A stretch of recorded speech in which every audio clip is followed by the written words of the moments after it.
Okay, good morning everyone. Welcome to Finance and Corporate Services meeting on our first budget day. As per our past practice, we'll be going through the operating budget in the same fashion in that we will have the overview of the budget. We will not be making any final decisions today.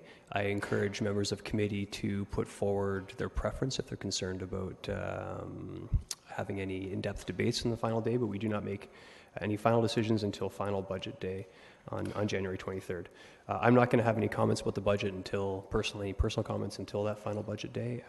If anyone else has any initial comments, I would take them now. And Councillor Fernandez, I have you in the queue. Thank you. Good morning. I don't really have any personal comments to make, but I just want to raise my concern with the idea that we don't make any formal decisions on this day. There are a number of issues that are going to be cropping up over today's meeting that I think that A, our staff, and B, our general public may want to have a stronger sense of what direction we're going in. And I think that it's really important for that to be very clear. Maybe it's not wise in whosever decision it was that we don't make final decisions today, but everything is predicated on final budget day anyways.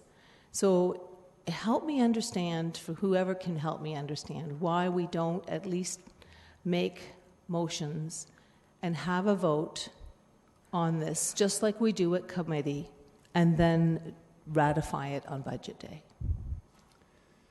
Okay, so I guess that it's really just like the discretion in terms of the efficiency of the meetings. So the question, I guess, becomes, do we want to have the same debate on some of these items twice and making non-binding decisions at this point? So I would suggest that in recent years, our budgets have gone quite well, especially more recently than 4 and 5 years past. So there is absolutely nothing, as I said in my opening statements, there's nothing preventing members of committee from putting forward their preference if they're concerned about that on some touchy items. But going through and taking votes on several items through today, I think is inefficient and frankly redundant. So that's my perspective. I'm open to others. Councillor Gazzola. Yeah, Councillor Fernandez beat me to the punch on the very same issue. I've been involved in over 45 of these meetings, and for over 30 years, they always took votes. The same as we do at committee meetings. Things don't happen until council ratifies a decision. But it is good to, at committee, why do we take votes at committee meetings if we're going to try to be so efficient to get through everything quickly? Why bother doing that? Why don't we just leave it all to the council meeting that happens a week or 2 weeks later? I think it's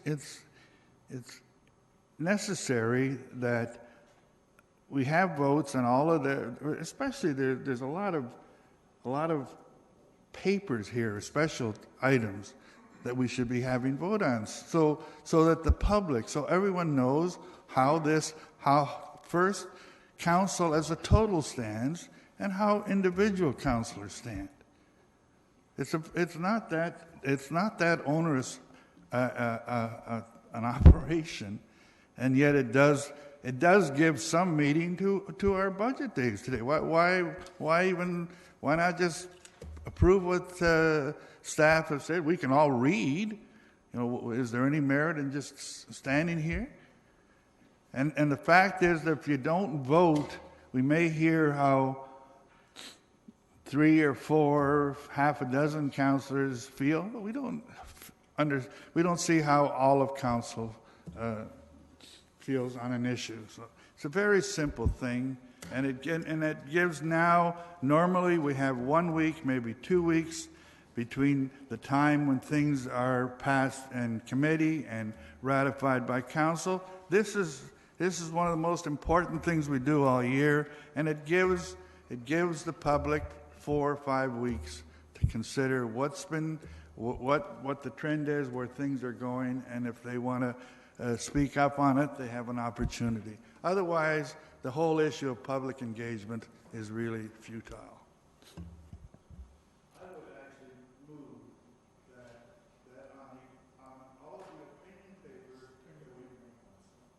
Okay, no, I think I know where you're going, Councillor Gonzalez, so you'd like to move that we have the discussion. And again, I'm comfortable with that. I don't want to,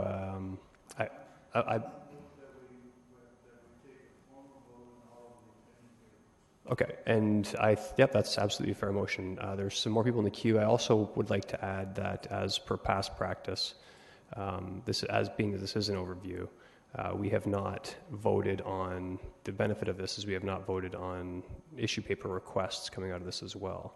So if there's, whenever anyone has requested an issue paper, it has come through for more information, so we can have all the information for those final discussions. But I have 3 more people in the queue before I will take that vote. Mayor Vabenovich. Thank you very much, Chair Davey. And I am actually pleased that you're continuing in the way that, or proposed that we continue in the way that we've done budget for many, many years.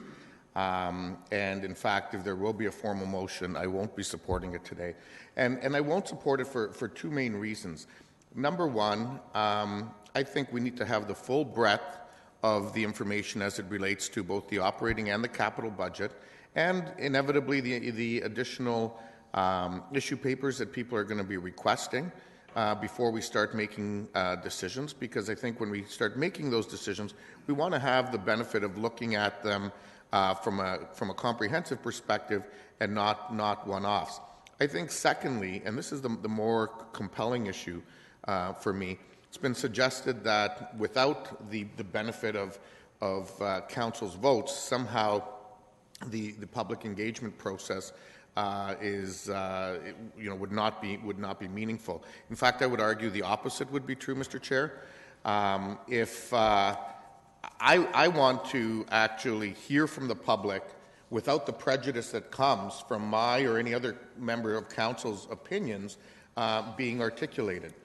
I think we want to hear from the public on what's presented. They'll have an opportunity to view this afterwards online. They'll be able to, no doubt, read the media coverage that's going to come from this day and the presentation that staff will put online so that citizens can then participate through the Engage and other processes.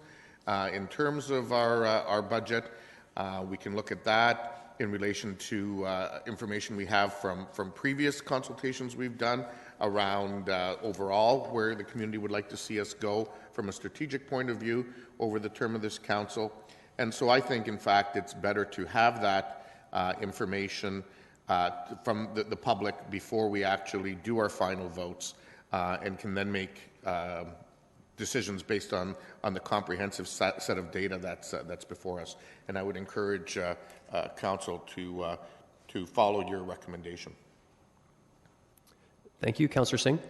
Yeah, thank you, Mr. Chair. I think the Mayor Vabenovich has succinctly laid out why our current format works. I'll just shortly add inclusion is very important, and public input and engagement as part of the budget process is a cornerstone of what we do in ultimately deciding on what the 2017 and go forward will look like. And that's one of the reasons why we can't be so rash or quick to make decisions, as part of our operating or through the capital budget.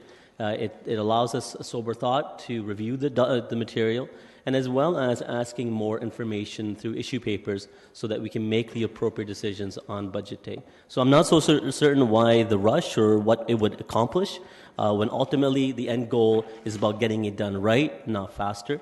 So I think the current format works and should continue in the way we've been doing it and doing it well. Thank you. And Councillor Fernandez? Sorry, I was going to make the motion that Councillor Gazzola made, so I won't do that since he put it forward. Okay, there's no one else in the queue. We'll take the vote on that now. So the motion is from Councillor Gazzola that we take votes on some of the items in the budget paper today. Certainly. Councillor Gazzola, comment? Yeah, in the recommendation I'm putting forward, I thought I was being very compromising because I'm not asking that you vote on all issues the way we have. You know, what is past practice? Is past practice the last 10 or 12 years? Or is past practice? We've been around here for over 100 years in this community. So, the only point I was making is that in asking, I think there are 9 or 10, 12 issue papers. I think 5 of them are all of the same gist. And that's all I'm asking for is some kind of indication from members of council where they stand on those issues. Okay. I would ask for a recorded vote. Okay, thank you. A recorded vote's been called on Councillor Gonzalez's motion.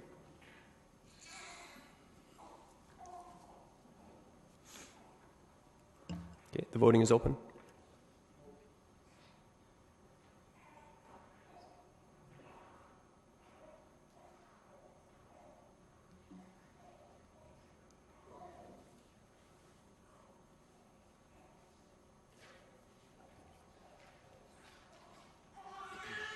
Those in favor?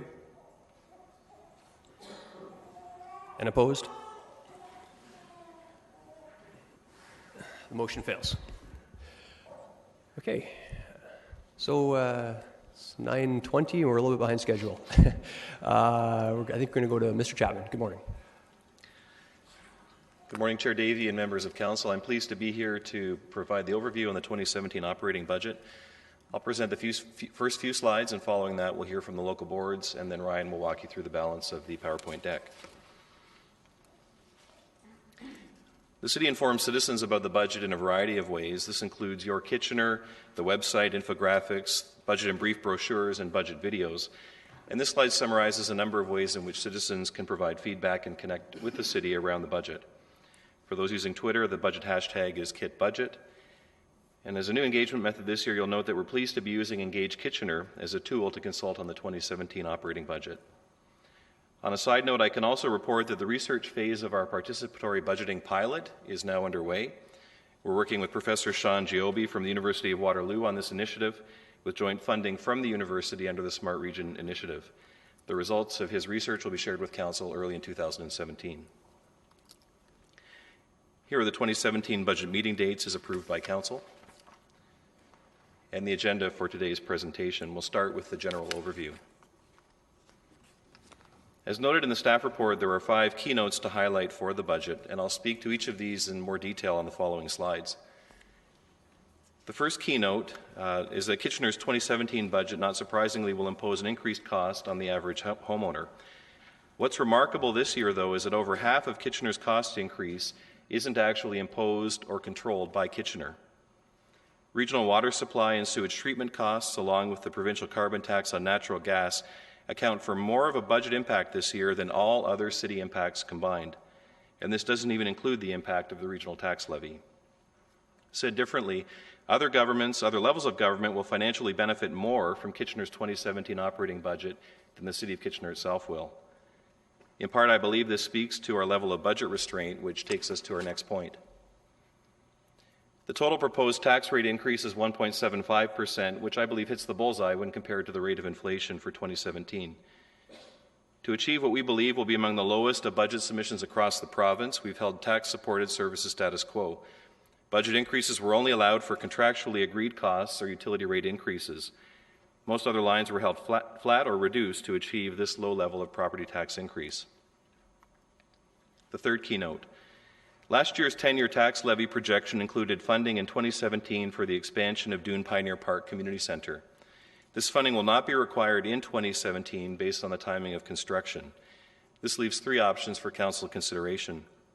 The first is to leave it in the budget, which has several benefits as outlined in the issue paper. The second is to reallocate it in 2017 only to other priorities, which is the staff recommendation. And third, it may be removed from the budget, and that would have the effect of reducing the tax levy increase. We'll be looking for Council direction on which of those 3 options is preferred, although you'll note the second is recommended. The fourth keynote is one that I'll spend a bit more time on today, given the impact on the 2017 budget.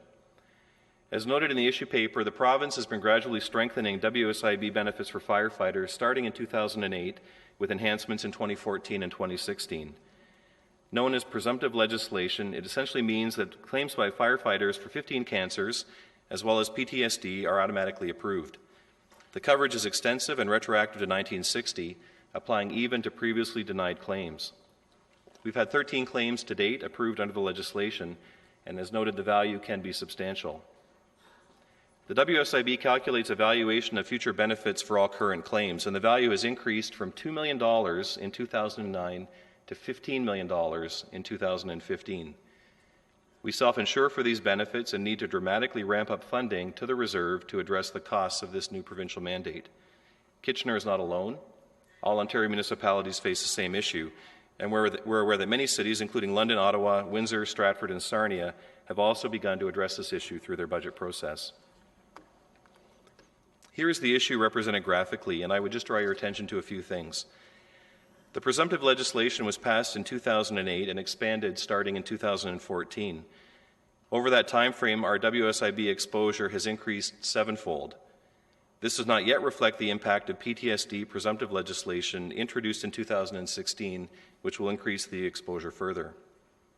If you look back to 2009, you can see that we had a reserve for about 50% of our exposure. Today, we have a reserve for about 6% of our exposure. We've highlighted this reserve shortfall in each annual budget process since that time frame, but up until 2015, we saw that we were covering our annual claims with our annual contribution, and the reserve balance was fairly constant. We've seen our first very large claims in 2016 and can anticipate that the reserve will be drained, given that our contribution to the reserve has not kept pace with the growing liability. There's one very interesting fact which I took a look at after the content was developed for the PowerPoint presentation, and I think it puts the issue in context and expresses it a different way. It sets out the scale of the problem. The WSIB sets out contribution rates by sector for Schedule I employees, and Schedule I employees are employers that are insured through WSIB, so they're charged a premium by the board based on their eligible payroll. If we were in Schedule I with WSIB, our premiums to WSIB would have been $2.8 million in 2016 versus our own average of around $1 million. That gives, or I think it illustrates, the order of magnitude increase in costs that we're facing, given that our contributions to the board would have been 3 times our own contribution to our reserve in the same time frame. As such, our recommendation is that any capacity within this budget be allocated to increase contributions to WSIB Reserve to keep it solvent. Staff believe that allocating the growth funds for Doon Pioneer Park Community Centre and also additional assessment growth revenues, which Ryan will speak to later, is the most prudent course of action to help avoid future tax levy increases related to what will be a shortfall in the WSIB Reserve. The very best case scenario, based on our updated assessment growth figures, is that we could address about 1/3 of this liability over the next 10 years. While that's a good start, it will still leave a large gap, which will require further attention in successive budgets. There is a silver lining to all of this, and I believe that Kitchener has been very progressive in terms of its health, safety, and accommodation practices. This is why I believe we've been able to get by contributing about 1/3 of what our cost would have been to WSIB had we been insured in Schedule I. As noted in an email sent out by Mr. Goldrup, our occupational illness and injury rate is far better than our comparators, and this will help to contain our costs, but will certainly not mitigate the dramatic impact of presumptive legislation. Sorry, Mr. Chapman, I think it might be worthwhile pausing for questions on this. I have 2 people in the queue. Mayor Verbenovich. Thank you very much, and thanks, Dan, for the information. I do want to touch on this one, though, because obviously it's a big change and it's a significant gap that we're going to need to deal with in the future. But I also note, in terms of media reports, that our number is very different from the number we're seeing in Cambridge and Waterloo. And I don't know if that was because of I think it was the Horticultural Technologies fire, or is it for other reasons? Like, their departments are about half the size of ours, but the liability is significantly different. And so I'm wondering why that would be. Through the chair, when I saw the article, I sent some emails last night, and I have confirmed that it's not an apples-to-apples comparison. So what we're reporting here is the valuation of liability based on current claims as reported by the WSIB. What Waterloo and Cambridge have recorded is the actuarial valuation in their financial statements. And so even in our own case, there are two different numbers. One is the value of the WSIB reports based on current claims, and the other is a discounted present valuation of those costs, which is in the financial statements. That's always a lower number. Ours is lower as well. So it is not a true apples-to-apples comparison. So if we were comparing apples to apples, what would that number be for us? Our number was last updated through a full valuation in 2014, and that cost at that point was $6.3 million. I can't comment on how recent Waterloo and Cambridge's valuations are, but they're only done once every 3 to 5 years. I believe both of theirs are older numbers as well, so they will be updated, and I suspect will increase as well. Okay, so that's something I would like to see staff go back and do a little bit more in-depth work on between now and budget day, because obviously, I mean, you know, we know we're going to need to deal with this. We know we're going to need to add substantive more money regardless, but I would like to understand those differences and how they came about, and are there things that, you know, perhaps we should be doing going forward to so that they're not as substantive. Through the chair, we'll report back. I think that it was alarming to see the difference in those numbers. I think we'll find that when we compare apples to apples, the numbers are much closer, and so we can bring that information back. Thank you so much. Councillor Gazzola? Yes, I want to comment on this WSIB. You know, last week I woke up with news about a new president of the United States. This morning I woke up and read the paper about we're going to hell in a handbasket because of our WSIB. It wasn't it's a very interesting article. What I'm really wondering is that this has been going on for between now 2008, 2016, and we really haven't heard anything except for the past few months, and no great detail until on the weekend.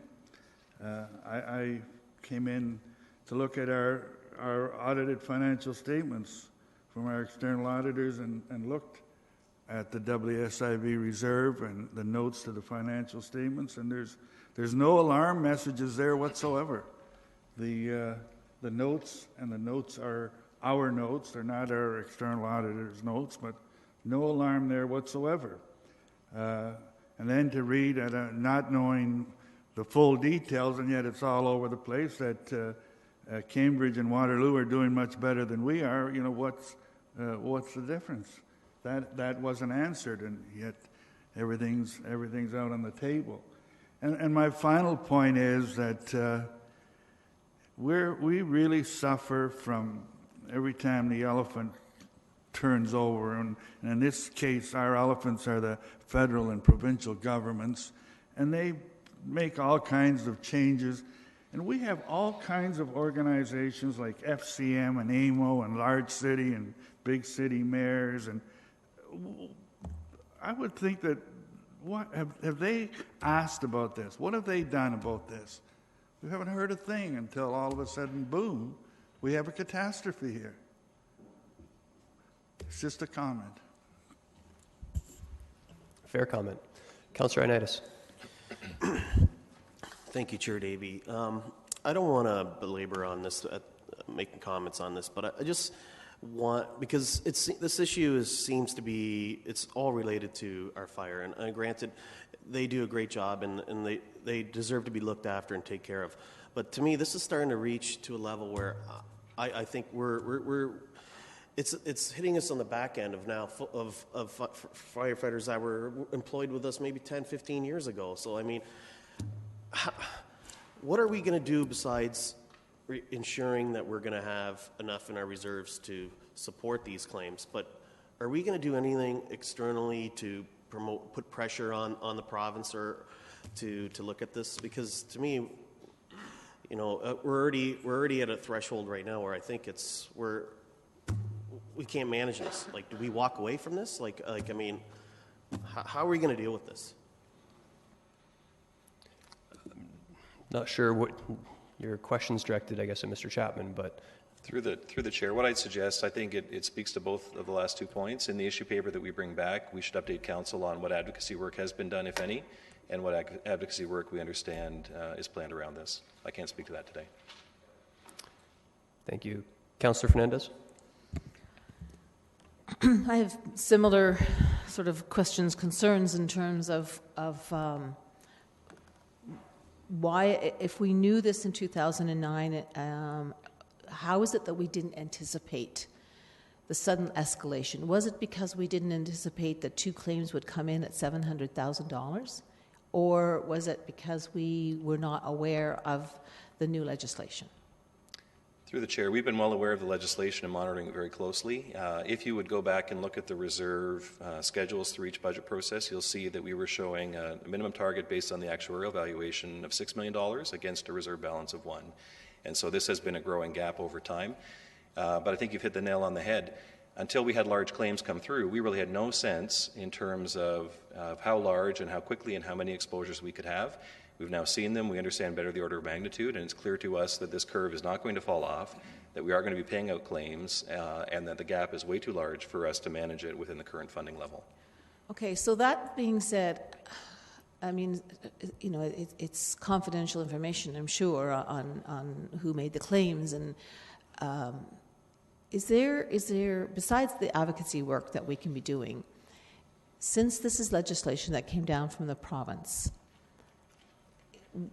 help me understand why the province is not, and maybe you don't know the answer, but if they're going to change such a legislation to such a dramatic effect that it's going to damage the ability for municipalities to cover these costs, why are they not coming up with some additional funding? And again, this may be a question you can't answer, but maybe it needs to be put out there. Are you able to answer that? Sorry. No, I'd suggest the issue is largely a political one. And so there's not much more I can offer beyond that, except to say this has been a very clear provincial mandate. And to my knowledge, there's been no discussion about supporting municipalities and funding the cost of it. Okay. We know, we're hearing that it's mainly through the PTSD and presumptive cancers. How are we managing, and Mr. Goldrup sent a fairly detailed analysis of how we're managing our regular claims and our return to work.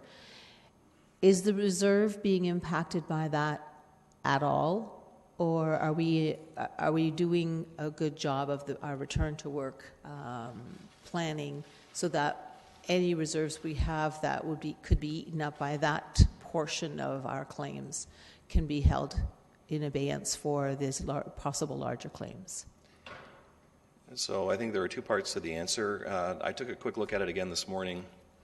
Of that $15 million liability, I can see within the calculations, $8 million of it is directly attributed to the presumptive legislation. There may be more in those numbers as well, but I can see that on the face of it. So certainly more than half of this value is all due to that new mandate since 2009. What Mr. Goldrup also indicated is that we have a better than average occupational illness rate, and I do believe that is a reflection of progressive accommodation and return to work practices. So certainly our overall WSIB liability has been increasing, but we won't have another full valuation until 2017, and so I think at that point we'll be in a better position to answer how large the balance of that problem is, if at all. Okay. So what I'm hearing, what I just heard, you said $8 million of that is attributed to the presumptive legislation, but that means that $7 million is attributed to other claims. Is there a process or a plan for us to reduce that? Maybe you said that in your answer, the next part of your answer, because you said we won't be looking at that again until 2017. But are there areas that we need to tighten up? That return to work happens sooner, accommodations happen sooner. I mean, $7 million is almost half of our claims. Is there something that we need to be doing now in that area? Perhaps, Mr. Chair, I'll let Mr. Goldrup speak to that.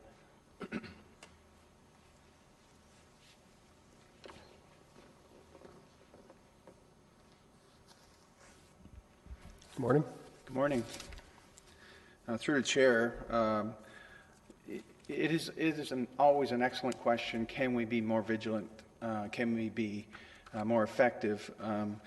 I think I outlined a robust program of return to work and accommodation that the city has, and we are very successful, and especially in compared to the municipal sector. But we are always looking to improve, and the unfortunate reality is that employees get injured or ill at work, and we do our very best to take care of them, bring them back as soon and as safely as possible. Are we working with, my time is up. One last question. Okay. Go ahead. Are we working with, like, the physicians? I mean, there's always going to people who are going to take advantage of a situation. And there's always people who are honest and you know, they get injured and they try their best to come back to work as soon as possible. But the ones that I'm concerned about, and maybe we need to have an understanding of how that gets broken up with people whose return to work is an accommodation is fairly swift, and then others who linger within the process. I mean, we may not be able to break that out financially, but we must have some kind of a sense that they're continuing to go to their physicians, and the physician is saying, no, you can't return, because they're saying, well, you know, I'm still not feeling 100%, and, you know, I mean, I'm trying to be very sensitive to how I'm asking this question. Yeah, Councillor Fernandez, I'll permit this question, but this is really, like, this isn't really going to relate to, like, it's not going to change the budget in any way. It's an important question, and it's one that you should have offline, frankly, and I'll permit it, but I mean, I want to make sure that we stick to I did ask a number that may materially. I know, but I did ask a number of questions offline. It was my questions that created the response we received from Mr. Goldrup, but I think it needs to be further explored. Okay, Mr. Goldrup. Through you, Mr. Chairman, we have a very complex and detailed process where we look at functional abilities. We work with physicians. We work with our Sun Life for sick leave adjudication. We get all of the medical information and compare that to the essential duties of the job for the employee, and we have a very comprehensive process that's medically evidenced. Okay, thank you. Thank you. Councillor Yaneski. Yes, thank you. Just a continuation on the similar line of questioning on this WSIB. If, and I know we've got this liability hanging of $15 million for last year, and I'm just wondering whether that's, and how that's calculated or determined. I thought there were other programs that fall in that people who do get injured or hurt go into these other categories. So let me just elaborate on that. In that, if you're sick, you got sick leave, and depending on the length of your sick leave, whether you use it up or not, and the injury that you have or the condition that you have, then sometimes don't you go into long-term disability? So aren't those other groups addressing the financial issues as opposed to WSIB? Because even though you go to WSIB, they may just determine that, yeah, you may not be able to come to work for a period of time. There may be other factors that saying you may never be able to come back to work at all. So would that fall into a different category, which may reduce this $15 million as a liability? I don't know. Help me out. Mr. Goldrup. Mr. Chair, through you, non-occupational illness would be adjudicated as sick leave. If it's a lengthy illness, it could be adjudicated again for qualification as a long-term disability, and that's covered under our relationship with Sun Life. That's different than WSIB. WSIB exists to help those workers who are injured or ill because of their work, and it also protects employers from being sued by their workers, and we're required to be registered with the WSIB for this purpose. So is there overlap in terms of if you get injured on the job, you can't work, you go to WSIB, or do you just go automatically on sick leave first? There's no overlap. You're either one or the other. And there's two systems, and they work whether you have a non-occupational injury or illness or an occupational injury or illness. So if you have an occupational... That's WSIB. That's at WSIB. But if you look at the firefighters, you get something that cancer is generated from that it's not really actually a particular fire that you may have been combating. It just could be an accumulation over a period of time. Does that factor in differently? Through you, Mr. Chair. Mr. Goldup, Councillor Yaneski, we're way outside of how we're going to be affecting the budget. They're valid questions, but they're frankly not germane to the issue at hand. So, well, it is, because if there's a factor there, this may reduce the liability requirement of 15 million down to something less. I don't know. Councillor Yaneski's legislative, it's presumptive. Once the province has put the legislation in place, if it's the determined form of cancer in terms of your question, it's presumptive, and there's no ability for us to affect it. Yeah, And but that's how it's all I all was gonna calculated, say. that's what I'm just wondering. Maybe Sorry? our calculations aren't correct. Okay, I don't know. A claim is medically based, and we can challenge a claim if we think that the information is inaccurate. But it is entirely, as the chair has just said, it's a provincial law. I'm here often when there are changes in law that govern the municipal workplace, like AODA or working at heights training. This is a provincial law that has changed the landscape for us. Okay, appreciate that. Now, this question may also be to Mr. Chapman. If we've got a huge liability factor hanging over our head, and we're talking about, well, maybe we'll take some of the money from the Dune Pioneer Park Community Center, 109,000, we'll add it to here, whatever. But we're talking 15 million, and you said it's really a smaller range number. How much money do we really need to have in that reserve to address future concerns? 7 million? 8 million? And if we're doing that, I see that each 1% increase is of property taxes is equivalent to $1.1 million. I mean, are we going to be increasing taxes 6% just to address WSIB? Just to be safe? Through the chair, our actuaries have recommended and council has approved a reserve target at 100% of the actuarial determined liability. In 2014, that number was $6.2 million. If you refer to your capital budget, you'll see that as the reserve minimum within the capital forecast. And so our recommendation would be that we achieve that target, and that target will be updated again in 2017. I think the key point I would make here is that WSIB is saying if we were in their plan, we'd be paying 3 times the contribution we're paying right now. Our exposure has increased 7-fold. That's the order of magnitude of the problem that we're dealing with. I agree $100,000 is a drop in the bucket, but it's an important first step. Mr. Heggie will talk about our final assessment growth number. We believe there's more room to do something more meaningful, but this will be a multi-year problem that will require a multi-year solution. We're not recommending for a moment that you try and address it all in 1 year, but where there's any capacity, you put it to this problem. Okay, thank you. Mayor Rabinovich? Thank you. Just very, very briefly, Mr. Chair, because the question was asked around what's been done in terms of advocacy on this issue, and I just want to reiterate to Council, and I know it's been updated several times around this horseshoe, that there probably hasn't been a meeting of AMO or its Large Urban Mayors Caucus where issues involving emergency service providers, arbitration, issues such as this, and so on, haven't been discussed. As we know, this is not an issue that it seems any of the provincial parties seem to want to tackle, and we'll obviously continue in our advocacy around it. But it's something that I think folks need to raise with individuals from all of the political parties provincially. Thank you. Councillor Fernandez? Oh, sorry, that was enough. Okay. Sorry, just before we leave this, just one question. When, like you said, it's updated every 1 to 5 years. When did we update this? So our actuarial liability was last updated year-end 2014. It will be updated again year-end 2017.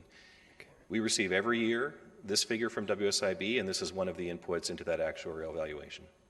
Okay. And in the article I read that there are new forms, you may or may not know the answer to this, there are new forms of cancers that have been added subsequent to 2009, I believe. Is that ongoing? Is there a possibility that there's going to be more things added? Are we aware of anything in the queue at the provincial level that could add to this liability? Do we know for sure?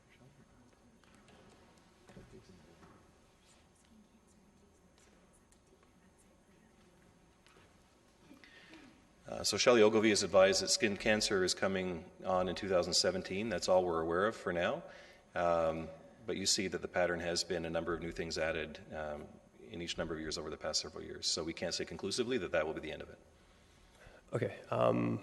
I'm just going to very quickly echo, actually, Councillor Gazzola's sentiment that this, we struggle so hard to try and bring our budgets in line.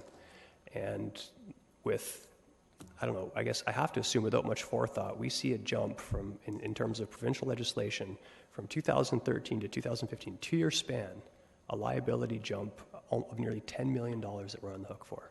And it makes this job so incredibly difficult. Councillor Gazzola, brief comment. No, I had my comment. I just want a little question. During the year, this year, did we suffer a 700,000 impact or 2 700,000 impacts? The total impact was 700,000. The total is 700,000. There were 2 claims that totaled $700,000. Yeah. Okay, that's fine. Was council given any notification that this happened during the year? Through the issue paper. And I think there's an important, But not prior to that. Not apart from that. Okay. I think there's an important point on that one as well, though, is that fortunately for the city, in that case, those claims predated our conversion from Schedule 1 to Schedule 2. And so our HR staff were very proactive in essentially forcing the WSIB to cover those costs through the insured plan.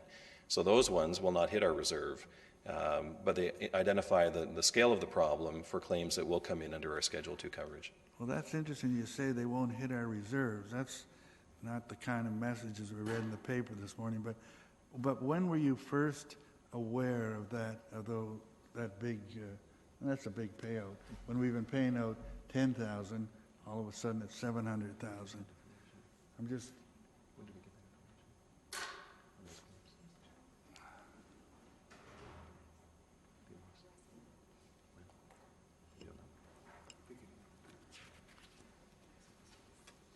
In the summer of 2017 or 2016. Yeah, thank you. Okay, thank you. I appreciate the indulgence. Please continue, Mr. Chapman. The last keynote, more funding for maintenance and infrastructure and replacement of water, sanitary, and storm infrastructure is included in the proposed budget. As Council is well aware, the long-term move to a sustainable service level requires rate increases beyond the rate of inflation. The proposals before you are aligned with the 10-year plan that was presented to Council last year. You'll see that about 1/3 of the rate increase is going to increase the number of road reconstruction projects Kitchener completes each year.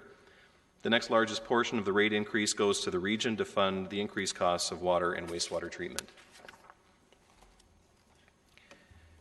I'll briefly touch on the targets and process staff used to develop the budget. Before the summer, the corporate leadership team sets very specific divisional level targets to achieve the overall inflationary guideline for the tax levy increase. As I mentioned, increases were only permitted for compensation in utility rates and also the increases to user fees around the rate of inflation. This required us to hold most other budget items flat or to reduce them to achieve an inflationary level of increase. Regarding the process, the budget is prepared over the summer months. And in the fall, administrative review was conducted, which represents 3 full days of line-by-line budget review. Finally, the budget is prepared and presented for the corporate leadership team for one final review before being submitted to Council. This slide summarizes the impact on the average homeowner based on the proposed budget. And I draw your attention to the table in the bottom third of the slide, which is new this year, but we thought important given the character of this year's budget. As I mentioned right at the outset, it's striking to note that more than half of the impact of Kitchener's budget is actually attributed to increases imposed by and benefiting the region and the province. The next number of slides will briefly revisit the themes of affordability and sustainability. We won't belabor them. You've heard this before. I'll just provide some important updates on these key themes. I would say that Council has made substantial progress on both of these fronts over the course of this term. Council's approved strategic plan maintains previous wording about competitive, rational, and affordable levels of taxation, requiring us to consider a range of inflationary factors, comparisons to others, and most importantly, the citizens' preference between service levels and affordability when setting the budget. Each of these will be considered on the following slides. First is the comparison to other municipalities, and this depicts the relative tax burden of the same bungalow property in each of Ontario's largest cities. As can be seen, Kitchener continues to be one of the most affordable Ontario municipalities in which to live, well below the provincial average. Locally, we anticipate other municipalities will be proposing property tax increases in the range of 2 to 4%, which would put Kitchener's tax rate increase of 1.75%, again at the lowest end of increases being considered for 2017. Again, considering comparison with other municipalities, this table shows all municipal costs, including utilities and taxes, for the 3 cities within the region. Looking to the bottom line total cost, you can see that Kitchener once again has the lowest overall cost of services provided in the region in 2016. And I'm personally encouraged to see the gap in natural gas costs finally closing. Second, inflation in the form of consumer price index and municipal price index will be considered. Year-to-date CPI inflation in Ontario is 1.73%, while MPI inflation is 1.92%, meaning that the inflationary impacts on Kitchener's budget are slightly higher than those of the average consumer. We'll continue to track the inflation figures up to final budget day, although we have no reason to believe at this point that the final figures will be substantially different from the year-to-date results. Looking at tax rate increases and inflation for the past 10 years, we see that tax rate increases have been keeping track with inflation. Over the past 10 years, the increase, including EDIF, has followed MPI, that's the top 2 lines, and over the same time frame, the tax rate increase excluding EDIF has followed CPI, which is the bottom 2 lines. In other words, without EDIF impacts, the budget was inflationary, and the investment in EDIF put the budget impact closer to the MPI range. Looking at a shorter time frame, this graph shows the cumulative increase in inflation and tax rates during this term of Council. Again, this graph shows that if Council approved the proposed tax rate increase, it would result in a cumulative increase below the rate of inflation based on the current value of CPI. The final consideration is resident attitudes towards taxes and service levels. Council is familiar with the 2 surveys that were undertaken, both the University of Waterloo survey in 2013 as a part of the budget process, as well as the Environics survey, which were essentially identical and told us that citizens want to see service levels maintained around the rate of inflation, and we believe we've delivered on that within the tax-supported operating budget. The second theme to be considered is sustainability, and we believe that Kitchener Council has made substantial headway in this area within the current term. Sustainability is defined as a budget which is balanced and able to support the approved service levels over the long term. The first area we'll consider is the financial position of the city at the end of the year. The table on this slide shows that Kitchener's had an ongoing history of year-end operating deficits. In fact, we had a decade of deficits that ended in 2015. This means that total expenses consistently exceeded total revenues in various weather conditions and economic circumstances. This gap was closed due to budget corrections, which are discussed on the next slide. In many of the recent budget discussions, staff have highlighted a few areas that were regularly or chronically causing a deficit. Over the course of several budgets, Council has addressed these by correcting the budgets in these specific areas. This means that in a normal year, staff do not expect significant deficits or surpluses in any program area. The final area to consider for sustainability is the Tax Stabilization Reserve Fund. This reserve is used to cover off year-end deficits and extraordinary expenses and is projected to have a modest balance at the end of 2016. If there is no funding left in this reserve for year-end deficits, they would be funded through a tax rate increase in the following year. Also of special note is that this reserve is planned to be the funding source for Centre in the Square transitional costs, again in 2017.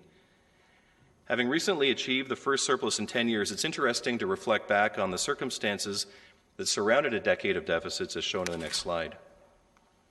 So I'll spend a few minutes on this slide because I think it's quite informative. The blue bars represent the balance in the Tax Stabilization Reserve Fund. You can see it fell from a high of $13 million in 2006 to almost a nil balance in 2014. The red line represents the amount of money that was built into the base operating budget as a transfer out of the reserve. It was almost a $4 million contribution to revenue in 2006, reduced by Council to zero in 2014.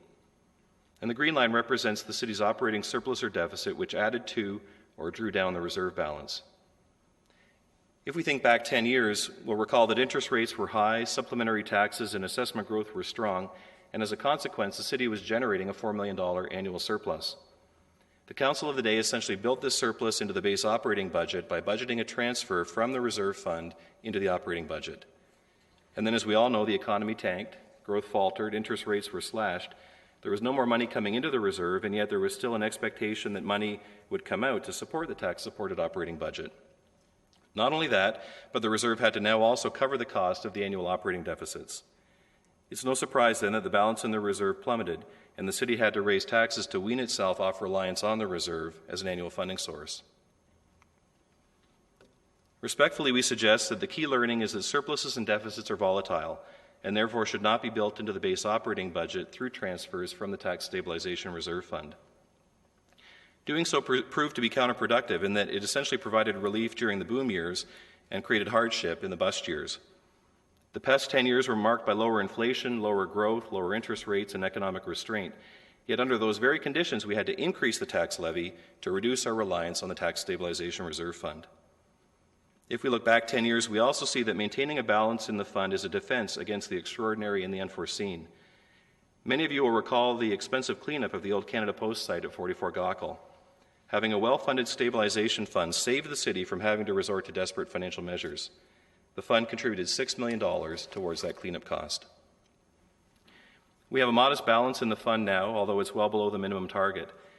We therefore strongly recommend that Council allow it to reach the minimum balance before engaging in discussions around the use of the fund, and even then confine the use to one-time revenues, or confine the use of one-time revenues to one-time expenses. That concludes the overview, Mr. Chairman. In summary, we're proud of the budget submission and believe that it's in keeping with community and council preferences while continuing to position the city on a more sustainable financial footing. I'd like to take a moment to thank financial planning staff for their leadership in the process and also acknowledge the good work of management and administrative staff, many of whom are following the webcast today. I'd be pleased to take any more questions. Thank you. Thank you very much. There are 3 people in the queue for questions, starting with Councillor Singh. Thank you, Mr. Chair, and thank you, Mr. Chapman, and of course, my thanks to our finance staff in putting together this budget. And again, the entire process seems to be more and more streamlined, especially so because staff keeping in line to I guess the effort or the desire of this council to meet the inflationary increases as asked by our constituents. So my first question would be on OP 13 for the different utility rates increases proposed.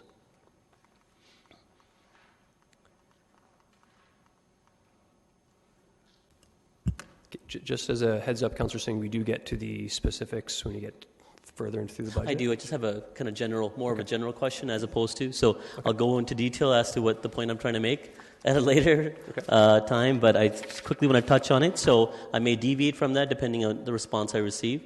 Otherwise, I would require more information when we get to that specific section. So obviously, it shows the kind of increased rate on all 3 utilities, one of which significant amount increase to the stormwater. So as I've appreciated and thank staff in bringing a budget in line to inflation, we have a stormwater utility, which is not, we call it a utility, but at the end of the day, it doesn't, citizens don't necessarily have a means of opting out of it. It is a different form of taxation as well. There's a significant increase built in primarily for the AIRP program, which if this utility did not exist, it would have probably come out of capital or incorporated into our tax base. Is that sound of that large of an increase being built up into the stormwater management fee? So that would be my question. And the other is, have we looked at scenarios if that were to be reduced? I'll save that question at that later point.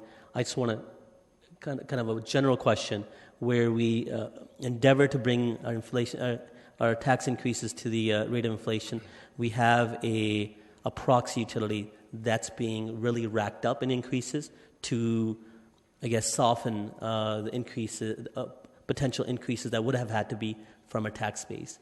Is that sound practice? And is it really as transparent to our citizens?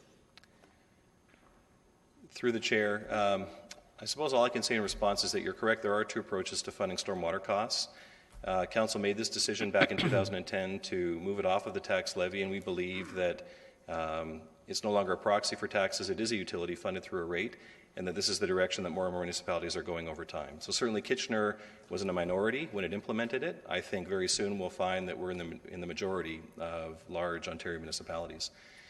In terms of transparency, we have taken feedback on that in previous years, and so you'll see in a lot of our budget messaging, we try and be a lot clearer about the mix of utility rate increases and property tax rate increases.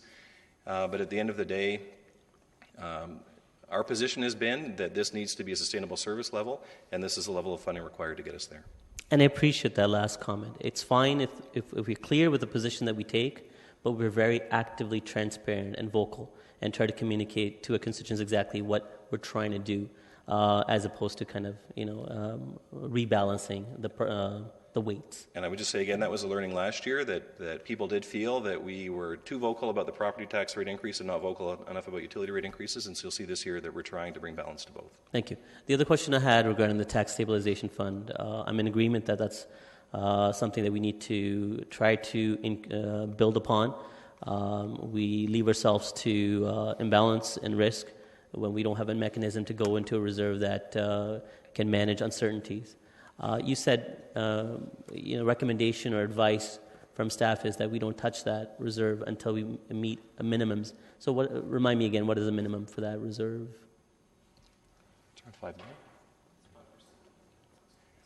It's 5% of the next net tax levy. We can look that number up, but it would be around then $5 to $6 million.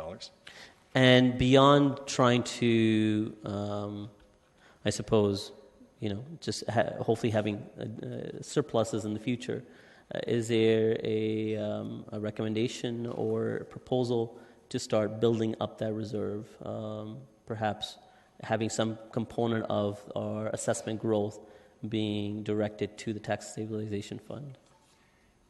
Through the chair, there isn't. I think we're encouraged that last year and again this year we projected modest, but we projected surpluses. And so we believe that as long as council maintains a balanced budget, over time on balance we'll see small contributions coming into that reserve, and in the long term that's all right. We see a far greater pressure in an area like WSIB, and that's why our recommendation is focused there this year. Okay, all right, thank you. I'll just add, Councillor, saying that was part of the, that was an issue paper in last budget that did not pass. Councillor Fernandez. Thank you.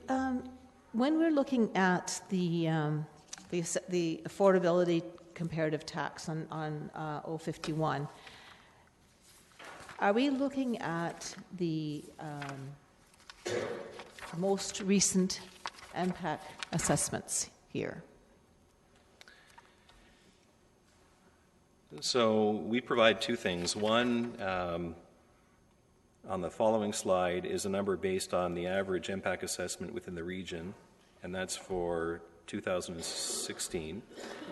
On the previous slide, this is a page that comes out of the BMA Municipal Competitiveness Study, and that number is based on 2015. We don't yet have the 2016 information, and so we are typically a year behind with that data, and that is not the average assessment. That's a typical bungalow that they choose. Okay, and I understand that. I mean, we're hearing consistently through media sources, and if anybody has had anybody sell a house in the last 6 months, how insane the real estate market is. Now, I realize that the real estate value is different from the MPAC value. I understand that. But it will, I would assume, it will jump up significantly when MPAC does their assessments, and they've been doing some assessments. But are we behind in receiving our assessment growth from MPAC yet? Are we behind? Are they behind in assessing? So Ryan will talk about that in a few minutes. When we finalized the budget package, we were right on our target, essentially of 1.25% assessment growth. Region-wide, the number was much, much lower. And so MPAC has pushed hard to get as much assessment in before the roll close. So it's brought our number up. It's brought the regional number up. The concern is that may result in a lower increase next year because these amounts would have otherwise been keyed next year. Okay. Chair Davey, I'd like to know when it would be the appropriate time to give notice of motion regarding the Dune Pioneer Park Community Centre, $109,000. We get to that, I'll let you know. We You'll get let to me it. know? Yeah. Okay. My other question, before I have no time, can you help me understand, or maybe that might be prudent later on, that the difference between the water increase of 2.6 and the sanitary increase at 3.4, I've always been under the impression that the water rate and the sanitary, I mean, what goes in comes out. I'm kind of puzzled as to why there's a 0.8% difference in increase. So are you referring to the third Yes, column in that, I am, thank in that you. chart? So what that represents is the contribution towards the triple-funded road reconstruction program. And the split is different in those cases. It's based on the relative cost for the various components of infrastructure. And so they don't all share in those costs equally. It costs more to lay a sewer pipe than it does a water pipe, for example, because one flows based on gravity, the other does not. Right.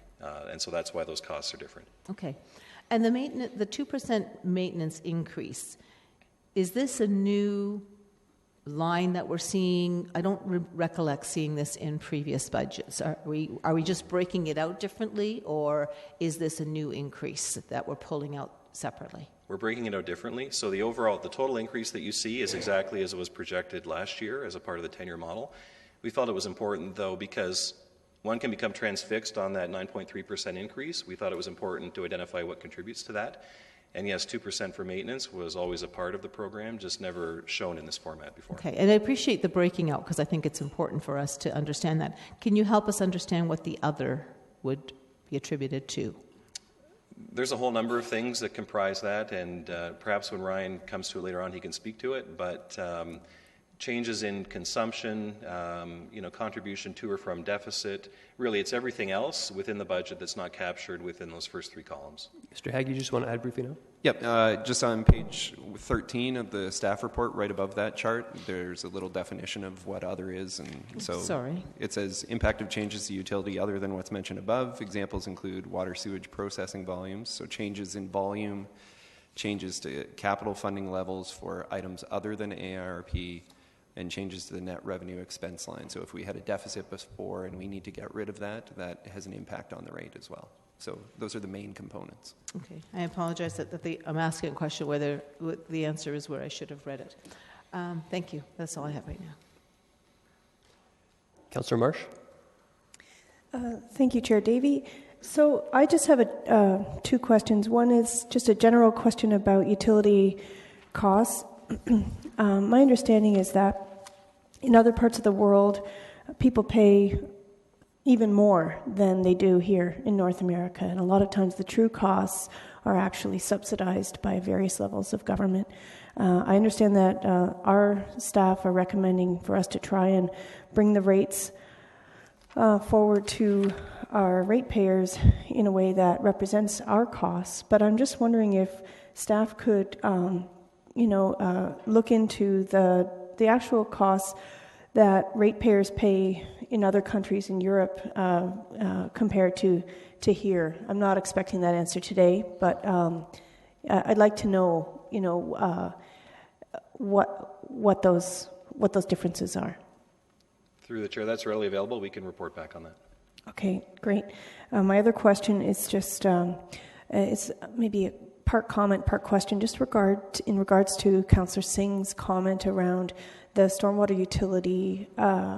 My understanding is that our ratepayers do have a choice in terms of, paying that what rate they're going to pay if they do apply for stormwater credits. Is that not correct? And what would be the maximum percentage of the rate that our ratepayers could get a rebate on if they do save the rainwater from going into our storm system? If memory serves, for residential homeowners it was tiered, and I believe it was 15%, 30%, and 45%. So I believe 45% rebate is the maximum that they're eligible for. That's a significant savings that could represent hundreds of dollars for various property owners. That's correct. Yeah, yes. Okay. Thank you. Thank you. Councillor Gazzola. Yeah, can you put up 060 when you get a chance again? I just have a couple of comments. Comments? Sure. The first one is I'm glad to see that Councillor Singh is trying to do what I tried to do last year, which was to slightly soften the impact of the utility increases. So I hope he continues with that. I was not very successful last year. My second comment is just a historical comment about the Tax Stabilization Reserve Fund. That was established back in about 1985 on a recommendation by myself at the time, Commissioner of Finance, City Treasurer, and the Council of the day approved it. And the main purpose at that point was to try, we were in rented quarters, we were going to be moving to new owned quarters, and we wanted to have some money to help pay for it when that time came, and it did come, and we were successful in building this building here for about $80 million without really increasing our debt burden whatsoever. And that was the purpose of the Tax Stabilization Reserve. And when it was established, it remained in place as sort of a bank account to put any savings into and whatnot, savings on that we could use on a rainy day, and we've used it. And you know, on the one side, we talk about how great our tax increases are in comparison to the other municipalities, and that's true. And then on the other side, we've preached doom and gloom here. So really, it was there to serve a purpose. I expected the thing to go belly up back in the 2004s and 5s, and here it is 30 years later, and it's still there. So just a little bit of history, nothing concrete. Thank you. Mayor Verbenovich. Thank you. I just want to check on one thing, because the point was made, you know, that we're seeing a lot of price increases in this area, which we are. When it isn't until MPAC actually changes their valuations of all the homes that, in fact, we start seeing the impact of that in terms of what ultimately people pay in terms of property tax. But again, I think it's important to remember, and you can correct me if I'm wrong, Mr. Chapman, that the total size of the pie does not change. The only thing that changes is the portion that individual people pay. So if every house in the city goes up 20%, the amount of taxes that people pay don't change. If some go up 15% and someone else goes up 20%, then there's going to be a shift for those people only, correct? Through the chair, yes, that's correct. Okay, thanks. I just wanted to clarify that. Okay, just on that quick point, that was going to be my question as well, but what is related, though, I think, and I'm not sure if we'll get it in time for budget, but that while it's revenue neutral on the regional side, if, for example, property values go up less in Kitchener than they did in Waterloo and Cambridge combined, we would see in that slide that shows the regional comparison, we could conceivably see the total impact for Kitchener residents drop. Yes, Mr. Chair, you are correct, and based on the information we had from the reassessment, it appeared as if Kitchener's average increase was less than the regional average, which means that there would be a small shift off of the Kitchener portion of the rate in Kitchener to the other area municipalities. Do you know when we would see those numbers? You've received them previously through the presentation from MPAC. I can find out if they've changed substantially since that time, but I believe it was clear at that point, and I don't think anything has changed materially. Okay, thank you. Councillor Ioannidis. Thank you, Chair Davey, and I just want to thank staff and all the finance staff for the great work that they always continuously do. You guys are next to the best in the business in my mind. So just a few general questions. Since we're on this slide, and you had mentioned the Post Canada Post site, was that $6 million transfer done in, was it 2006 or 2007? Is that when that happened? Because it was in 2007, so that accounts for the part of the large drop in the fund balance. Okay, so that clarifies that for me. So the one question when we're talking about the storm water utility, what is the uptake on that when it comes to the public with their incentives to reduce their wastewater? Through the chair, that's a question maybe that we can give Hans a head up and he can bring a specific answer back to. But I know that the take up on the residential credits was less than anticipated. And so they had made efforts to try and remarket the program, but perhaps we'll bring some, statistics back this afternoon when we talk about that utility. Because I think we need to look at that, and if we're not getting the uptake, maybe we need to reevaluate a little bit to make it a little more besides marketing. Because as I know, the 42% I think may not be a realistic option for some of our residents that they can achieve. So I know, granted, it's going to affect their numbers, but I think we need to strive to have more people adopt with that, just for the focus of the environment. And I think this is a good story that we don't really toot our horn enough well. So, I think we need to just look at it a little better.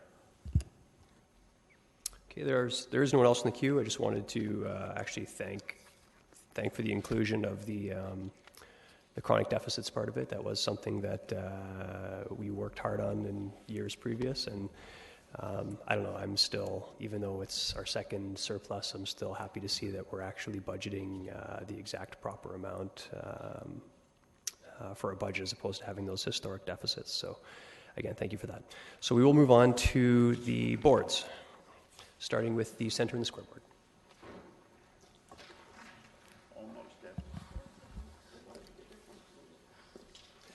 There is additional information on page 0105, one of the issue papers.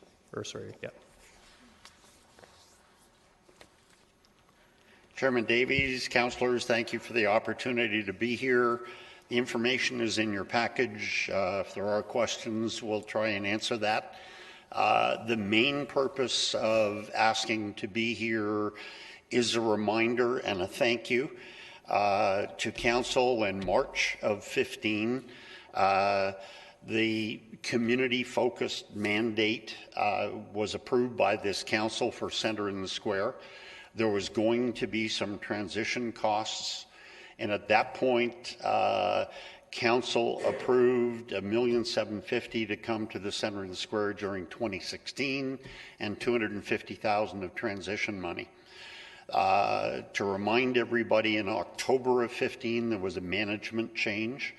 Rob Sonoda was put in interim, and in March of 2016 took over permanently.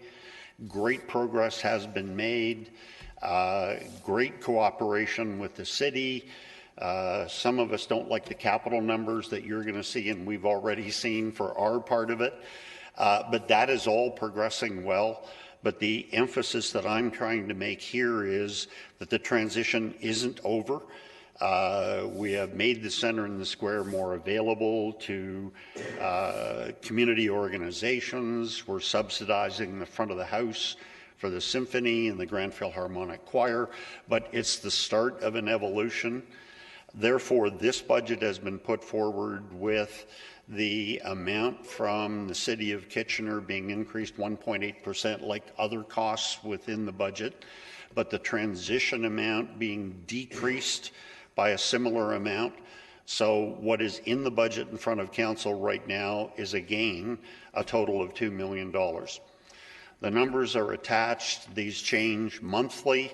As shows are put on, they succeed, or we don't make as much as we thought. 4 members sitting around the horseshoe just came from a board meeting where we got some good news. 2016 looks like it's going to turn out better than we originally anticipated. And if we beat those numbers, then the surplus above what City of Kitchener Council has given us, 50% comes back to you, 50% goes into our reserve fund for capital. That is the summary of my comments, Mr. Chair. I'd be glad to try and answer any questions. Actually, I've got the pros here to answer the question. Very good. Thank you kindly. There are a number of questions, beginning with Mayor Rabinovich. Thank you very much, Chair Davey, and thank you Bruce, and all of you for coming in today. I really wanted to just take this opportunity to, number one, thank all of you, Bruce and the other members of the board, for your leadership during this transition year. It's been extremely important in terms of the ongoing viability of the centre, and it's required, I know, a lot of your time and other people's time, and wanted to publicly acknowledge that, as well as to Rob and the entire staff team for the work that's been done. To consider the fact that and it's not year end yet, but that we may be actually looking at, and sure, there's been additional city money, but a surplus, and which means that we haven't had to, we won't have had to have used, in effect, the entire transition cost. Right. That's certainly a far cry from where we were a little more than a year ago, and I think a step in the right direction.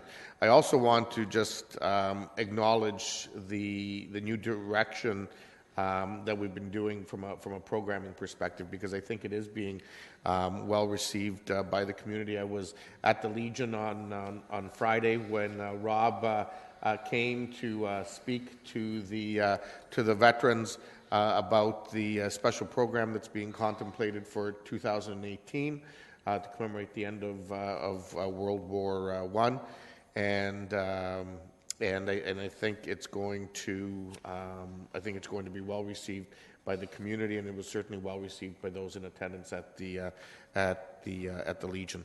So I realize these were more comments than questions, Mr. Chair, and I just want to thank you for indulging me in those. Very good. Councillor Ioannidis.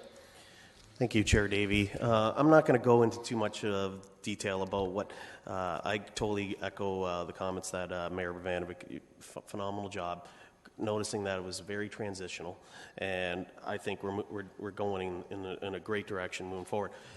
What I would like for us to hear around this table is I think you could have still kept the funding that we received last year and go for the rate of inflation. So can you just give a sense of where we're going to be next year? Who has a crystal ball over there? Let's see. Trump? That's very difficult to answer. Better is our goal and expectation. Deb, have you run any numbers out through 18 with the current number of shows? Okay. No specific answer, Bill. Sorry. Okay. The goal is keep improving. We'd like to keep the transition money, but we know the goal is make it go away. Okay. I was maybe hoping that there's some kind of programming or whatever that we're really keen on, and that we're going to see better results in next year. But you guys know best, and there might be a slight hit to programming due to the exchange rate, which is fundamentally important to us as settlement. So we look at the exchange, what's going on, and the political climate that determines where our dollar ends up at 5 o'clock every day. And that's going to probably have a negative impact, but not overall, as we start to change up how we address risk programming or programming in general at the Centre and Square. We'll try and do more broad-based programming and a wider attempt to create more a wider demographic and attract all age groups.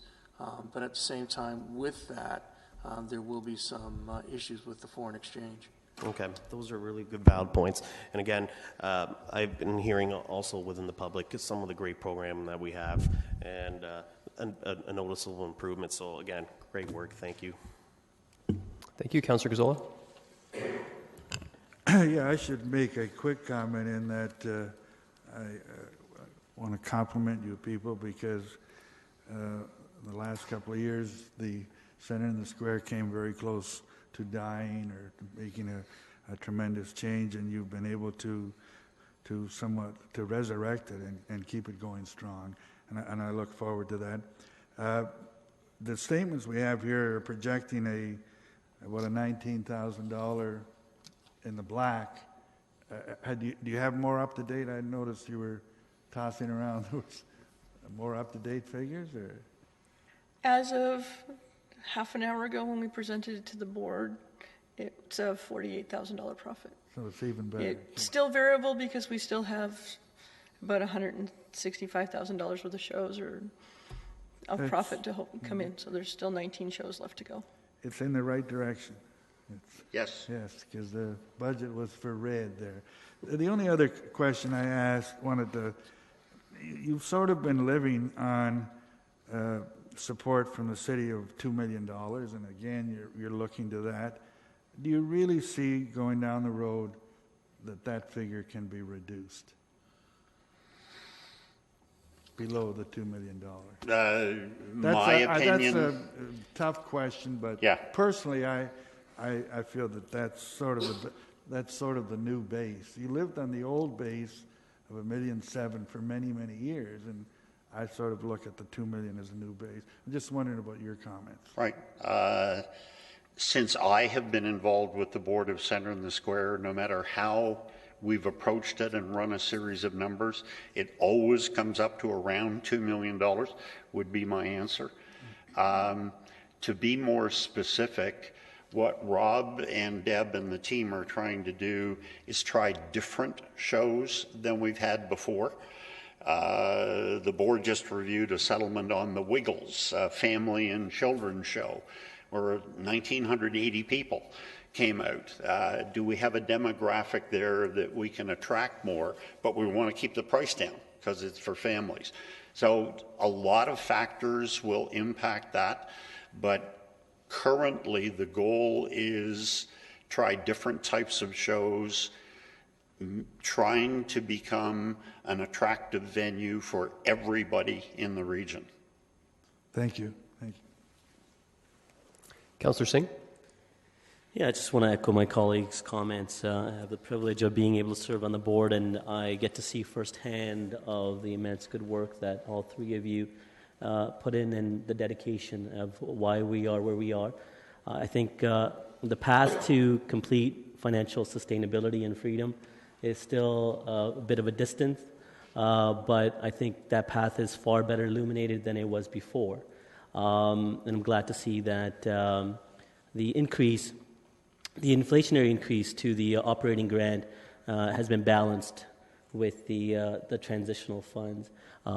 Just want to clarify a little bit what the Center in the Square before was getting was 1.4, and prior to that was a little less, and then we had agreed to 1.4, keeping at a static line. Obviously, that was not sustainable, and that's why the increase was necessary.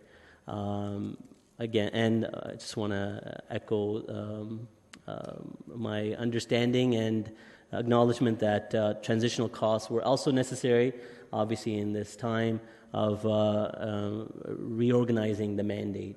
But it is a transitional fund, and I would hope the organization to phase that out over time. Sometimes when additional monies are available, complacency is easy, but at the same time, I have tremendous faith and hope as well in the dedication that Rob and Deb, and of course in your leadership, Bruce, that I'm sure that we will get to a point where we can hopefully phase that transitional funds out. But again, we can be hopeful, but I know that the organization is in good hands. Thank you. Thank you. Councillor Marsh? Thank you, Chair Davey, and thank you for the presentation and for your continued good work at Center in the Square. Just looking at your expenses that's on this page that's in front of us, just wondering, can you describe for us what is the admin and general category covering? Is there any personnel costs within that have, or no? Deb? The admin in general are basically cover the office supplies, the phones, the security systems, and the software that we need to run this program with the programming. Okay, and so I see that you've projected that the budget in 2017 should be the same as 2016, even though you've actually, so far, your projected costs are lower. Do you see that number going down in the future for office supplies and security? Absolutely. Okay, that's good to hear. And community development, can you just give us a little bit of detail about what that cost entails? Community development, that is basically our funding of the front of house for the symphony and for Grand Philharmonic. Yes, go ahead, Rob. No, this, yeah. Sure. Isn't that in community development, right? Yeah. Also inside that budget line in community development is a part-time person who we believe can go out and engage the community in efforts, create better relationships, repair some of the bridges that we've kind of forgotten over time, over the last 3.5 years or so, plus a small budget inside there for that person to have freedom to create relationships. So if it's access to the building or it's an event that we could host that creates a better bridge on top of what we're doing with the GPC and the KWS and also the KWAG as well, that person can go outside those 3 pillars for us. And as we work through the city steering committee on those things and create a relationship that allows some of the not-for-profits out there to come and be a part of us, or at least create a relationship where if we can support their efforts. Mm-hmm. So, okay, and is one of those potential new partnerships or renewed partnerships, is that going to include Waterloo Regional Tourism Marketing Corporation? The Waterloo region? Like tourism. There's not any room in the budget for Waterloo region tourism. We do programming with them, marketing-wise, on a per-show basis, where we believe that if there's a push outbound that might be make sense to us in our marketing plan for a specific show, we would engage Waterloo region tourism. Yeah, as a PR or a branding type mechanism, we do some things with them as well. That's good, because I'd like to see, the Center in the Square highlighted as a tourism destination more strongly than I've, from my perspective, from what I've seen. Yes. Yeah. Of course. Okay. Thank you. Thank you. Councillor Yaneski. Yes, thank you. My question is more related to your relationship with the KW Symphony. And of course, we've got a fantastic concert hall here in North America. From my interviewing various professionals, from conductors to artists on my radio show, they praise it very, very highly, which is wonderful to know. With the relationship with the symphony, the intent back in terms of trying to work things out over the last couple of years was to change certain dates to allow for the Center Square to be able to market weekend dates better because of the attendance for symphony was a little lower, and then shift that around. And of course, preparing for symphony concerts and making bookings for artists takes 2-3 years advance planning. Now that program is in place, is the programming and making those arrangements sort of starting to fall into place for dates that is better for the Center in the Square to bring in those artists that you want, because weekends are now a little more available? Is that now coming along? Yes. First of all, I meet with the chair of the symphony monthly. I meet with the chair of the art gallery less than monthly, but still meet Bryce regularly. The relationships are great compared to what they used to be. You're right, programming gets scheduled in advance, but I'll ask Rob to talk about the time period starting September 17. The attempt now is to better share the calendar with the symphony so they can actively program ahead of time. Like sometimes their programming is way ahead of ours. So we are making an attempt to properly share the calendar so they have great access as one of the founding members of this facility. So we are moving as we are looking at dates. We do have a meeting with their programming team in December, and that foundation becomes part of a memorandum of understanding between ourselves and the symphony as well. And that kind of irons out how they have access to our building, what dates they require, as well as taking into consideration how we need to have a very strong commercial and business enterprise so that we're better supporting and we can see some growth and some changes in these numbers. So us having a stronger commercial enterprise is going to better, help us as we move along with the transition fees and things like that, support the symphony, because we are helping them out with meaningful efforts in reducing their front of house costs and so on and so forth. I'm glad to hear that. That's falling nicely into place, and you guys are working really well together to make both groups satisfactory and profitable. Thank you. Thank you. Councillor Schneider. Thank you, Chair Davey. I just want to say, when I started my very first budget, things were not looking very good, and you came up with a mandate, and you've implemented it very well. I'm really happy and excited to see how things are going at the Centre and the Square, how the relationships between the other pillar organizations have improved, how we're hearing that the Symphony is now financially healthy, and I think that has a lot to do with the relationship. There's other things you've done, though, too, that they're very impressive, and I don't know that the word has gone out there. Things like the rescuing of the Koi Festival. And when you did that, you made an effort, and all the bands were Canadian. The local staging, suppliers, vendors, they're all local. So it's not just providing a great event, but supporting our local economy as well. At the Centre, I think the variety of programming across all demographics has been fantastic.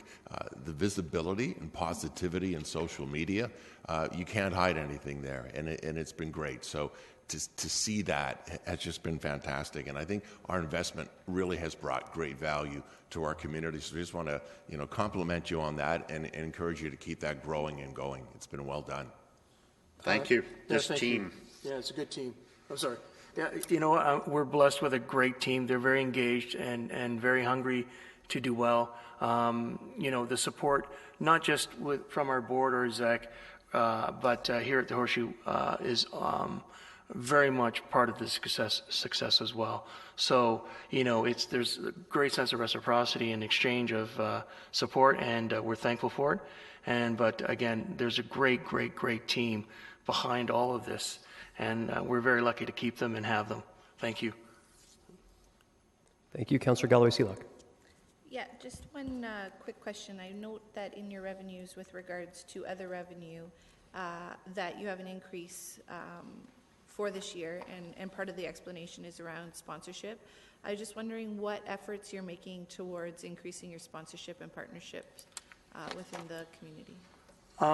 I think for us, we've never been very strong in sponsorship or development, and I think we're in the process as we create these community engagements to move forward with opportunities to delve back into meeting and fostering and nurturing better relationships with the current ones we have, and maybe hopefully at a time that's appropriate as we build bridges, move forward with sponsorship and development and make a healthier line. And is that something that the community development half-time person that you were talking about may have some responsibility, but it may be across the whole organization? Yeah, we believe that there's two parts of this sponsorship development. One's community development and engagement and initiatives, and the other one is the business side of it, the business development, business initiatives, engagement. So the two kind of go hand in hand, but they're still two separate entities. And the community mandate, because of the mandate, we've decided that a community development person would be best suited to help us in this efforts. But then again, we also have a business development person who was already in our complement of staff, that we've kind of changed it up for that person to start fostering those relations in a corporate sense. Okay, that's good to hear. Thank you very much.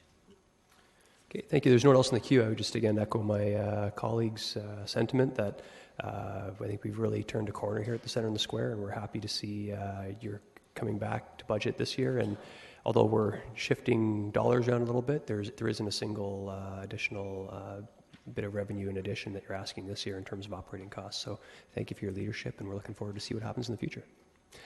Thank you. I just have Thank you. I do have one question of staff, however. Being that the center is projecting a surplus, although a minor one, and we share that, does that, my presumption is that whatever the surplus would be would go back into the tax stabilization reserve? Mr. Chapman? That's correct, and I believe the most recent variance report projected the smaller surplus amount, and so there will be a slightly larger contribution to surplus at year end, based on what we're hearing today. Very good. Thank you kindly. Thank you. Okay, next we have the Kitchener Public Library Board. There will not be a presentation, but they're here to answer questions if necessary. Do we have any questions on the library? Councillor Gazzola. The staff have provided us with the budget figures for the library for this year and next year. Is there any indication of what actual figures look like for this year? Ms. Chevrolet, good morning. We're right on target for this year, for 2016. You're not over, you're not under, you're right on target. Right on target. Is it? I hope by the time we deal with this on budget day, we'll have some actual figures for this. So the question is, will we have some finalized figures for January 23rd? Yes. Yes. So what projected? Yeah. No, I'll leave it at that. Thank you. Thank you, Councillor Fernandez. Yes, thanks, Mary, for being here. You've been doing a lot of new initiatives and a lot of different, trying to bring in some new partners in that I've seen in the last year.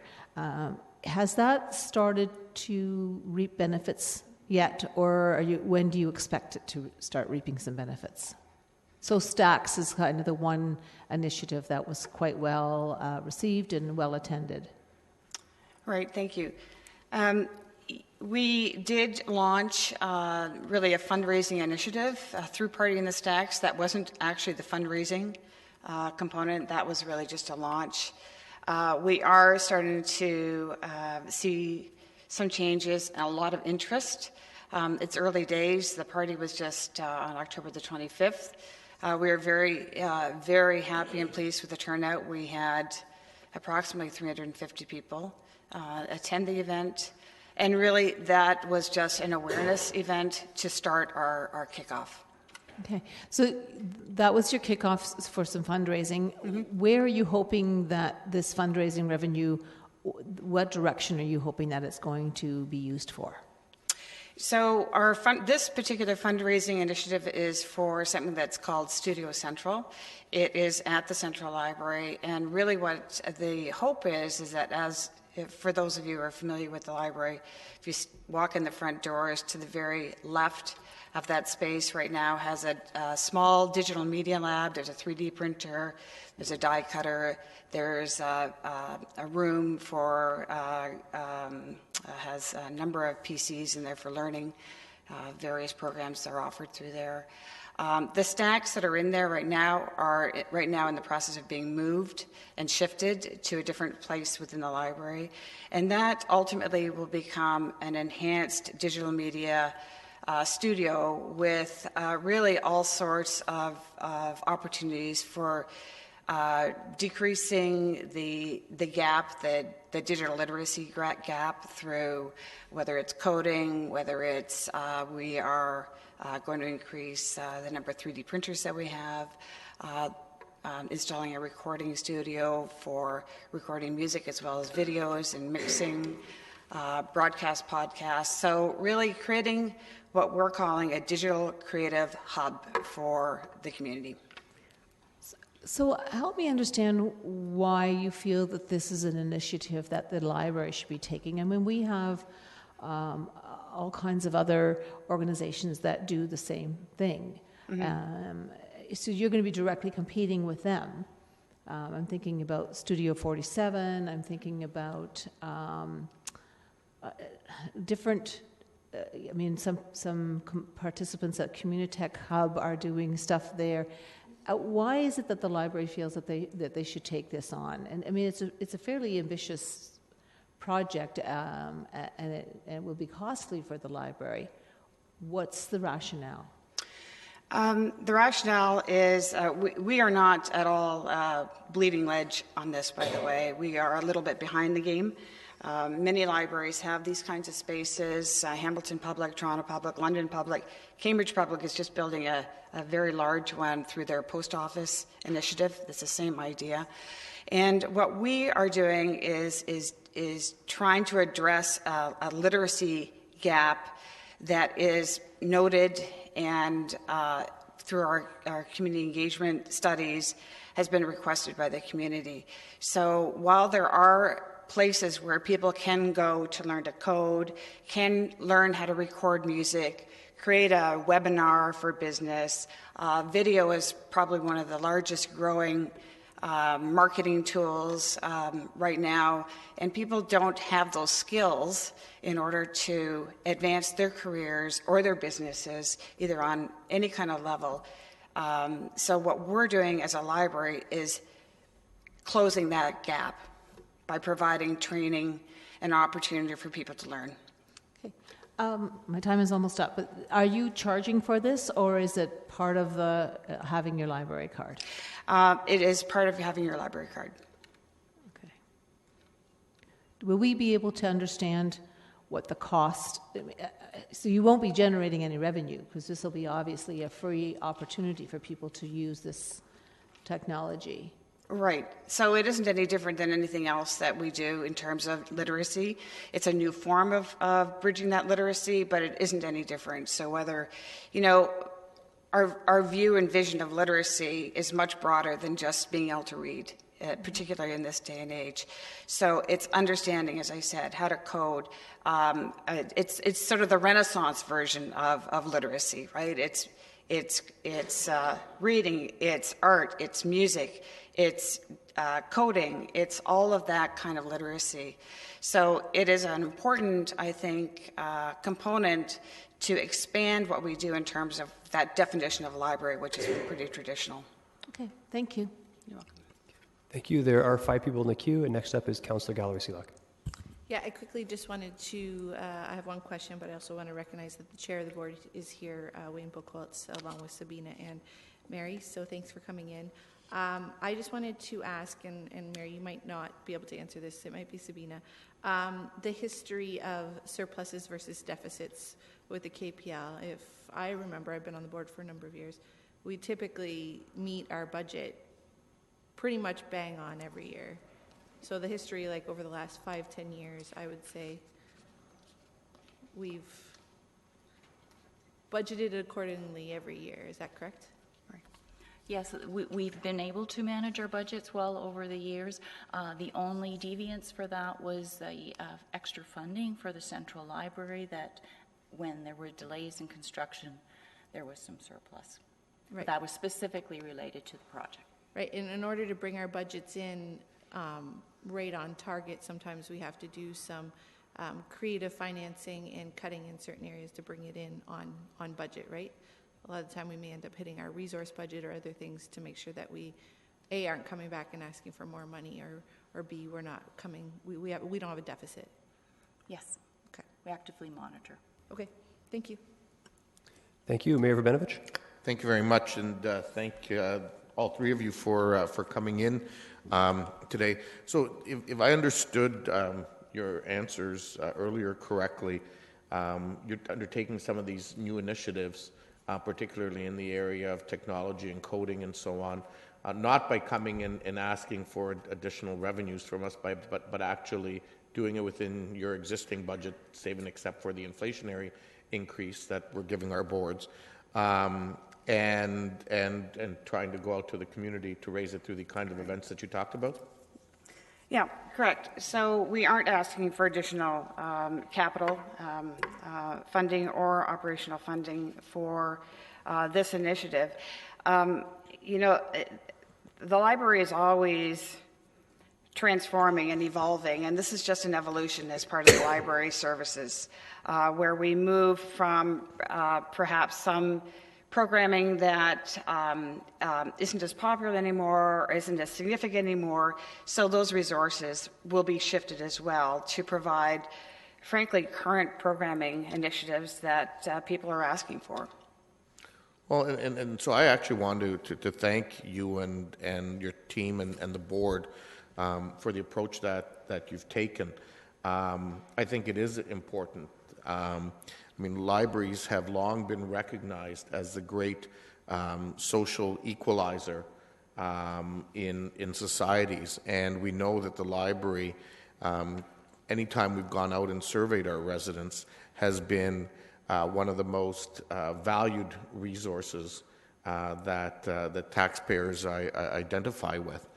I think, Mr. Chair, the library should actually be applauded for expanding into these new areas of work. We know they're extremely important. I mean, one of the things that our growing innovation sector, not just in our community, but in fact across the country, speaks of, is the need to increase digital literacy. We're seeing some of the work that Cambridge is doing with their new library by creating a digital main branch. We know the importance of this in terms of employability of young people in the future, and being able to grow the sector and having people capable of doing the jobs of tomorrow. And so to see the library being part of that, in fact, it's going to involve everybody. It's going to need to involve libraries. It's going to need to involve our education sector in a more significant way. It's going to need to involve partners like the museum and the universities and the private sector, all of which have been really coming to the table in this. And I want to congratulate the library board for thinking outside of the box, thinking proactively, and taking on these initiatives. Thank you. Thank you. Councillor Gazzola. Yeah, thank you for letting my Alzheimer's grow. I forgot a couple of questions I wanted to ask you. What do fines look like this year? You budgeted $110,000. Last year, I know you were some 20,000 over. Actual was over. Do you have any indication for this year? Do we have a projection for? Sorry, I don't have my projection numbers with me, but I think we might be just slightly ahead. Okay, well, we'll see it when we see the actual figures. The other question I want to ask is about provincial grants. You've got exactly the same figure here as last year. And I went back and I checked, and it was the same figure in 2013. How is that calculated? It is a percentage, and we have not had a change in our rate for 26 years with the province. And this is something that I've raised and with the province, and we're not alone. Libraries in general are certainly not as well supported by the province as we'd like to see. I wanted to point that out. We're putting the province on the hook, and the region and everybody else. And here we are. You say 26 years. It's been that same. Same what is formula. it based on? Yeah. It's dart. Well, no, it's based on a population number, and there's a formula that goes with it. Population has changed. We acknowledge that. Okay. The other question: Can we require for people to pay for a library card? Not if they're a resident of the city of Kitchener. No. Who makes that rule? It's part of the Public Library Act. So it's a province says that. It is. I know it's ridiculous thinking, but it would be quite reasonable if all adults, for example, had to pay a few dollars for a library card, would it not? I don't know if that is, in fact, would play out the way we would want it to play out. I think that, again, under the Act, every resident of a municipality receives a free card. Now we have reciprocal borrowing. We certainly charge for outside of the city, but not for inside the city. Yeah, I'm well aware that it's under the Act, but the Act seems a little outdated. Thank you. You're welcome. Councillor Marsh. Thank you. I don't have any questions, just a quick comment. Please. So really, I just want to acknowledge that, Mary, your points about literacy being a broader definition at KPL are well taken, and so thank you for highlighting that in your answers. I mean, we are focused on digital literacy and not making it age specific. However, we are, I think, trying to be relevant to all ages rather than just, the traditional children's area and adult area. We want to have all ages, including our teens, be finding what they need and what they like at the library. So we have age, lifelong learning. I also want to acknowledge that our makerspace, the Studio Central, will be complementing other makerspaces in the community rather than trying to compete with them. We're not looking to replicate or duplicate any other services that are offered in the private sector or at other amenities, but we do want to make sure that at the Kitchener Public Library we are offering relevant opportunities for people to make, whether it's audio, visual, or 3D printing or coding. I think that people will find it all at the library. And again, it's free. So that's something that we're very I think that we should be very proud of. Thank you. Thank you. Councillor Singh. Yes, thank you, Mr. Chair. Quickly, for the longest time, I've been a strong believer that the very fact libraries are the great equalizer socially. But again, as technology evolves, sometimes it moves quicker than how we perceive things. Yeah. And more so now, I think free Wi-Fi is the greatest equalizer. So speaking to that, I want to compliment you first in the direction through your prior background and better understanding of the different technologies that can better enhance the library experience and more interactive approach. The direction that the library is taking, I think it's a good effort to make it more relevant and time-specific, which is excellent. The question I have for you is, it's great the way the budget is proposed, but as we go forward, do you think the effort should be more centralization, where effort is to greater enhancement of technology, and that's where the effort is, as opposed to broadening out of the number of branches? So that's a great question. I think that what we know is that people use a library if it is convenient for them.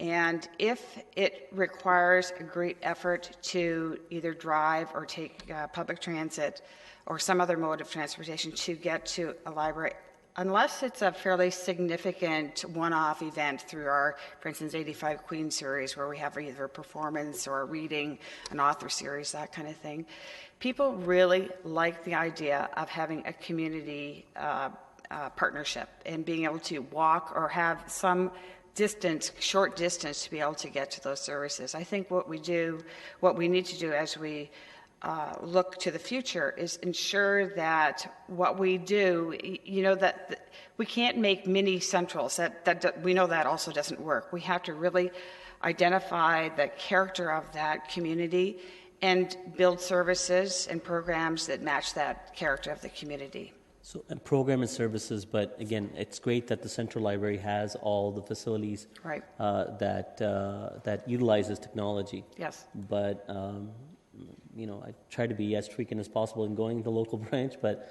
the latest visit didn't really jump out and seeing that there's a lot of interactive approach and same same way that the Central Library does. Is that going to be an effort as well? Yeah, that's a fair question. With this last year, really with the initiatives that we've brought forward, we're using Central somewhat as a pilot branch, and we fully intend to bring those out to the branches as well. So as an example, we are rolling out 3D printers for every branch, and that's going to happen in 2017. We are very aware that technology has to be evenly dispersed throughout our community, and it's not just about Central, it's about our community as a whole. So that will happen as we sort of develop a proof of concept, know that it works, and then we can start to deploy it other places. To my earlier point where I said more so now that free Wi-Fi seems to be more of the social equalizer, the library, I think, was trying out a trial project with having devices that can be loaned out that provided internet at their homes, for whatever intermittent time of signing the device out. Are we looking at expanding that project out? Yes, as a matter of fact, we are expanding that product. This is our Borrow the Internet program for those of you who might not have used it or heard of it. And they're physical devices that members of our community can borrow for up to 3 weeks at a time. They're holdable, so you can come in and place a hold on them. Our hold list, they're very popular. We have at any given day about 150 people on a hold list waiting for a device. So we know that this is something that is a significant service to the community.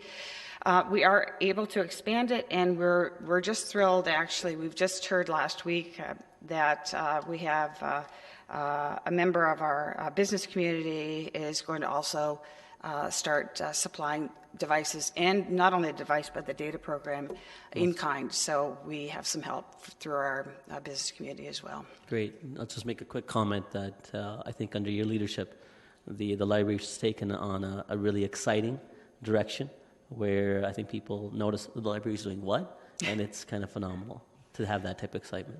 Thank you. Thank you. Councillor Ioannidis. Thank you, Chair Davey. Just wondering, Mary, thanks for coming in. If you can give us an update on the e-books and how that is going. Yeah, thank you for asking that question. So I think that Canada has suffered a lot through the e-book rate, electronic book rate.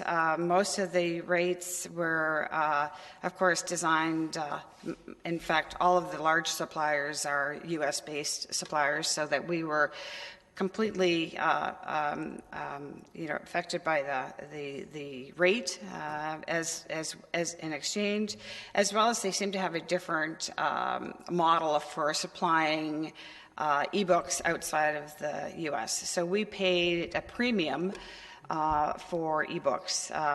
There was a fairly strong initiative with the large Canadian Urban Library Council, or CULC. We formed an initiative and started really lobbying to have some changes made in terms of ebooks.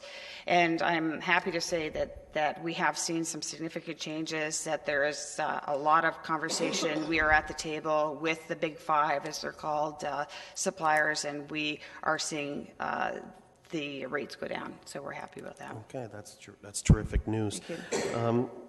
Just to touch upon Councillor Singh with the outlying branches, how is the Forest Heights branch doing in particular? Because it seems like every time I go there, it seems to be well attended and The Forest Heights branch is one of our busiest branches. It is a combination, I think, of a number of reasons. It's a very active community. I think having a pool as part of a partnership with the library is a good combination, only because people, drop their one kid off is in the pool, the other kid is in the library with their parents, and vice versa. So it's sort of an attractive partnership model. And I think that it's just a community that has always valued their library and come out and use it a lot. Okay. Yeah, I just want to echo some of the comments that my colleagues made. In fact, I think you guys are killing it. I think you're doing a fabulous job. I know I've been several times with my kids, and my kids are always entertained, and they're always wanting to pick up books. So if you can entertain my kids, I think you're doing something right. Thank you. Very good. Councillor Fernandez? Yes, thank you. I think it's really critical for the libraries to expand their horizons, because you're right, we are changing. So I just want the public and council to understand that my questions were really just to broaden an understanding of what the library is doing. It's an opportunity for us to understand what you're doing, to expand the base of knowledge of what's happening in the library. So please don't take any disrespect to my questions, but I just think it's really important for them to be asked. So we've started this initiative with the digital media and viewing literacy in a different way. I want to ask, did you, before you started doing it at the Central Library, did you look at partnerships where it was already being done? So, for example, the city has put a lot of funding through our economic development into the studio on Gaukel Street, where it's a makerspace. They're doing many of the things that you're talking about.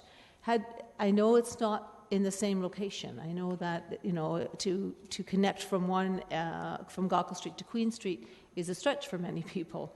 But did you look at that before you started putting it into the Central Library? We did have conversations with a number of organizations that are doing similar, but in fact not exactly similar work. And I think one of the most important distinctions of what the library is doing versus what some of the other groups are doing is that we are providing a service for everyone in our community, and it is the equalizer.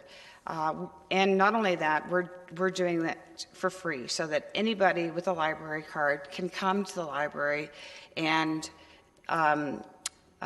bridge and learn some kind of skill that they might not have been able to get other places.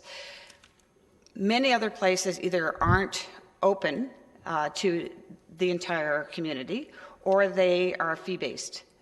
So we're none of that. We're a very different community service.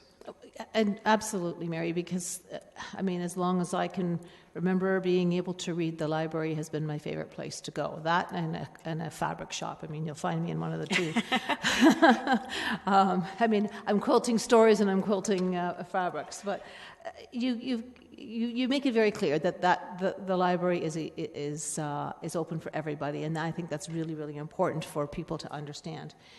You also used the Forest Heights as an example of partnerships. So my next question leads to that. So do you believe that future libraries should always be combined with other facilities? Yes, we believe that a standalone library is probably not our most preferred model, and that a co-located facility where there's a draw for different uses and this cross-pollination works really well. Okay, good. You talked a little bit about ebooks and that you were able to reduce the costs, and Councillor Gazzola talked a lot about your provincial grants. If the province wants, libraries to expand and grow, is there opportunities through this digital literacy for grant opportunities? Can libraries reach out to those grant opportunities?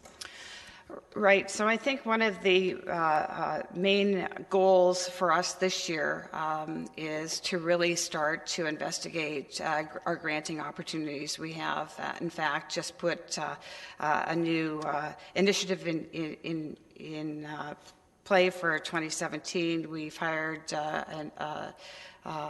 additional staff to help us run these programs, but we believe that whether it's granting opportunities or partnerships within our community are very important, and we are focusing on them significantly Okay, that's great. And just about your fines, I think Sabina will find that I have no problem contributing to that portion of your general revenue. Thank you very much for all the Thanks work for that your you support. do. Thank you. There are no further people in the queue for questions. I don't have any questions either, just a comment. I'd echo the sentiments. I'm glad the e-books issue was covered because that was a very annoying item from previous years, how that was being handled. But I just want to comment too on the almost that new focus of the library and how important closing that digital divide is for people that can't afford the sort of technology that's going to be extremely relevant in the near future. When I think about the fact that someone can go in and sign out a virtual reality headset, which is like $1,000 device that some people could never ever afford or have an opportunity to experience it without paying, and then be exposed to those sorts of, just a tiptoe into the future of what whole future economies will be. It's very, very important. So, I'm very supportive of where the budget is. Thank you for coming in on budget, and I don't anticipate any issues. Thank you. Thank you. Before continuing, I have a couple people in the queue, but it's been pointed out, thank you, Mr. Haggie, that we should definitely have a stand break. I have a couple people in the queue here. Mayor Benefic, is it? On this very briefly. Mr. Chair, just on this very briefly, because I really, for the sake of the viewing audience, I think it needs to be reiterated. The library budget that's been proposed before us is at the rate of inflation, which is what we're looking at for all of the boards. All of this additional work that they're doing, they're actually not asking us for money, not asking for contingency dollars. They are actually raising those dollars themselves. And I don't want that to get lost by the viewing public based on some of the discussion that maybe has happened around here. I think it's important to reiterate that. Certainly worthy of clarifying. Thank you. Mr. Chapman? Thank you, Mr. Chair. I just want to correct the record on a question you had for Centre in the Square. You were asking about any surplus and how that would be allocated. Correct. If you refer to O-105, it's more nuanced than my previous answer. Any surplus in their base operating grant is shared 50-50 with the city. It was agreed to last year that any surplus in the transitional funding would come back 100% to the city. So up to that $250,000, any surplus will be fully repaid to the city in 2016, again in 2017. So any surplus comes back? Up to the limit of the transitional funding? Correct. Okay. If their surplus exceeded that amount, obviously we would share any surplus beyond that 50-50. Okay. It's worth following up with the board on that because I don't believe they're aware of that. They agreed to it last year and we will follow up, yes. Thank you. Thank you kindly. Okay, with that we'll take it is 11:16. We'll reconvene at 11:20, so stand and walk around. Okay, thank you.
This is red.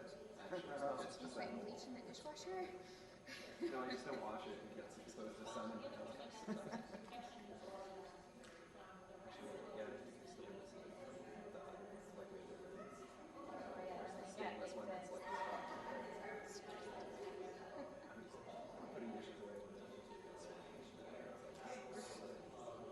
get over it.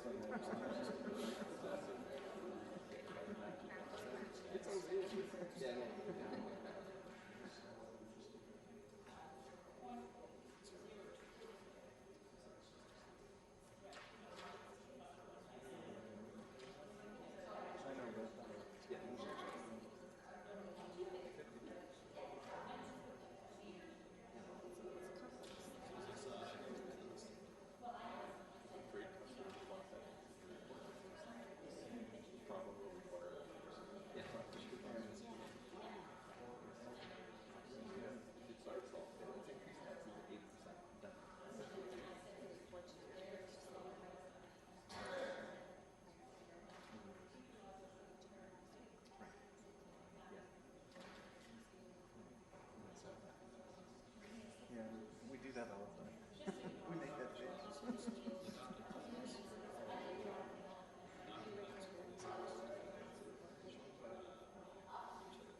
Can everyone please take their seats?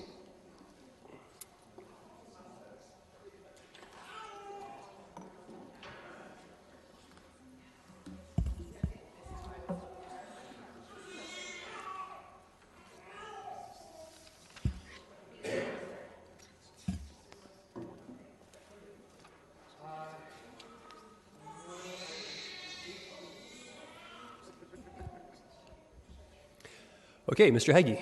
Sure.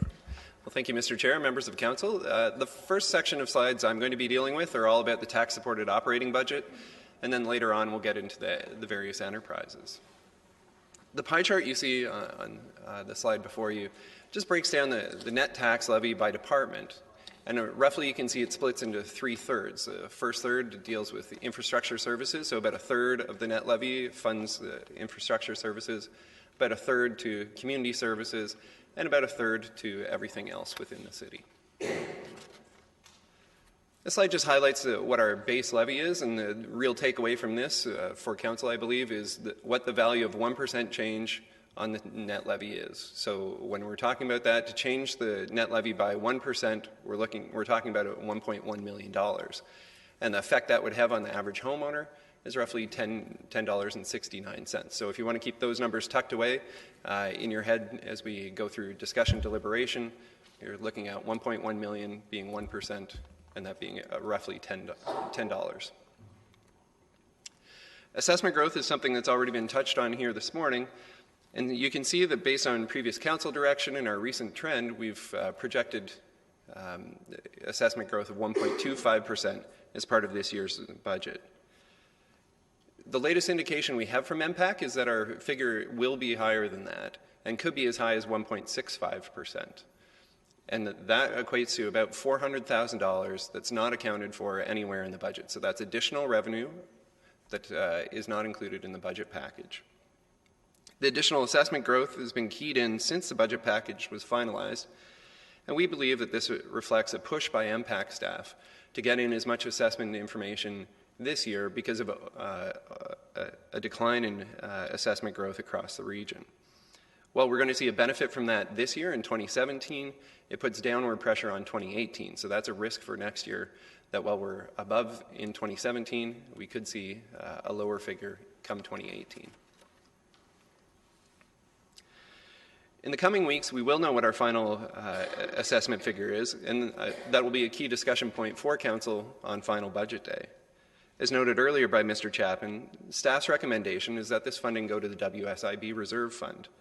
Allocating this funding to the WSIB Reserve would address approximately 1/3 of our known liability over the next 10 years. And while this is a good first step, it will require additional action through future budgets, especially if the liability continues to grow. Slide 72 shows the net levy change by expense type. And so if you look at the bottom of the slide, you can see the proposed budget increase of 1.75%. The base budget items are shown on the top half of the slide, and these really address the expenses and revenues that are generated to continue providing the existing services to the existing city. Increased base budget expenses are the first few items shown at the top of the slide. And by looking at those, you can see that they relate mostly to increased staff compensation from collective agreements and utility costs. The next section in the bracketed figures are base levy or base budget adjustments for revenues that we currently have. And these help offset some of the cost increases. So you'll see payment in lieu are going up. You see investment income going up, user fees going up, and those help offset some of the base budget increases. The bottom half of the slide deals with growth items. The first item there is assessment growth, which again will be changing as that's not a final number. And then the bottom items on the slide deal with new costs that are related to growth within the city, growth of facilities, or growth in programming. Well, this slide breaks down the budget by major expense and revenue type. I'd like to point out to Council that on pages 17, 18, and 19 of the budget package, the budget's broken out by department and division. And I'll pause here if there are any questions that we want to go through on the tax-supported budget for expense type or the budget by department and division. There are. Thank you, Mr. Heggie. Councillor Ioannidis. Thank you, Chair Davey. Thanks, Ryan. I just want to touch upon the assessment growth because to me that's a really key indicator of where our city is going, and you're projecting, I guess, less assessment for the following budget. Can you give us a reason why you're projecting that? So we haven't gotten there, but for future budgets, we are just assuming 1.25% across the board. There is a risk in the 2018 budget that it could be lower because we're getting more assessment this year. Okay. Did we factor in at all maybe the assessment growth may be reduced due to some regional fees that will be implemented? Through you, Mr. Chair, that hasn't specifically been accounted for, but yes, any additional fees could depress assessment growth within the city. Okay, so you think it's kind of fragile right now? It's more tenuous than not. Okay, thank you. Councillor Neski. Yes, when I look at this chart here that you have on the screen, assessment growth, you've got 1.23%. And yet on the page before, you talk about 1.25%. Are they similar figures or are they different?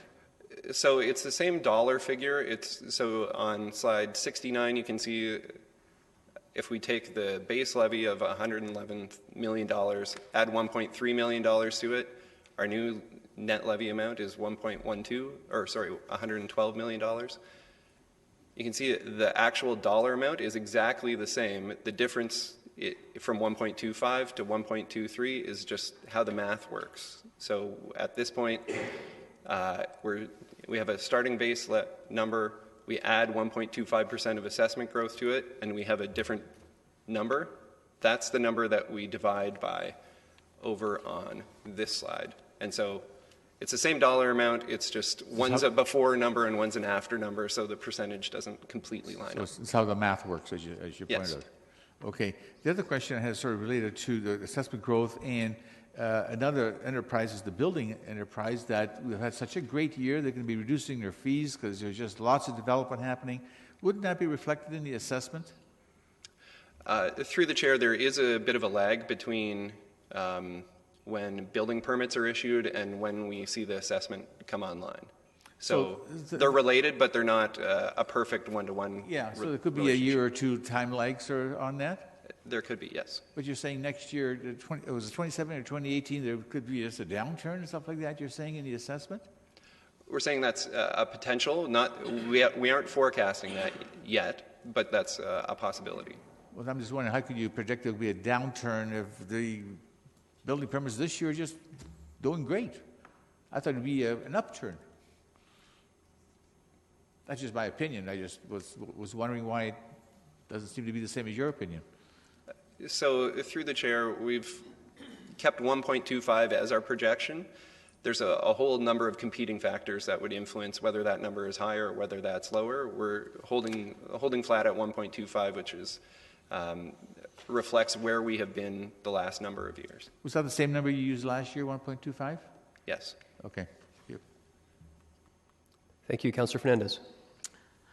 Thanks. At what time will we be looking at the summary of budget changes on pages 118 and 119 and 120? 17, 18, and 19. That's right now. Right now. Yeah. Okay.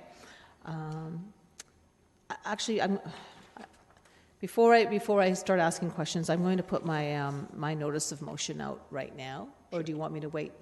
You can put it out now. Okay. Is it related to Dune Pioneer Park? It is. Which is next, but yeah. So I would. It's the next thing we're going to talk about. Okay. All right.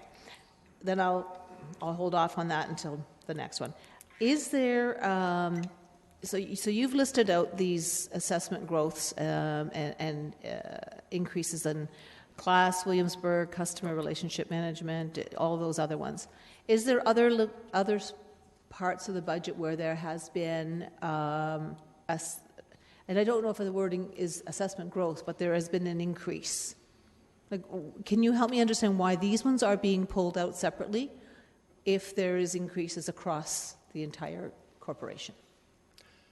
So the items shown on the bottom half of the slide deal with growth either in the city, we've added a new facility, or the city has gotten larger. So we have to provide that service to a larger area of expanded city. Okay, so because our city, because of expansion, we're adding these particular items, and we're highlighting them.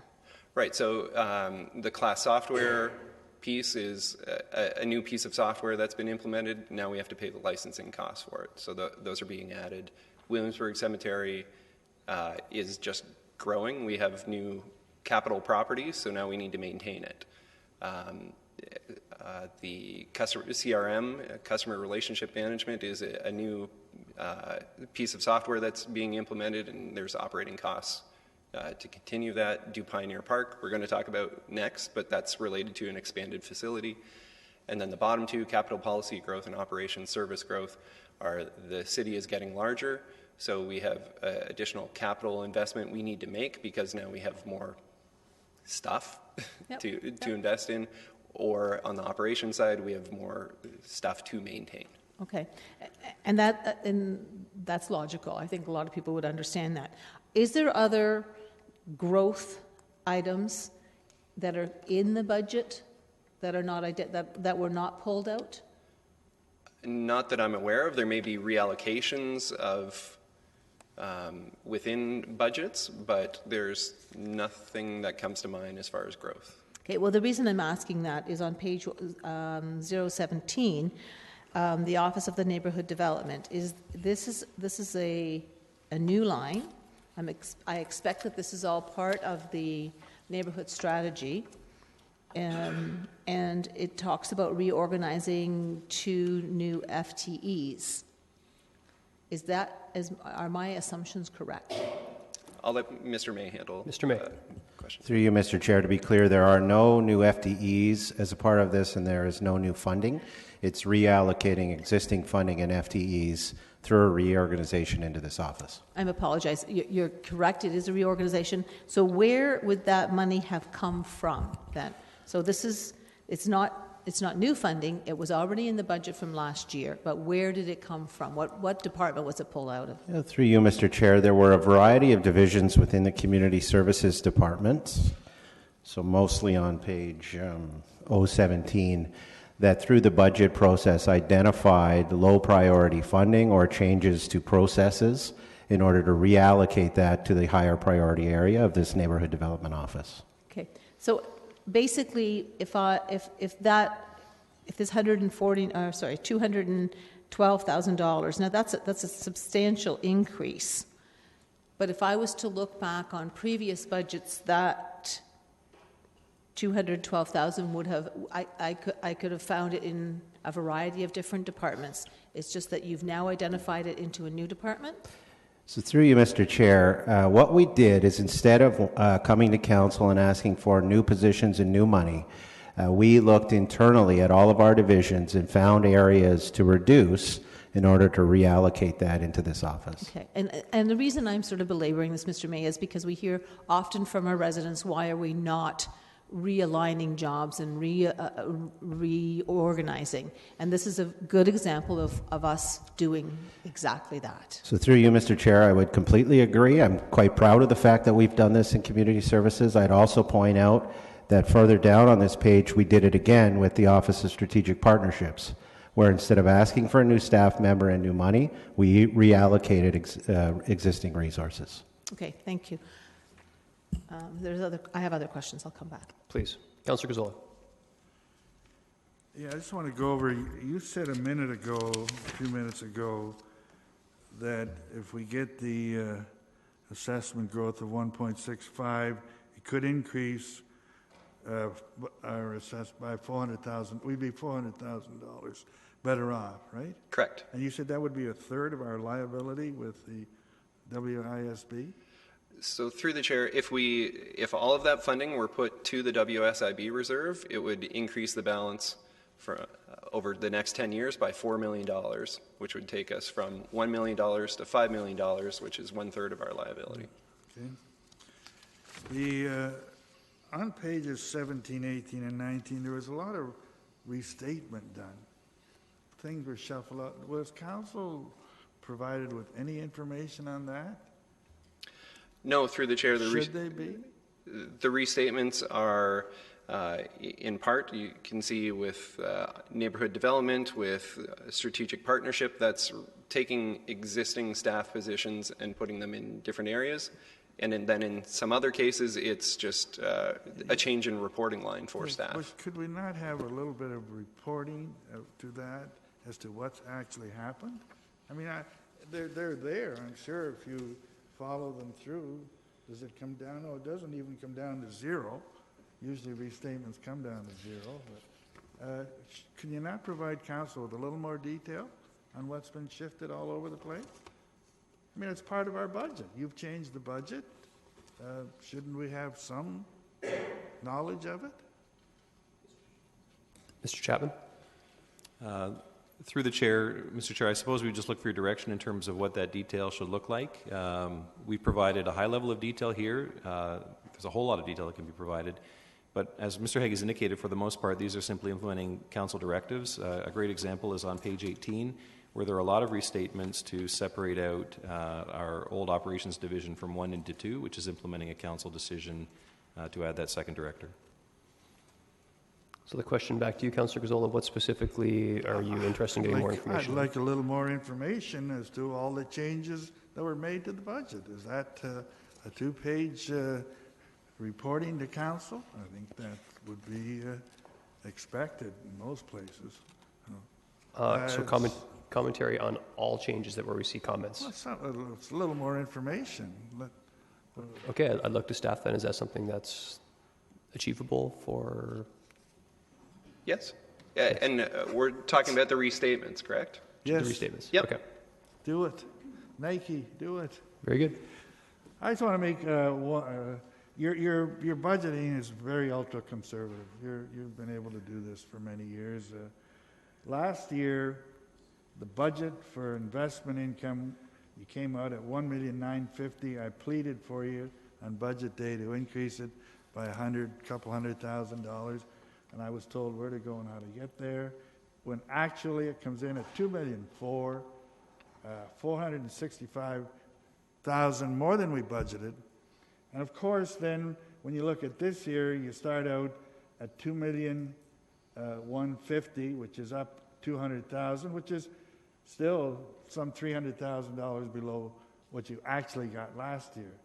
Now, last year you told me that when I tried to do this, you said that 2016 was going to be far worse, and boom, we weren't going to. Are you telling me the same thing about 2017?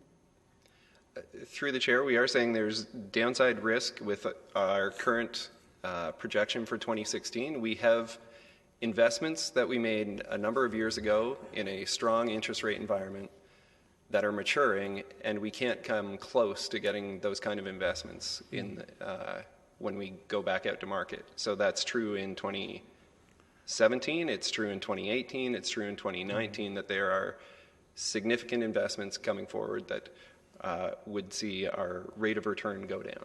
But you have a lot more money to deal with now than you have in the past. You told me that last year. I somewhat question your response. Only time will tell. It's told a little bit for this year.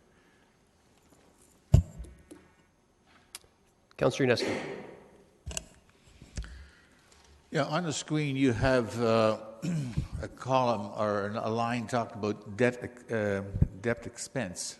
Doesn't seem to be like a big figure, but I'm wondering, where's the expense and the debt for the Edith Fund in terms of the money that need to be paid out for that? Would that be also included here? Is that part of the debt expense, or is that sort of so two parts? the amount we pay for EDIF debt is fixed for the next number of years. We've fully ramped up our EDIF debt. It remains flat for a number of years, and then when we get to on the bottom of page 75, you'll see the EDIF debt retirement. Right. So minus 0.75, minus 0.72. That's as we start paying off the first year of EDIF debt, the second year. So there's no impact to debt this year because of EDIF. We're fully funded for that, and it will remain flat. And so no impact for the next 3 years, you're saying, right? For 2016, or sorry, 17, 18, 19, correct. Okay. All right, so the debt expense that's shown here on 072, what is that debt expense? That's related to tax-supported debt to fund the capital pool, the CC pool. Okay. Now, just below that, you've got sundry income and then other. I mean, sundry is sort of other, same thing, isn't it? Or is there two different others? So sundry income is a specific portion of our budget, and other is everything else. So what's the sundry then? Miscellaneous revenues related to, billboard signs. I forget exactly what the makeup of that is. And then other isn't just revenues. It could be some expenses that have gone down slightly, some revenues that have gone up. It's the catch-all. We couldn't label it miscellaneous. So there could be several factors there. Yes. Okay. Okay. Mayor Rabinovich. I'm not sure what I was going to ask, so I'll come back You to back in? Councillor Singh. Yes, can I ask a question? I don't know if it's appropriate right now for 075. Is it related to this, or are we going to get to that afterwards? We are going to move to 075 after, but... Okay, I wasn't sure if it's kind of just related, or I can bring back in if you prefer, your choice. Yeah, if you don't mind. Appreciate it. Councillor Fernandez. Yeah, I have an additional question on page 018 around engineering administration. And this is one of those lines that saw a restatement of an additional $48,000, and now we're seeing an increase of 17%. Can someone help me understand what that's all about?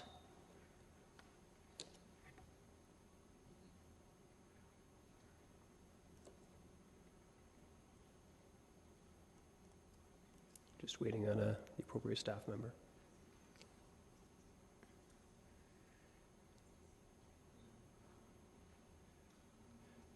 We may need to get follow-up information. Hans is coming down later in the day. We may be able to find out from him. Okay, Mr. Chapman, did you have any insight into that? Through the chair, all I can say is that this is the entire budget for our engineering division. You can see it's a small number because most of their costs are charged directly to capital. So any budget change over a small denominator is a large percentage change. So basically what this is saying is that engineering has increased by $30,000. But what you don't see here are most of the costs within that division because they're charged directly to capital.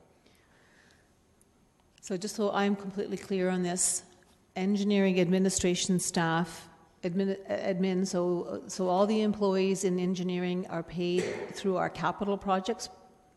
So this is the only operating budget you see for engineering because most of the staff are recovered directly from capital costs. So inspectors, project managers, a lot of the design costs are allocated directly to capital. And so all I'm saying is that whenever you have a small denominator and you're seeing the net change, it can skew the percentage. Okay. All right. Okay. Additional, Mr. Eadman? Sure, and I can just clarify a little bit further. So there are some staff that do site plan review fees and subdivision review fees. So that's captured in this as well. There's a 10% increase that's proposed in the fee schedule associated with that, and this is being offset through that. Thank you. Councillor Marsh? Thank you. Yeah, I just want to add a request. In addition to what Councillor Gazzola is asking regarding the restatements, I'd like to, in that explanation, to understand what are we looking at when we look at the restated budget as well. So the restatements is one thing, but then the restated budget, my understanding is that it's just so that we can compare apples to apples when we're looking from 2016 to 2017. But I want to have that crystal clear when it comes back. Sure, or I can try to answer it now. Please. So we start with the budget as approved by council is the 2016 annual budget. The restatements add or subtract from that budget to get a restated budget. And so an example, this didn't actually happen, but I have 7 people in my area. If somebody were to be transferred from another finance division into financial planning, now I have 8. And so if we don't restate the budget, it looks like my budget went up a whole lot because now I have 8 people versus 7 people. So just so it's comparable apples to apples, we restate the 2016 budget to make it look like I had 8 people in 2016, and then we compare what the actual change is in 2017 to my 2016 budget. Okay, and so just then looking at the 2016 year-end projections, they should line up with the restated budget, should they not?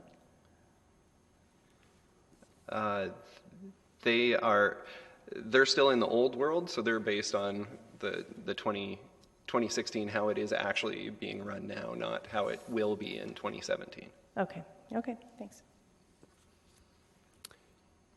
Thank you. Councillor Gazzola? Yeah, a couple other questions. The operation service growth, the $350,000, I know what that is, I understand, but could you not give us just, not today, or could you give us a little more detail as to how you arrived at that $350,000? Okay. Should be very simple. And I had a question on these figures that you're projecting now. What are they based upon? Those will match up with the August variance report. Okay, so it's based on August figures. And they will be updated for final budget day. Yes, okay. The reason I asked, when I looked at the August figures, Community Services had a $27,000 surplus, and it appears that that's all going to disappear by the end of the year. At the end of the year, you're showing a surplus of $714,000. Well, most of that is due to the other revenue items. Well, what's happened to that $627,000 surplus? Are you get a raise? Are you looking at the actual amount as of the end of August or the projected amount as of the end of August? Let me see for community services. What I'd be looking at. Because no, I would. No, I was looking at the actual amount. Yes. Yes. So I mean, that's actual. That was there at the end of August. What's happened to it? What's going to happen to it? I could have asked you that back in October, I guess. Right. When we dealt with it, but it was a council meeting. I didn't want to go into that. So, but I would have asked you then. Right. What happens to this $600,000? I don't know off the top of my head. We can provide a response. To be clear, then, there's still 4 months of expenses that need to come out, right? Okay. I think it'll be a combination of a whole bunch of things like timing differences when we thought we were going to pay for something versus when it actually happened. We don't have accruals in those types of things, but we can provide a better response. Well, it's a big figure, so it would help. Thank you. Okay. Councillor Singh, are you on this or the following? This? Okay, Councillor Singh. It's on 072 as well. Councillor Gazzola touched on it, the operations services growth. I'm glad that the explanation is going to be provided. Just a quick synopsis, I'm guessing it's the growth of operations as our city expands? That's the purpose of it, yes. So as we're still cutting grass, plowing streets, but now we have more of it. So how do we derive to stating that 0.31% is the satisfactory increase as opposed to more or less? And that will be in the response. And in the capital policy growth, that's building up our reserves? No, that's to fund the CC pool to actually deliver projects in 2017. So if that budget is reduced, there's less money for capital projects. No problem. Thank you. Mr. Chapman? And just on the issue of the capital policy growth, that was actually implemented as a restraining tool by council. And so what council said is that the contribution of capital shall only be increased by inflation and assessment growth, so that the impact of the ratepayer is limited to the rate of inflation, and so that's what this mechanically achieves. Okay, Councillor Gallo-Silock. Yeah, I have a question from 018 with regards to under operations, roads and traffic. We are doing these pages now, right? 18, 19. We are, yes. Okay. It says region, and it's a negative 45, almost 46%. Just is there explanation behind that?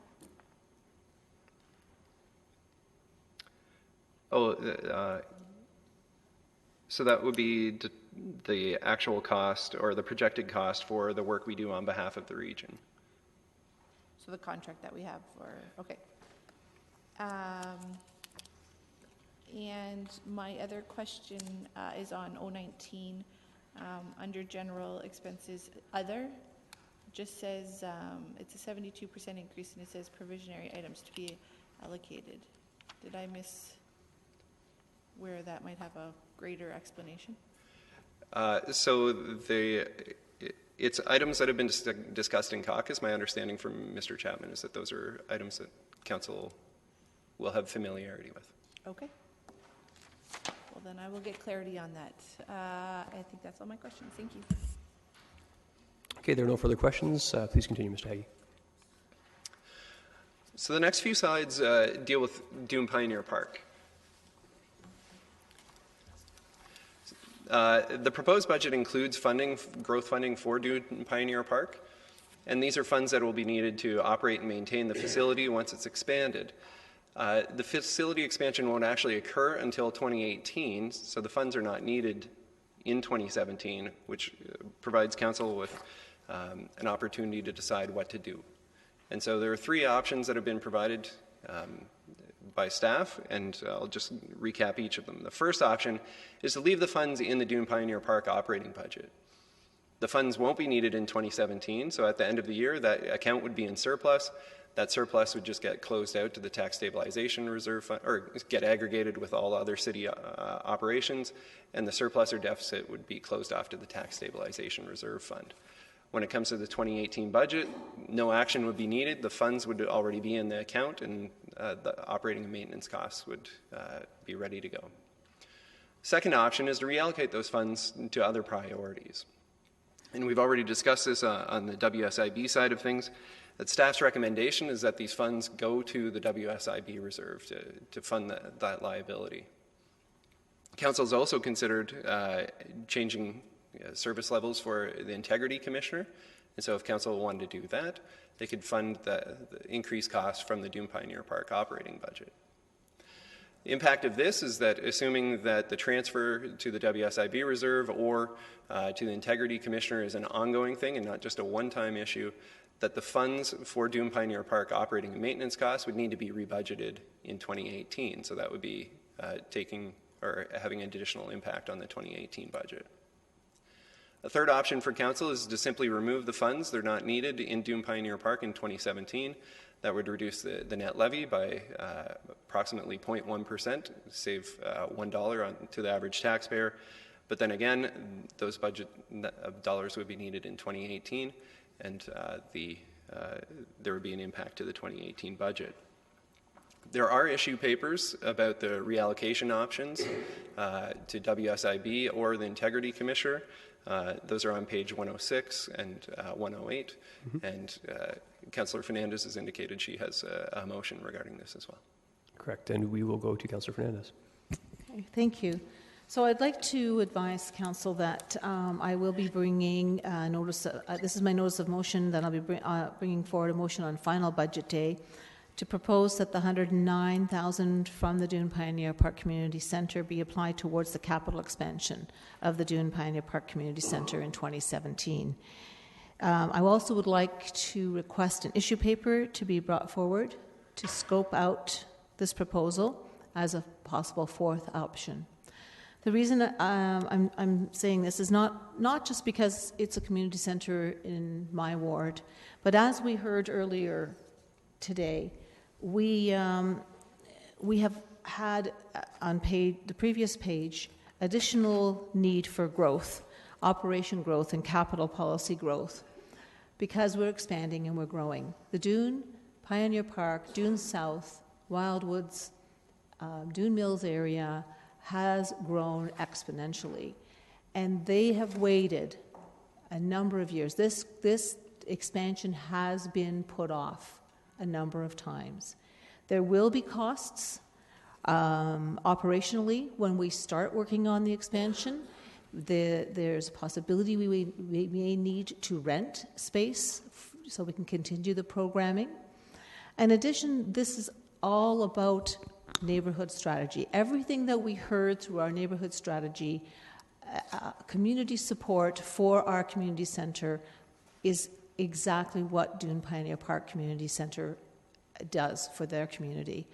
So I mean, I could go on and on and on, and I think that we have talked a lot around this horseshoe about community needs, about supporting our communities in our neighborhoods.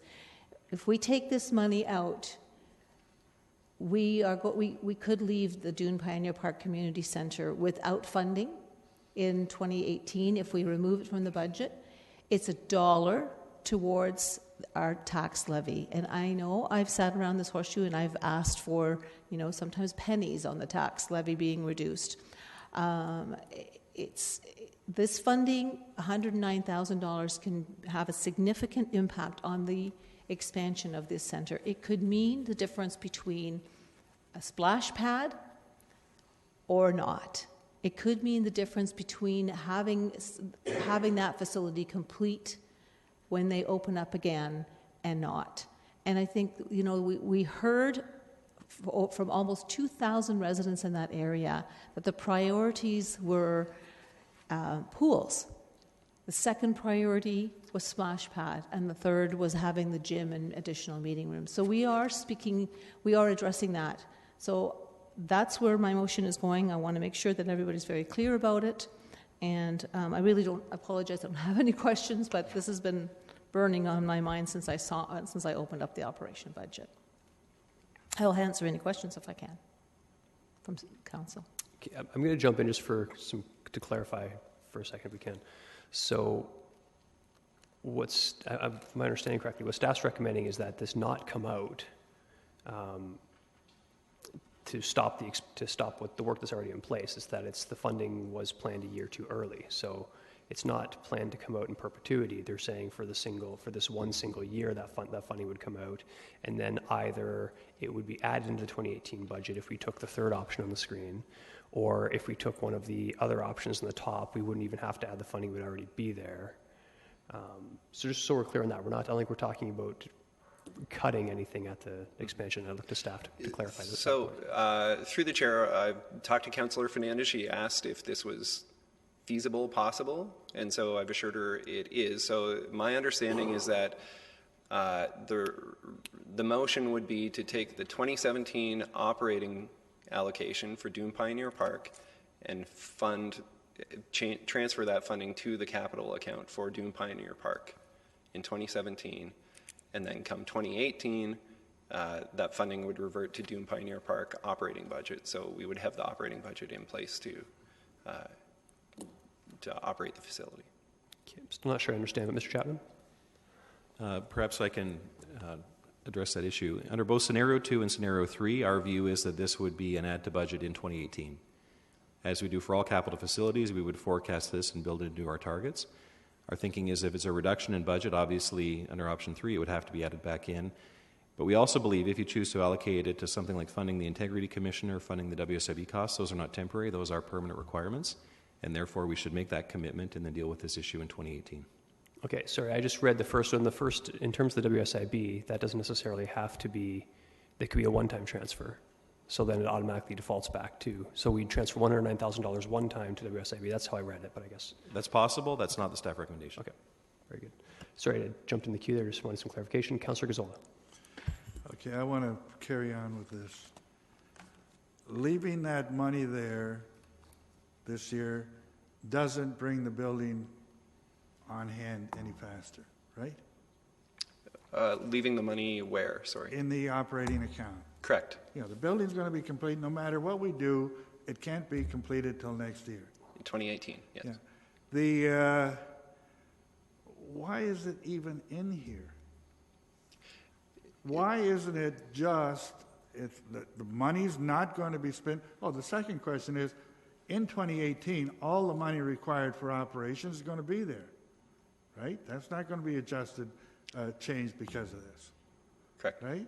So why is it even in here? Why are we even talking about it? The building is not coming on till next year, and that's when we would face the increase. We would face it under that category, operations, service, growth. And that should come into play next year when the new building comes on to play. But by segregating it here, you've opened up a can of worms that doesn't need to be opened up. And then Now, I'm getting the feeling that you wanted to get a few more dollars into the WISB, and this is one of the paths. You know, why is it even in here? Because we only put in our operating budget expenses for what we're going to incur that year. We're not going to incur these. Okay, Councillor Gonzalez, so the question is why is it here and not broken out as detailed? So through the chair, flip to slide 75. Every year we look at a 10-year rate projection. In last year's final budget day package, we projected that we would need the funding for Dune Pioneer Park in 2017. So, and it's singled out on its own. As you can see, other facilities that are added are there, so it's not buried within operations service growth. It's a distinct line. So we're just being consistent with what was provided to Council for final budget day last year, that it was anticipated to be a 2017 expense. We realized as we were going through the budget process that the facility wouldn't be ready, and we're giving Council an opportunity to decide what to do with it. Well, the fact that it isn't ready takes it right out of that line. We would do that normally, but that doesn't change anything. To me, it's just it's opening up a can of worms. It's making it look like they're not getting what they want or have been promised in that area. They are. Nothing's going to be changed.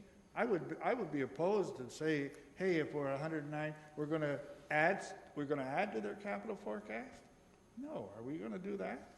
That's the proposal by Councillor Fernandez. Yeah, but why should we be adding to that capital forecast?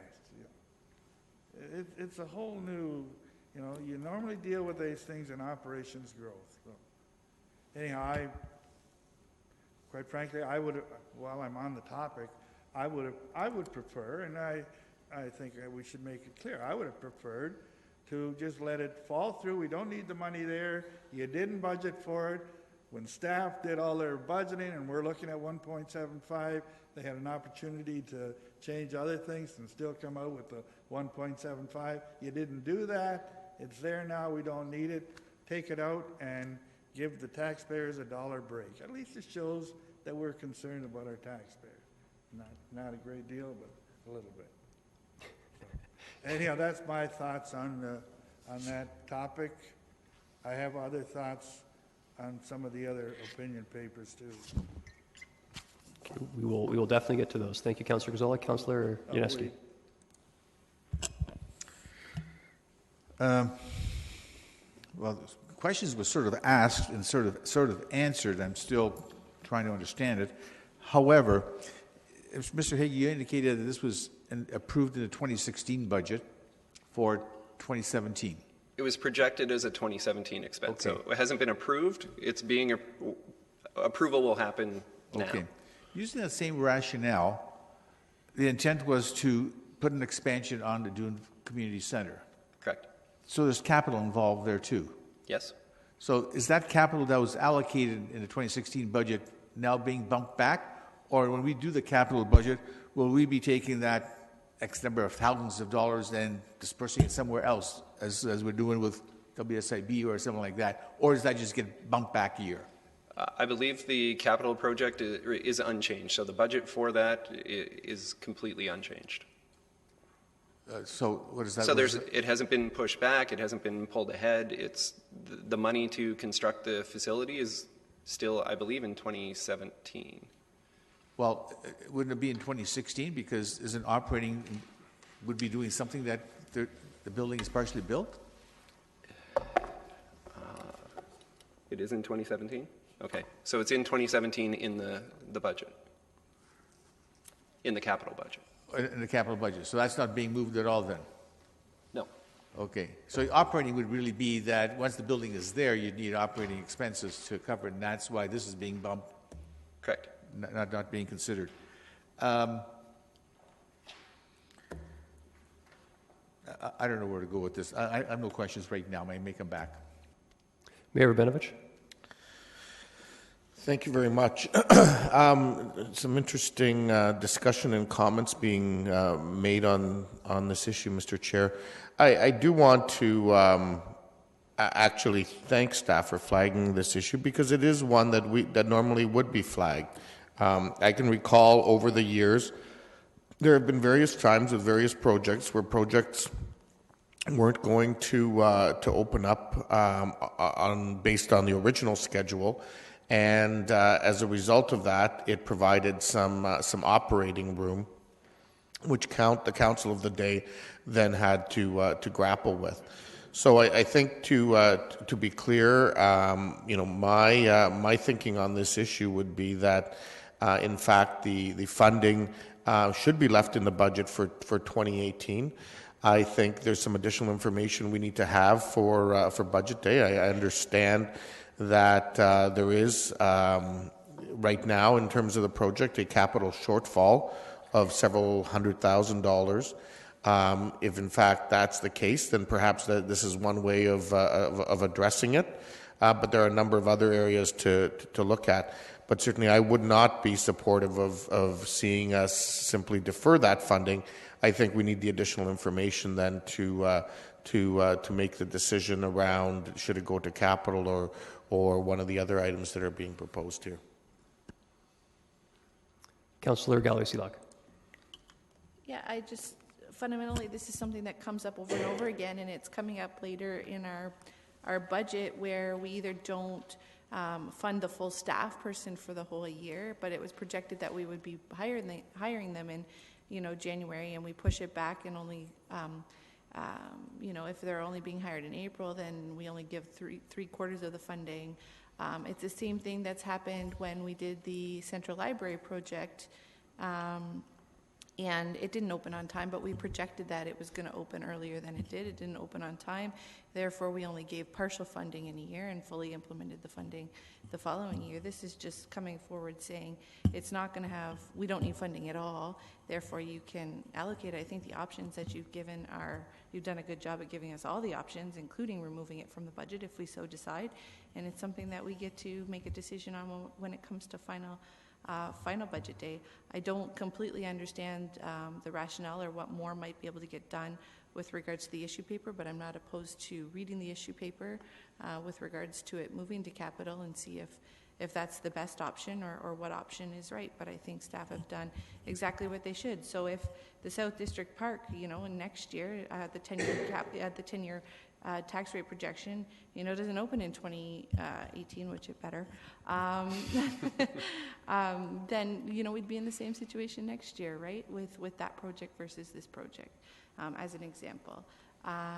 So I don't mind looking at options for final budget day, so I appreciate what staff have brought forward. There may be other options that people want to bring forward as well for that funding, or maybe as we continue to go through budget discussions, there may be other options that come forward that are underfunded or require more funding, and this may be an option to use some of this funding. So I thank staff for flagging it, and I look forward to seeing the issue paper and what may be able to get done from a capital perspective, or if it really does anything to capital. And if you do want to note, it is in the 2017 forecast. You can look on capital page 124. I was able to find it. It's there.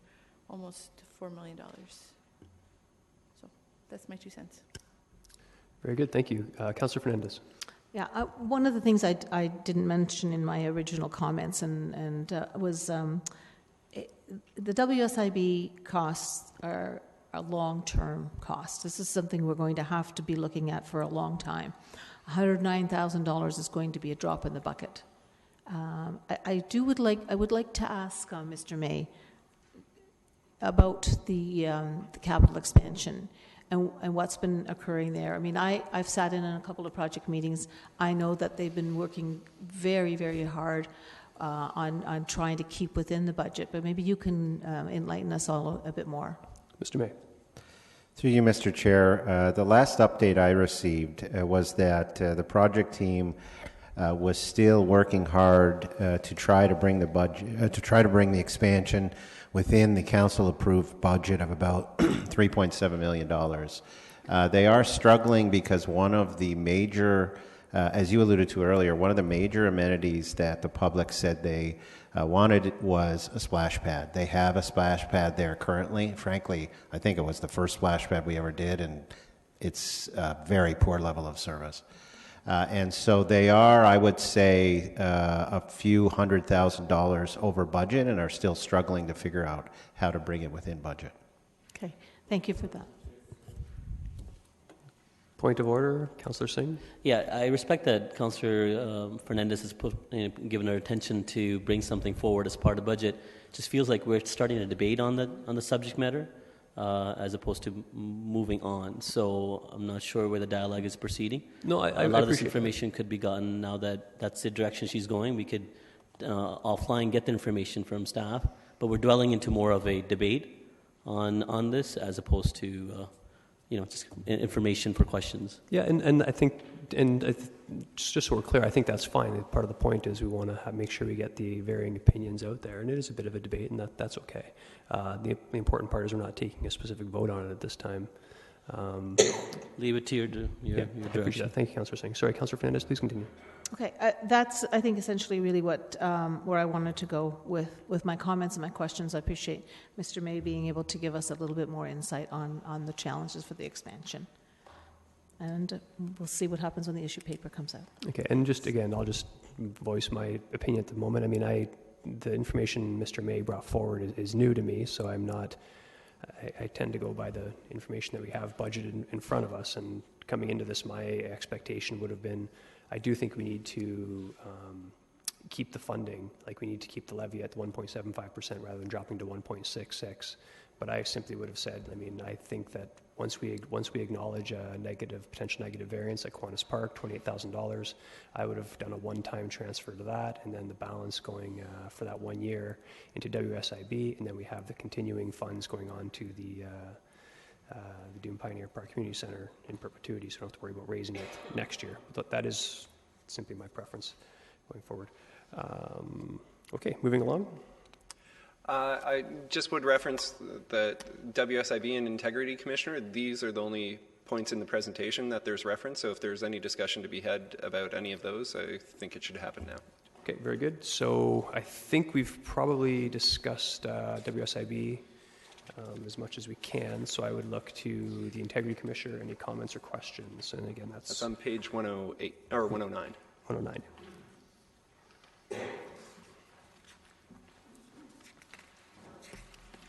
So if anyone has a planned notice of motion for this item, I think now would be an appropriate time. Councillor Fernandez. Yeah.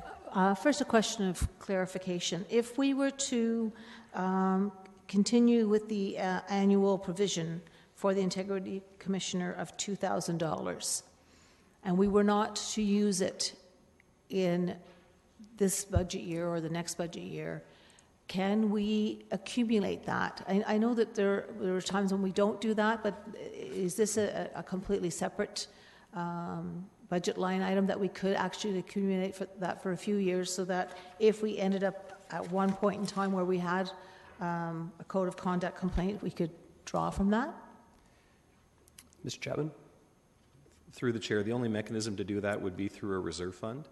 And we believe that given the lack of frequency, at least historically, around the use of this account and the relatively small dollars we're talking about, we think the Tax Stabilization Reserve Fund through the annual surplus or deficit is the best way to manage that, as opposed to creating another reserve for what amounts to a very small program.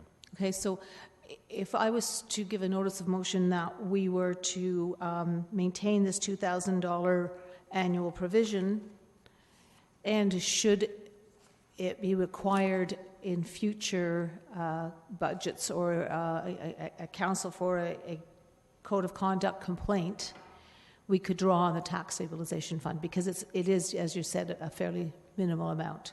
Would that be a reasonable request? I think that's one of three considerations. I think before you get there, you do need to set your mind to what's on page 2, and that is to say, are we setting an upper limit per councillor? And depending on the limit you set, that will dictate your exposure here. And once you've set a limit, what is your expectation around how those services will be consumed? And we've showed you at a $5,000 limit what the cost would be at various levels of utilization. So if council sets a limit but says we don't anticipate there will be much take-up, it may be, once a term, a few people might need it, that would lead towards setting a lower budget or perhaps not a budget increase. If you set a higher limit and you expect that it will be utilized, then our recommendation would be that you put budget behind that. Okay. So all I would suggest is start by setting a limit if you're inclined to do that, and then based on how you expect it to be utilized, decide whether or not you need to adjust that $2,000 annual budget. Okay, so I agree with you, and I probably should have worded my my note appropriately. That I just put myself up. Sorry. Oh, sorry. Yeah, there. Okay. Yeah, so there is the recommendation right there. So I think the simplest thing would be to fill in the gaps. But if you want to, I'm sorry. there's a recommendation on page 0110. There's a recommendation with the numbers blank. Yeah, I mean, essentially, it would be the limit of what we have presently in our budget. I don't know that we should be saying a limit per member. I think that's. I don't know that that's a wise move. Except that I understand that, if one member of council goes over, that'll come out of their own personal budget. So. Do you want to think on it and cue back in? I will. Thank you. I should have thought ahead. Thank you. Councillor Gazal. Yeah, I was, just to make my positions known, I'm not prepared to really support anything on that conflict of interest thing. I don't know. I'm not prepared to, times are tight. We've got all kinds of concerns, and to look at increasing our budget by up to $55,000. I don't feel it is. I don't feel it's necessary, and I won't be supporting any of the aspects of that. Thank you, Councillor Singh.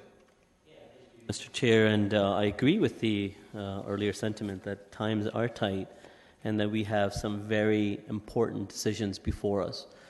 Crucial decisions that I think all members of council, if they are able to, that need to be allowed to be able to facilitate and be a part of that important discussion as to how our community moves forward and decides on those key issues that would reflect on making the quality of a life of our citizens better. So this is one crucial aspect that has been missing.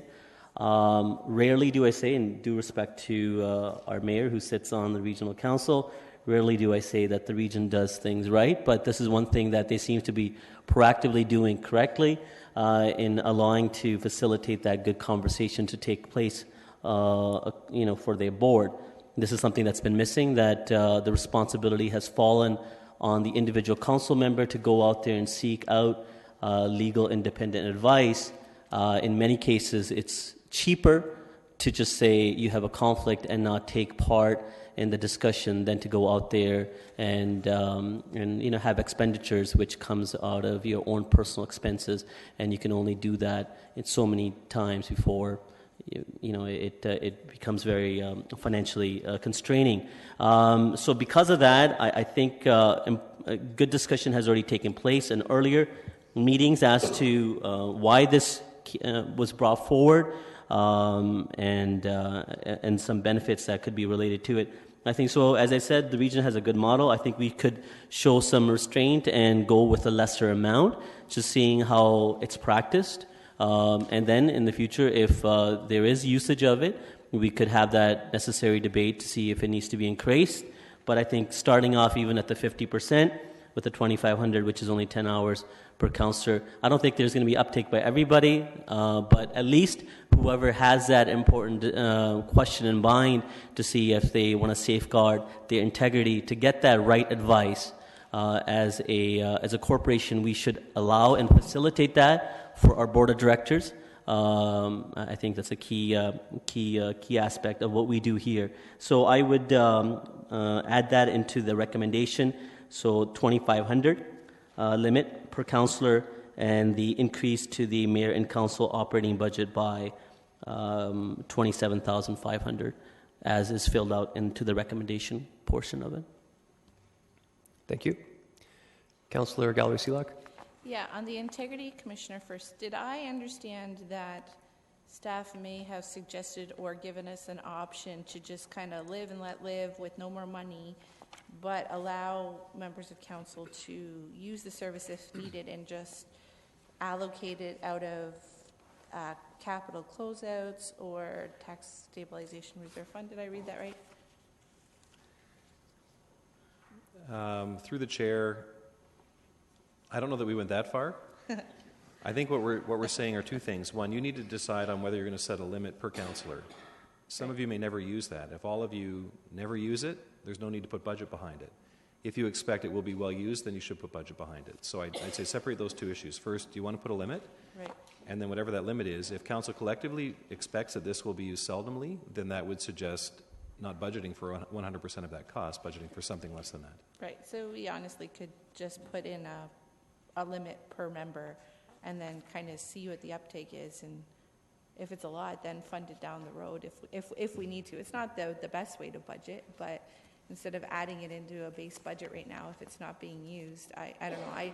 I'm kind of the opinion right now that no more money needs to go into it, but I don't necessarily mind giving, maybe not what Councillor Singh's suggesting at $2,500, but some sort of a limit to each member of council, and then really seeing over the next couple of years, and even when there's a new term of council come forward, to see what the uptake is, and then maybe putting something in on an annual basis that reflects that amount. That would be more of my thought behind that. But I think I had to be out most of the WSIB. If I can just quickly ask a question on that one as well. Sure. It's really just with regards to the recommendation. I know we're not dealing with it specifically here today, but I want to understand on the second clause of that on 108, it's saying that, and the decision again will be on final budget day, but my reading of it is that it's not only the 2017 assessment growth, but any assessment growth increase moving forward would automatically go to WSIB. Do I get that? Or am I reading that wrong? Through the chair, it would be if the actual assessment growth comes in at 1.65 instead of 1.25, it's $400,000, that would be built into the base budget as a transfer to the WSIB reserve. So it would be ongoing. It would be it would adjust the budget this year, and then right. That 10-year you were talking about at $4 million. Correct. Yeah. Okay. Sorry. So I did read that. I just wanted to make sure it wasn't an automatic every year, that if there was an increase. Yeah, it wouldn't exponentially grow. It right. Would it's be just that the new funding level. Yeah. Okay. But that will be determined on final budget day, and you'll have that final number for us then, right? Yes. Okay. That's all my questions. Thank you. Okay, thank you. We are running a little long here. We have to break for special council and caucus and lunch, so I'd ask, we have 5-6 people in the queue now. If you could keep your comments brief, I'd appreciate it. Councillor Yaneski. Yeah, in regard to the money allocated for the Integrity Commissioner, we've got $109,000, and no matter which package we choose, if we go that direction, let's say the suggested 50% one, what if $27,500 gets put to that account? What happens to the balance of the 109? Where does that go? Through the chair, by default, it would remain in the Doom Pioneer Park operating budget, unless there's other direction from council, the funding will remain in Doom Pioneer Park's operating budget, which would be used for next year. For 2017 or for 2018? It would result in a surplus in 2017 in Doom Pioneer Park, and then would be used in 2018 to actually fund the operating and maintenance costs of the expanded facility. Okay, I appreciate that. Now, if we go to the other suggested one with the WSIB and put the whole 109 there, that would be more or less just a drop in the bucket, as somebody mentioned, to cover WSIB issues. Yes, it's $109,000 towards a $14 million problem. Okay, so, and yet you're looking at a minimum target balance of $6.3 million roughly. And if nothing goes in there, a WSIB account, and this seems to be such a crisis that was brought forward here as an issue paper, yet if nothing goes in, what happens to the WSIB, that reserve account? It just sits very, very low? Yes, so... And there's no other sources that will come into that? There is funding going in every single year to the WSIB reserve. We're contributing about $1 million, but as Mr. Chapman mentioned earlier, if we were a Schedule 1 employer instead of Schedule 2, the amount we would be paying to WSIB is almost $3 million. Okay, so Mr. Chapman, do you want to add? we're putting in $1 million right now. Mr. Chapman. Annually, you're saying, right? We are, but then we also have expenses, and our expenses are essentially $1 million a year. So what we put in covers what we have in expense, and the balance sits at around $1 million. So you actually want to put in more? Correct, to build that balance. Mr. Chapman. Through the chair, I just want to correct the record. I've never referred to this as a crisis. We don't see it as a crisis. We see it as a problem that is going to hit us over the next couple of years and one that we need to address. I'd also be concerned that because this contribution is being referred to as a drop in the bucket, that may be used as an argument not to fund it, right? Because it doesn't fully address the issue, therefore we shouldn't do it. All the point we've made through the budget is we've lived within the guideline the Council has set for us. And our message to you is wherever there's capacity, we believe the most urgent need is to fund the WSIB reserve. We see this as one potential. Assessment growth is adding to it, and that's more substantial. And so, yes, we agree we need to do far more, likely over time.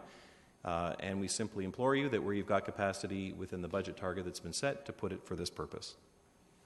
So do I understand? Okay, I appreciate where you're coming from. I understand the answer. So you said it's not a crisis, but it's an issue. So because it is an issue, then there's no direction from staff to say, well, let's just throw another $1 million in there and just raise the tax levy by 1%. That's correct. We don't have that direction, but we see opportunities within the guideline that you've set for us to start achieving that this year. And so we're simply saying within those guidelines, wherever we can, let's move in that direction. So we could make a recommendation to you to increase the account by another $1 million, which would mean the operating costs would go, instead of 1.75, maybe 2.75. You could do that. I don't expect that that's likely, but we are encouraged that we have additional unplanned assessment growth, and so that presents an opportunity to make considerable inroads this year that we didn't foresee. Okay, and that's what I want to understand. Thank you very much. Councillor Etherington. Through you, Mr. Chair, on this particular issue, I agree with Councillor Gazzola. There's no way I would support any... I support the code of conduct, but I would oppose any effort to pump money into providing money for councillors to get legal advice. In fact, I've always resented the fact that regional councillors get this perk, can get $5,000 each. I think instead of doing that, we need to extensively lobby our provincial members to take action on this ridiculous law, which, in my opinion, stops a ward councillor from doing ward business on occasional controversial issues. We're elected to address those issues, and we need to change the conflict law at the provincial base. So I'll be voting against any money going toward this legal advice. Thank you. Councillor Ioannidis. Thank you, Chair Davey. Yes, I want to touch upon the Integrity Commissioner and aspect.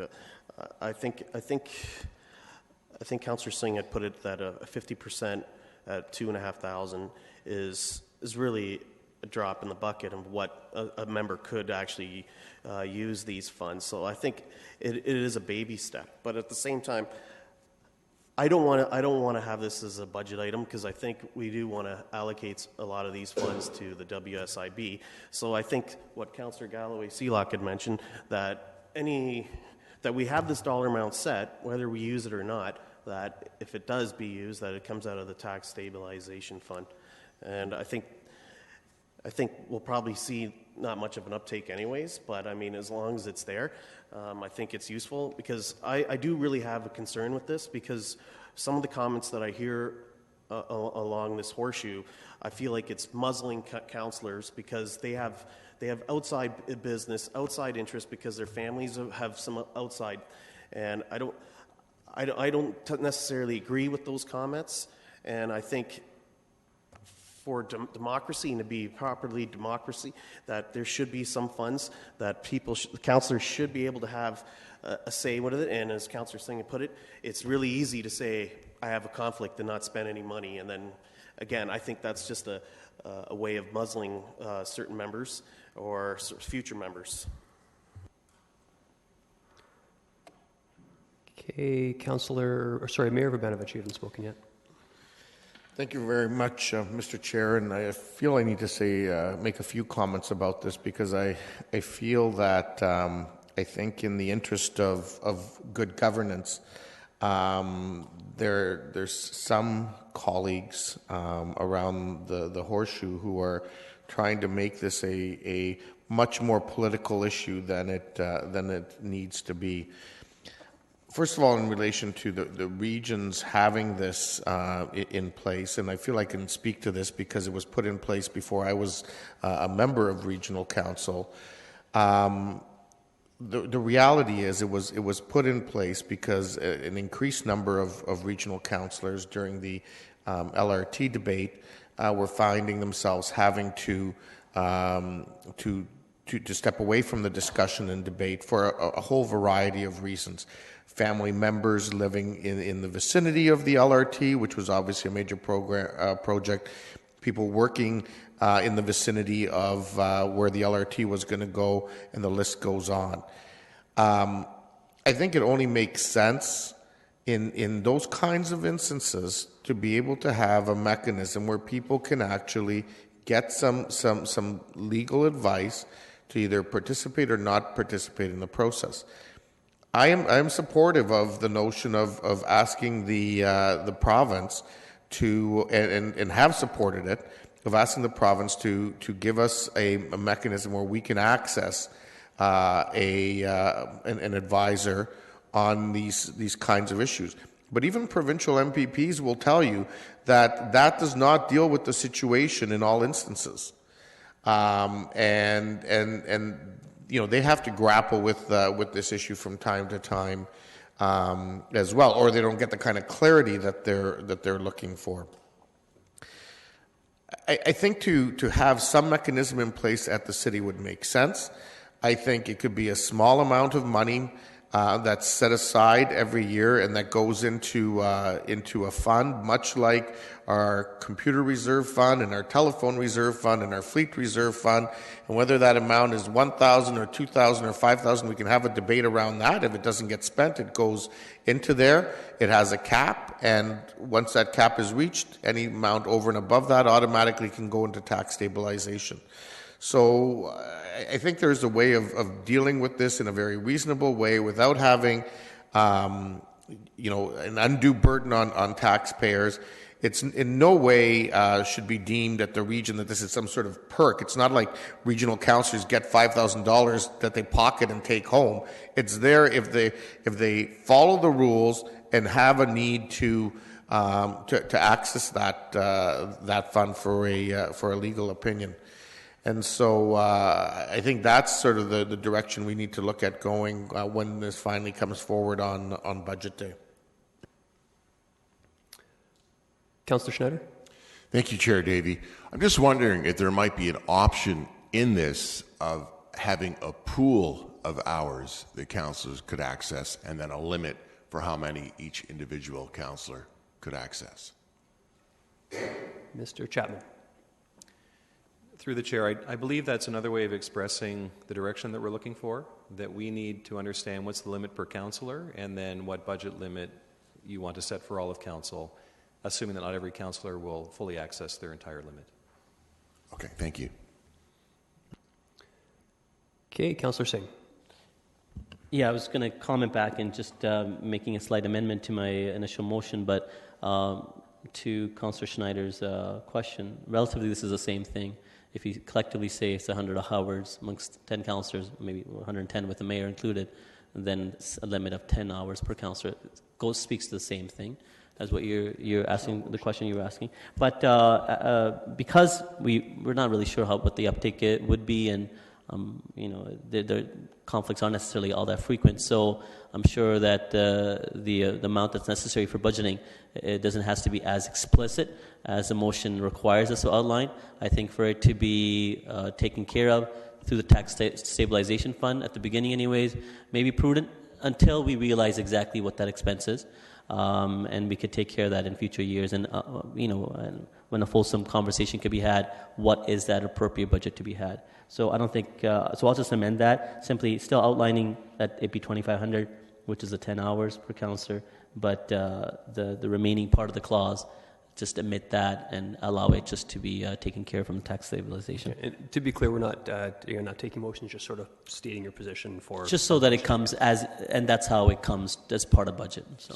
And I'm sure it can be amended as a part of the budget process or altered at that point. Right. But I wanted to speak to, obviously, the comment that was made by Councillor Galway-Seelock and a better explanation given by Mr. Chapman.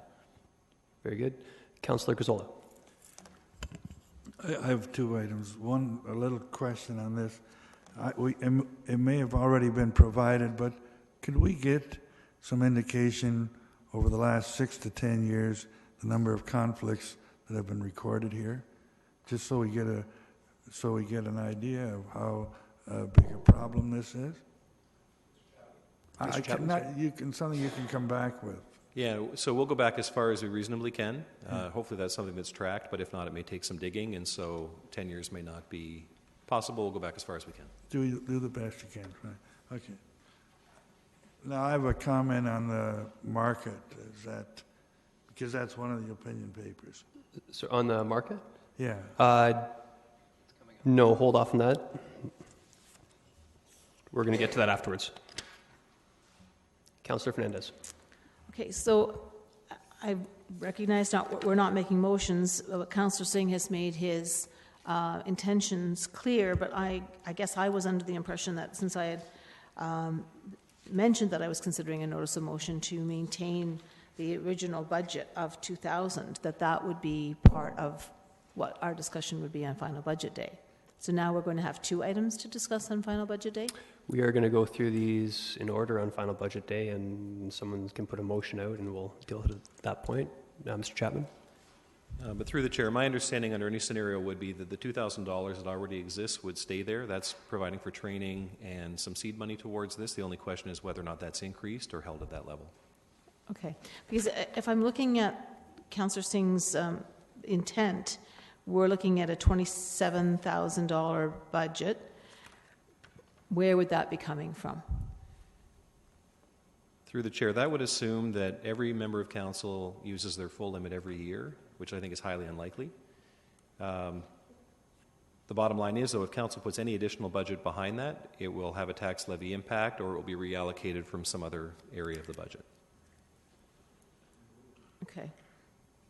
And if we were to stay at the 2,000, there's no budget impact. And you said that you didn't think it was a good idea to set up a reserve, which is what the mayor indicated he thought would be a good plan.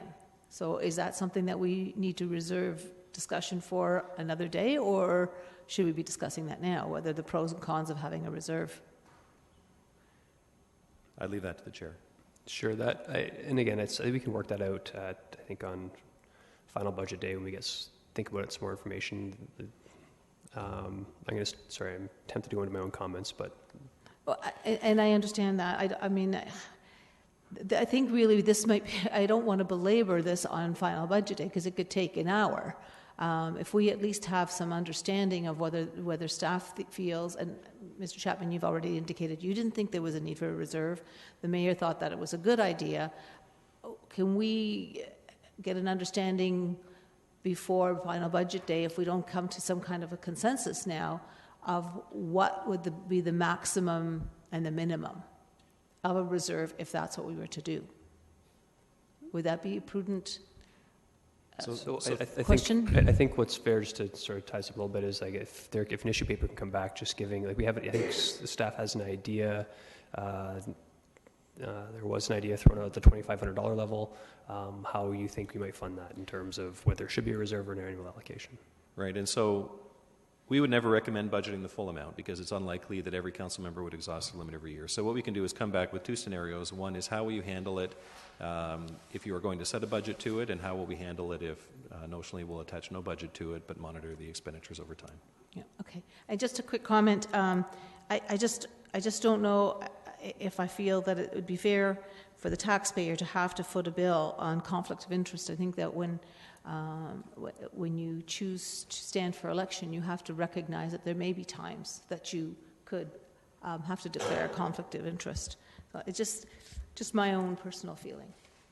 Thanks, and I won't belabor the point either. I think that if anything is done, I'm definitely going to want to see some sort of budget assigned to it. I do not like personally planning for any sort of expenditures without having a budget backed. I think that's just proper budgeting going forward. So if I'm not, 100% in favor of this, but if it does go ahead for me to support it, we would definitely have to allocate some sort of funding to it, because this is, in my opinion, not an appropriate use of the tax stabilization reserve.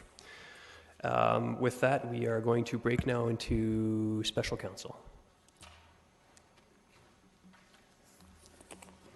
Mayor Vrbenovich. Thank you, and I don't have it in front of me, but I'll just call the special council meeting to order.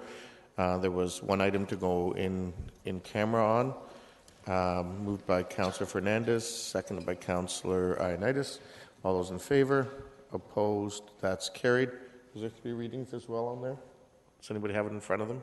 No. Okay. Sorry? Oh, there is 3 readings. Okay. Yep. So moved by Councillor Ioannidis, seconded by Councillor Schneider. All those in favor? Opposed? That's carried. Motion to adjourn. Councillor Marsh, Councillor Galloway-Seelock. All those in favor? Opposed? That's carried. And what time are we coming back, Councillor Davey? That is a good question. Looking staff for thoughts. So we do have one caucus item. I'm thinking, could we? It's 12:48 right now. Could we be back here by 1:30? Is that reasonable? Yes. Okay. 1:30. Thanks.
I can assure you that we don't need to.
Could everyone please take their seats?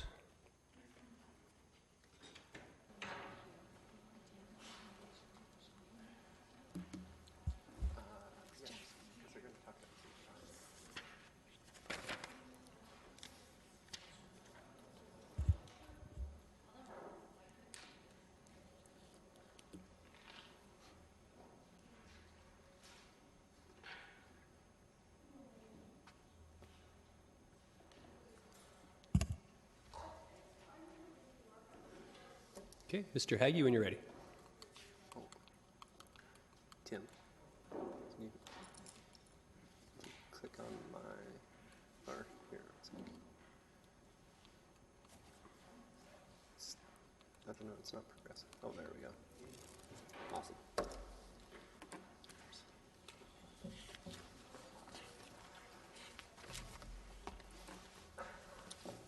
All right. So the slide up now is the 10-year projection. We've already flipped there a little bit this morning. It just outlines what we expect to see over the next 10 years regarding tax rate increases. I draw Council's attention to the bottom line, and you can see over the next 10 years we're looking at tax rate increases that range between 1.5% and 2.5%. The top half of the slide deals with growth items, so new facilities, because the city's getting larger, the costs related to those. And then the bottom half of the slide deals with ongoing assumptions for things like assessment growth, base budget increases, strategic initiatives, or EDIF. The final slide out of this section is just in reference to other issue papers. So there are some tax-supported issue papers that have not been addressed yet, but should be before we move on to the enterprises. Okay, so would you like to take all the issue papers and that previous page together? Does it? Sure. Okay. Essentially, this is kind of the closing curtain on tax-supported operations, and then we'll be looking into enterprises. Okay, very good. So we will take questions. Actually, let's just do it in order first. Does anyone have questions on the 10-year tax rate projection? Councillor Galloway. Actually, Councillor Yaneski, you're first in the queue. Is it on this, the 10-year projection? Okay. Yep. Short and sweet. One of the baselines you have is base inflation, 2.5%. Correct. But we've never had quite 2% for the last several years.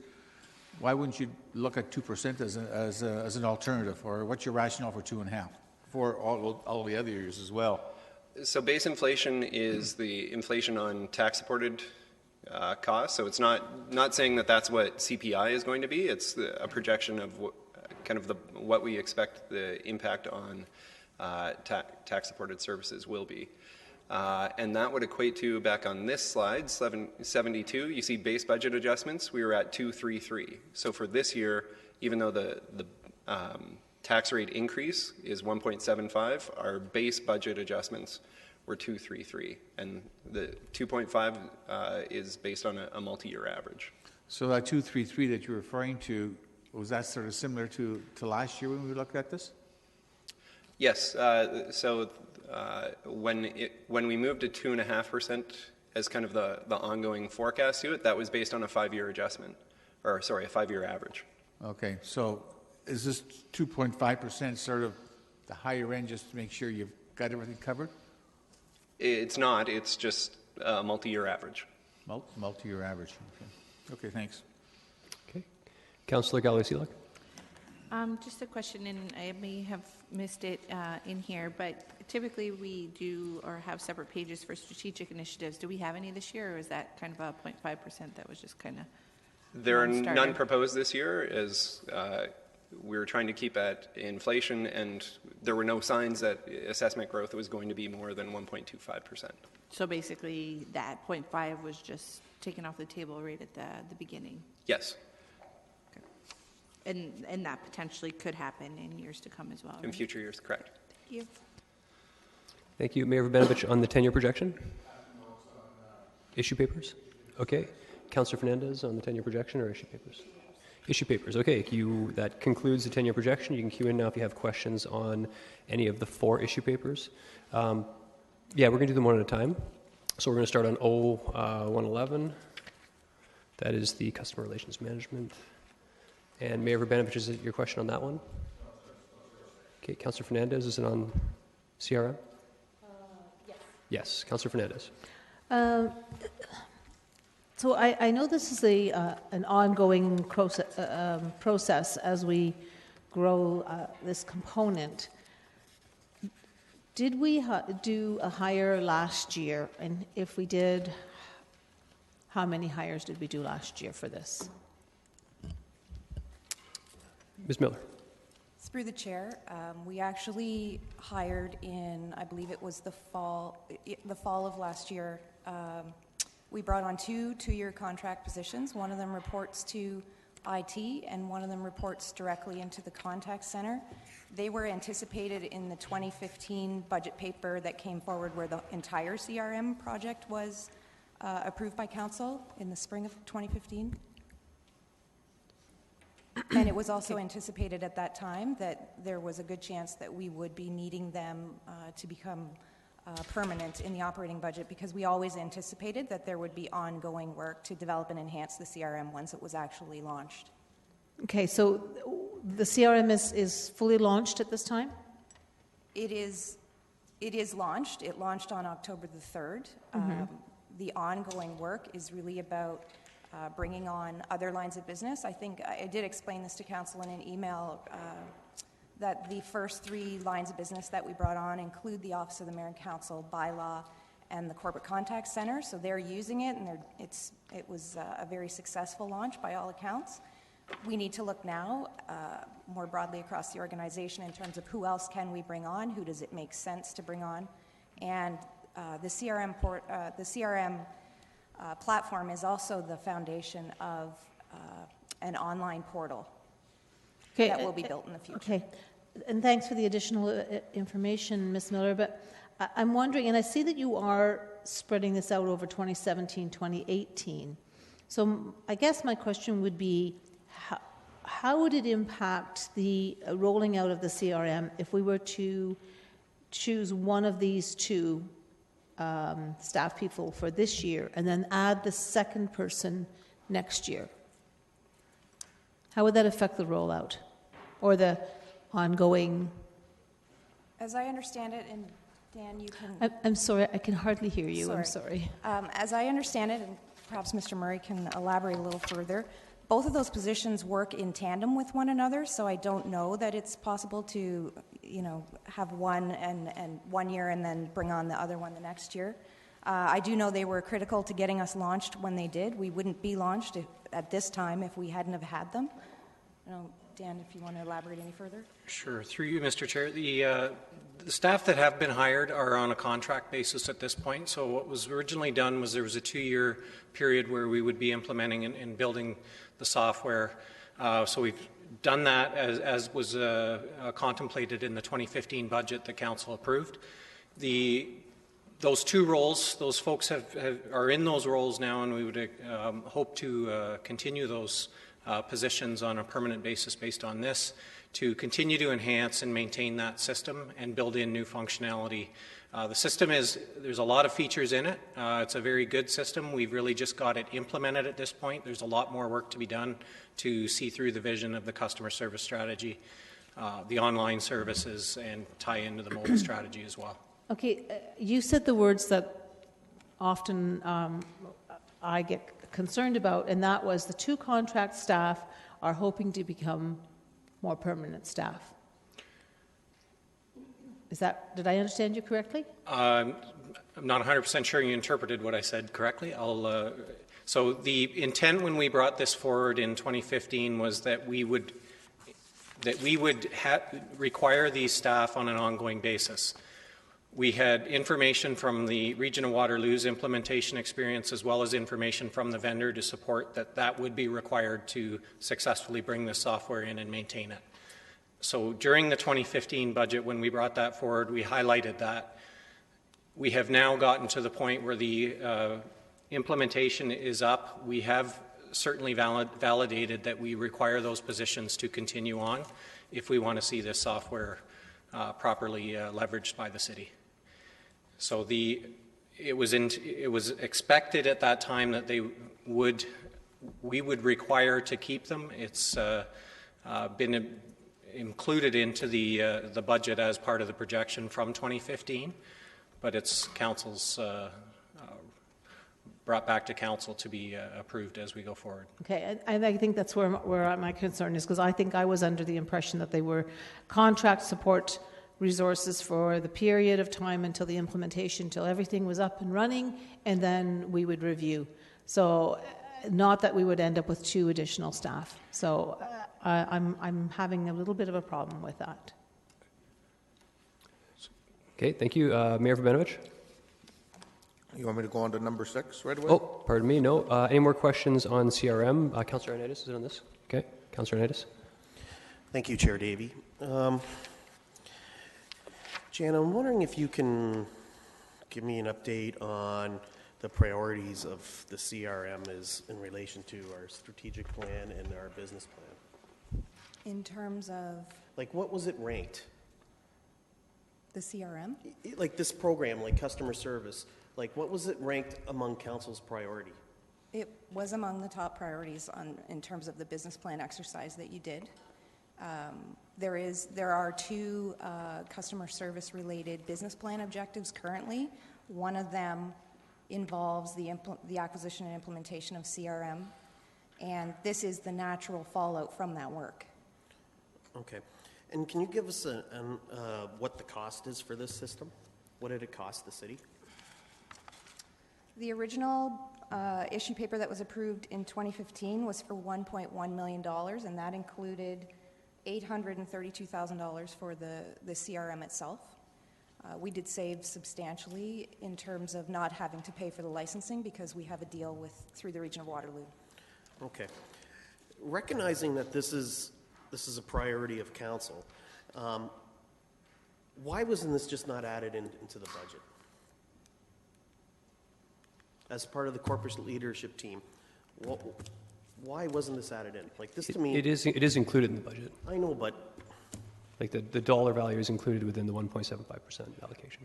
Through the chair, the direction we have from council is tax rate increases at the rate of inflation that maintain services. Things that go above and beyond that, we come back to council and ask for approval. So even though the capital system was approved, we don't presume that council automatically says yes to the operating costs. Okay. I can appreciate that. I have a different total viewpoint on this. To me, this is a core service. And from what I hear from residents all the time, we never keep track of how of stuff that we do. And when they contact us, they have no clue. And this is just a natural evolution to that. And so to me, this is a core service. And I wish this was something that would have received a little more support from staff. That's all. Okay, Councillor Singh. Thank you, Mr. Chair. So this is not Dan, I think it'd be helpful with you. This is not an off-the-shelf product then. There is some development that we've done ourselves. So is there some proprietary development that we've been able to do? Through Mr. Chair, absolutely. This is a enterprise class version of software, so there's significant configuration that is required to configure it to the way the city is going to use it. Oh, configuration is through license, so we're not really developing beyond what the software already is. We're just configuring it to our own. It's really a needs. framework or a shell, and you develop processes within the software that match how the city delivers services. So there is a fair amount of work involved in configuring that. And as we bring in new services and enable them online, all of those things need to be configured and built into that system to provide Is there the an best ever service. end to this configuration? Really, the 2 positions that we have will be required in perpetuity to support the ongoing I'm seeing a business analyst and a software developer, a senior developer. I can understand a developer, but as an analyst, that's why I'm saying, is there a constant configuration of the software? As a corporation, once we've designed it to our current usages or requirements, so I'm not getting the BA aspect of it. So there's, sorry, Jan. Sorry, I just wanted to add, the business analyst isn't just about the configuration piece. There is substantial work to be done to map business processes and create scripts out of that And that is a big piece of that role. And so bringing on other lines of business, a big function of that position will be to do that work as well. So I just wanted to clarify. Thank you. I appreciate that. The more information we have, the better it makes us understand if we think this investment is worth our while. And I've been an advocate of the CRM and its implementation. But again, conclusion to my question, is there going to be an end to this, or this is going to be ongoing then? With the list of things that we have to implement within the CRM, I would say for the foreseeable future, there will be a significant amount of work required to continually bring those services into the CRM and support this that. is not a partnership. Again, this is more of a license, correct? So we can't sell whatever we've designed. We can't make this available like we've been able to do with the some of the stuff that. That's correct. It's our configuration to support our business, so it's not something that is transferable. So where it's already come online in some of the areas of our corporation, have you started seeing the efficiencies that we've expected, and are we able to monetize or expected future monetization of what those savings would be to offset these costs? I'll just interject. Sure. I don't think we can say for sure what all of the efficiencies will be. I do know that what we've seen in the contact center so far, and that's the only one I can speak to at this moment, is that efficiencies will probably be felt the most by customers, and that is in terms of faster service and be able, as we bring more lines of business on and the CSRs are able to provide information about the questions people are asking right there on the phone, they're going to get the service they want on the first try. Right, I appreciate that. And ultimately, the less time that's required to answer those questions would mean the less resources that are required for us to be able to have on hand. So, and that's why I see that there would be efficiencies. Do we not outline a matrix to highlight what those efficiencies and savings are when we do this? Or rather, we just know that it's going to be good and doing it just makes sense. So do we not set those parameters beforehand? I think one of the challenges that we've had with the prior product that we were using and the way that it was implemented is that it wasn't measuring a lot of the metrics that we need. This is a holistic approach to managing those customer relationships, and being able to track those interactions will give us information that will allow us to identify where we can improve our services. And as we move more services online, you're able to deliver those. Because I'm surely out of time as well. Before budget day, would it be possible for us to assess where some of those savings could be garnered through this implementation to see if these positions would offset? I know we've already invested. Actually, I have one quick question which may be relevant, Mr. Chair. Please. If we don't go ahead with these, the amount of money we've already invested, would it go to waste? I think the key part that is important here is these folks have received a lot of training to implement the system, and it would really set us back if we were, and trying to continue on with the work, we won't be able to achieve the goals of the CRM product. Okay, and to my earlier question, can we get something before budget or during budget day showing what's as a monetization of the savings through efficiencies? I know it's a bit of a rudimentary question right now, but I'm hoping within the time that we have that we could get some more clarity on it during budget day. Okay, I think part of that question, to be fair, is, and I could be off in this, but I don't specifically recall this initiative to be a cost-saving measure as much as a customer service measure, but I would defer to staff to comment. That's correct. I think it will be very difficult to monetize savings, particularly because we are only at the beginning of the implementation. Until we have it sort of more fully fleshed out with more lines of business on, I think it will be very difficult to quantify that. And Chair Davey is correct. Not every investment will bring significant monetary savings necessarily, but this really was intended to enable us to provide better service to citizens. I appreciate that, not to go back and forth, but some of us went along with this because we saw a natural cost saving as well. And I think good customer service, ultimately as a service provider, allows you to have cost savings. And we need to start looking into those metrics. Thank you. Thank you. Mayor Rabinovich on this? Yes, thank you very much. I wasn't going to speak on this, but I think a couple points are necessary. I think number one, as has been pointed out, I mean, customer service has been, one of the strongest priorities this council identified in terms of our strategic work plan, and it's one of the issues that our residents have identified as being a priority for them. And the only way that, as an organization, we can get better at doing, what we do in terms of serving the community is through using technology to help us in that regard.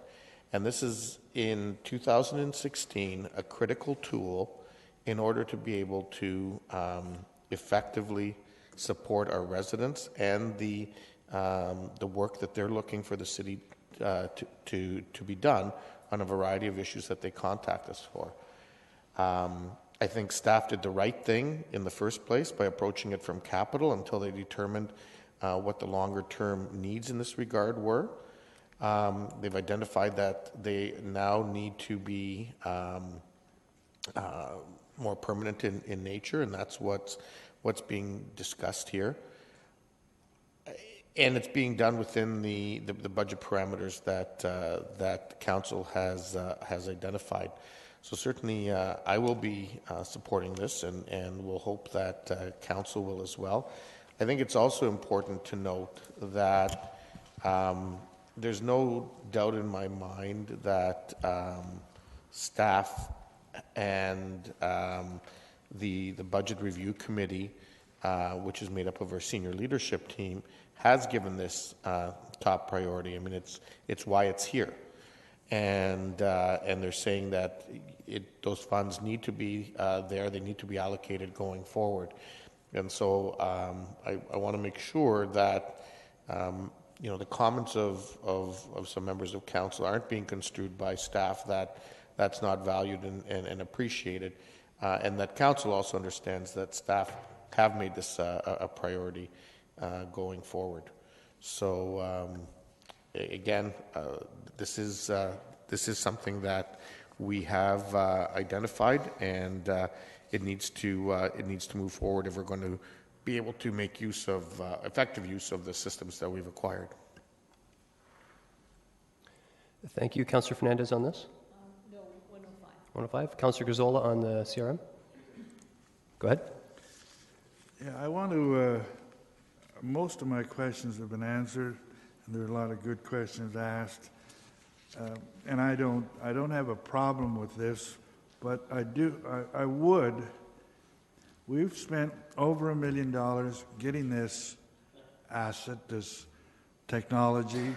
We're going to spend $250,000 a year for starters to maintain it. There has to be a way that within a year that we can come back to council with some kind of a report to say, here's what was accomplished. Here were our goals, and here's what's been accomplished. We shouldn't be spending, and I trust there are going to be a lot of good benefits coming from it, but we're not seeing them at this point, or shouldn't expect to see them. But hopefully, within a year that the process has been in place, staff will come back to council with saying, here's what we've accomplished, and here's what we've failed to accomplish. It's just a comment, basically. Thank you. Councillor Ioannidis on this again? Or? Okay, go ahead.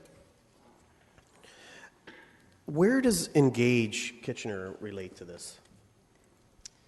Engage Kitchener is our online engagement tool for citizens. Technically, it's not customer service, but it is customer service related because we are providing them an opportunity to interact with us. Are you looking for something specific? How's that uptake been? So the uptake on Engage Kitchener has actually exceeded our original goals for it. We had hoped to have a similar goal to what the City of Waterloo had, and that was 1,000 users within a year. That's what they experienced. We met and exceeded that goal within about 3 months. And how was the overall levels of comments from residents regarding that tool?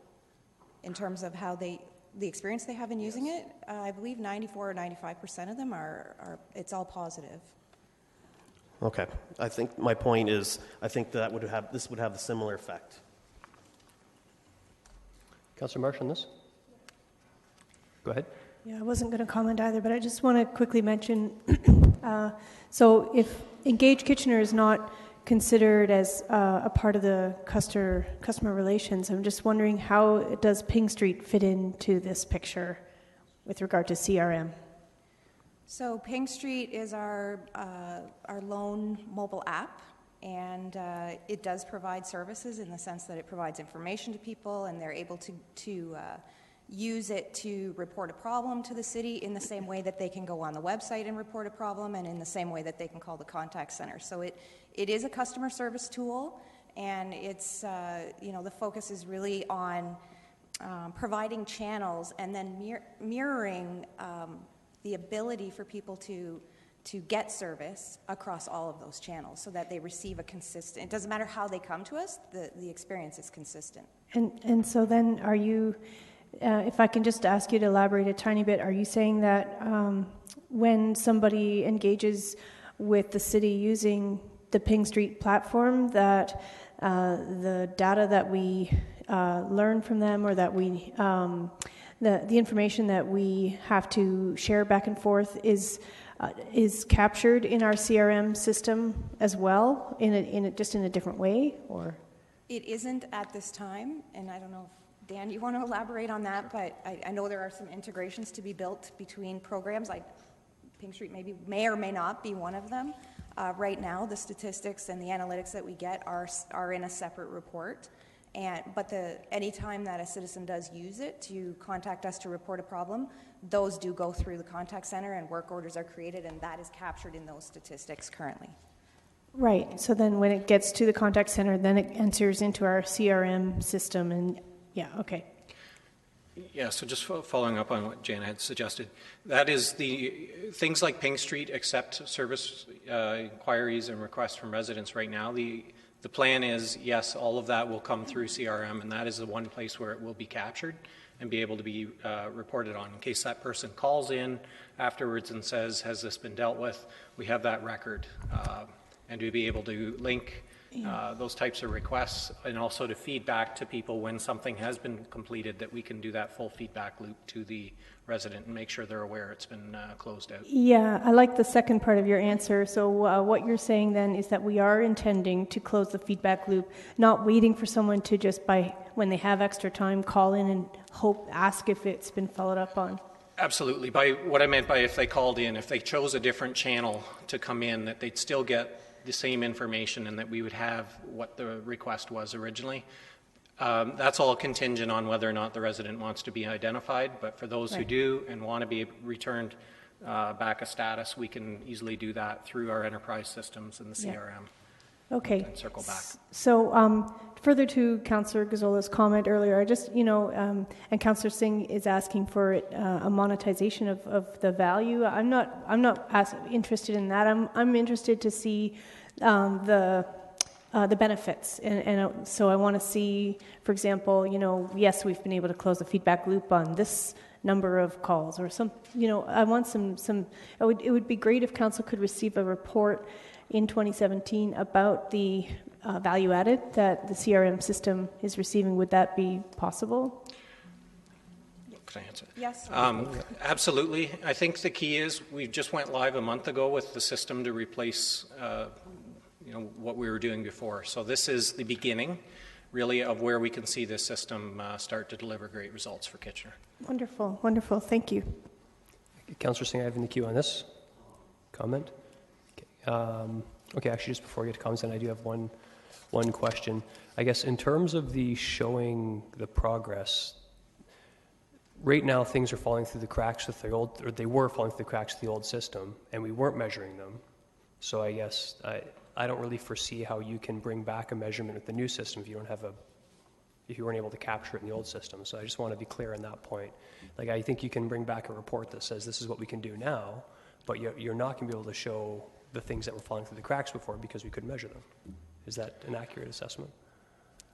I think the key here is that council wants to hear about what's being accomplished with the CRM, and I think that's very important to bring back to council. If you recall back in 2014, we actually talked a lot about the vision of how we see this coming together and how it will deliver services for Kitchener residents, and I think that's what we really need to measure our progress on. This is step one, and that was getting the system in place and actually getting it functioning in our environment. We have a large work plan that will support that vision that we had shared with council back in 2014, and I think it's a great idea to come back and speak on how we're delivering on that as the year goes on. Okay, that's good. I just thought we should be clear in the expectations. Comment, Councillor Singh? Yeah, just very quickly, I think it's important to note that we are in the business of service delivery. It costs money to provide good service. If you can use technology to provide the same service effectively, quickly, effectively, in a faster manner, that's providing good service but with a lesser cost.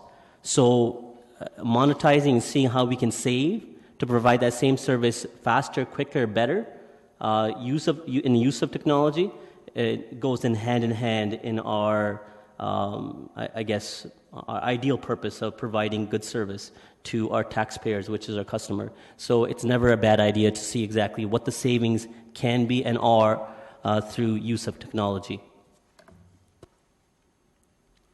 Okay, and this has garnered a bit of attention. I'm just going to comment quickly that I was been a big supporter of this. In fact, up until now, I thought this was one of the largest holes in the corporation in terms of our customer service, because I think every other member of council can probably empathize in that. Never mind all of the calls and requests that go into the corporate contact center in the past with the old system. I think we've all had situations where a constituent has contacted us and they wanted something done, and we did what we thought we were supposed to do, and we assumed that it was done, only to find out some number of weeks or months later that it in fact was not done. And that makes us all look bad. Us as a council, us as a corporation, and I think fixing this one hole finally, once and for all, knowing that we're going to close that feedback loop is going to increase the confidence in the City of Kitchener tremendously. So I've been a big supporter of this, and I'm happy it is built into the existing budget. So thank you for that. Okay, we'll move on to the next item, which is the Kitchener Market. Questions on the market? Councillor Fernandez. I don't have a question. I have a comment, and I'm going to state very clearly that I have strong support for this initiative. I think that Kim Ferrer has done a remarkable job on the market, and I see that this is a revenue generator. Unlike what we just heard about, which is customer service, and we can't always put a monetary value on that, this is something we can definitely put a monetary value on. We see the increase. I was at the market again on Saturday. We see the strong increase, the strong passion for the market. And I know that I'm not often being quoted as supporting a new FTE, but I really think this is a very important area that we need to continue growing, and we cannot do that. Staff cannot do that without the support. So I just want to make it clear that I'm supporting that on final budget day. Very good, thank you. Councillor Gazzola. Yeah, I have a question. If we don't support this, does this mean we will have a $72,000 surplus in the market operation?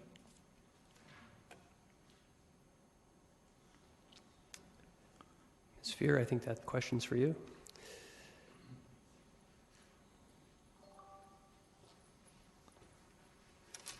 Through you, Chair.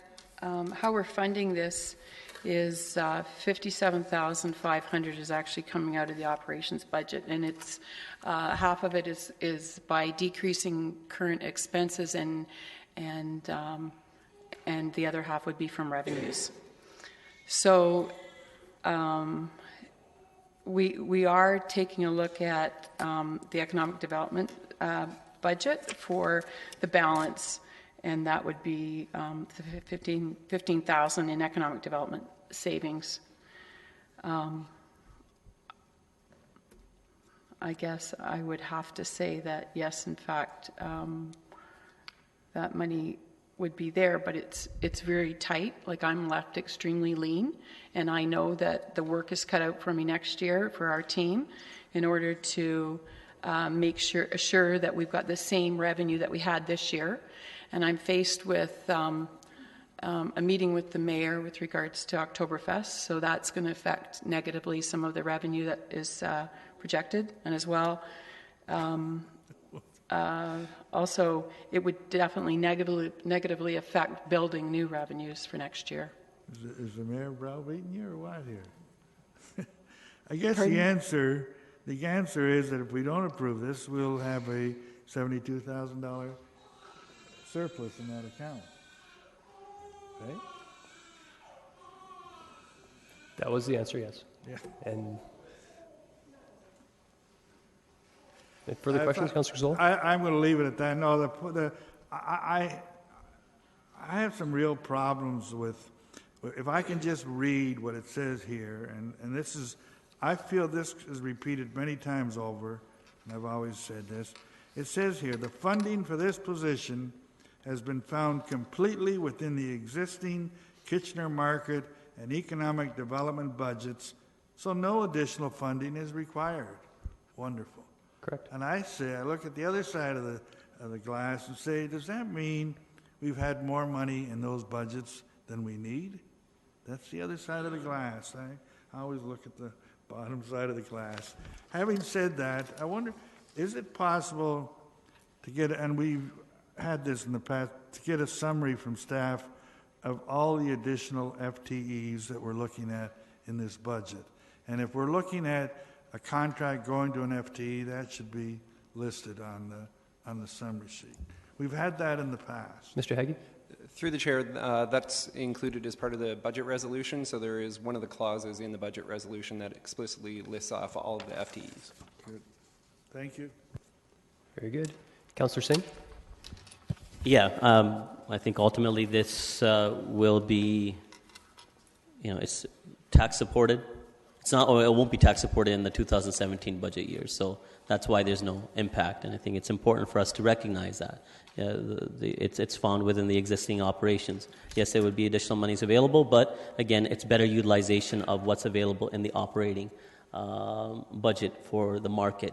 Kim, great job in being able to do so and not passing on that burden onto the tax base, but finding the means to do it within the budget that you have available to you already.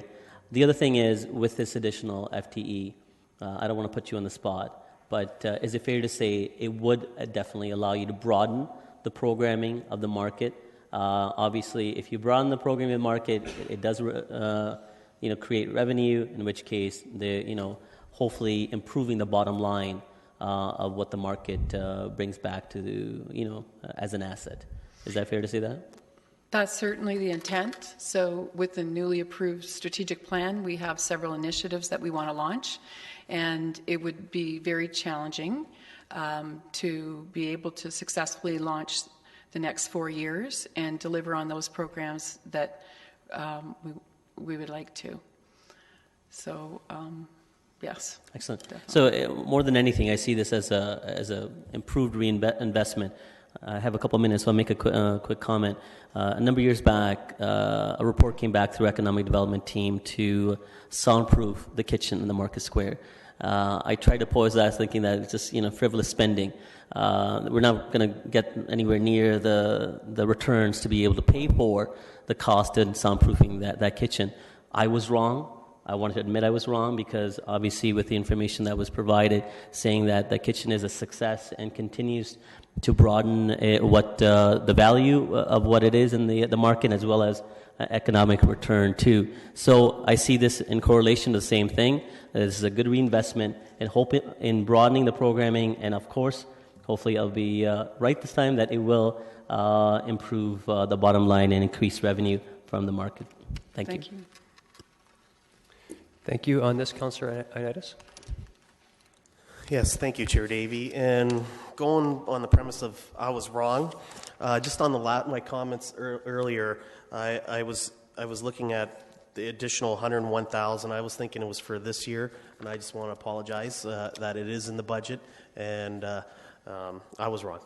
As far as market, I think Kim and your team have done a fabulous job, and I think. I think this is a natural progression, a baby step, and I think we should, again, as Councillor Singh had mentioned, that this is an investment, and as well as Councillor Fernandez, and I think you deserve a chance to prove us that this is going to keep moving forward and keep growing and be a respected asset in our community. Thank you.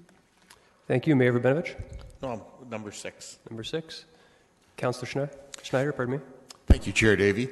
Kim, I wanted to thank you, too, for the time that you gave and the opportunity you gave to all councillors to meet with you in the summertime and to get a really in-depth look at the strategic plan and all the work that went into that and all the, the planning that you did to come up with this plan, because I think it's rock solid.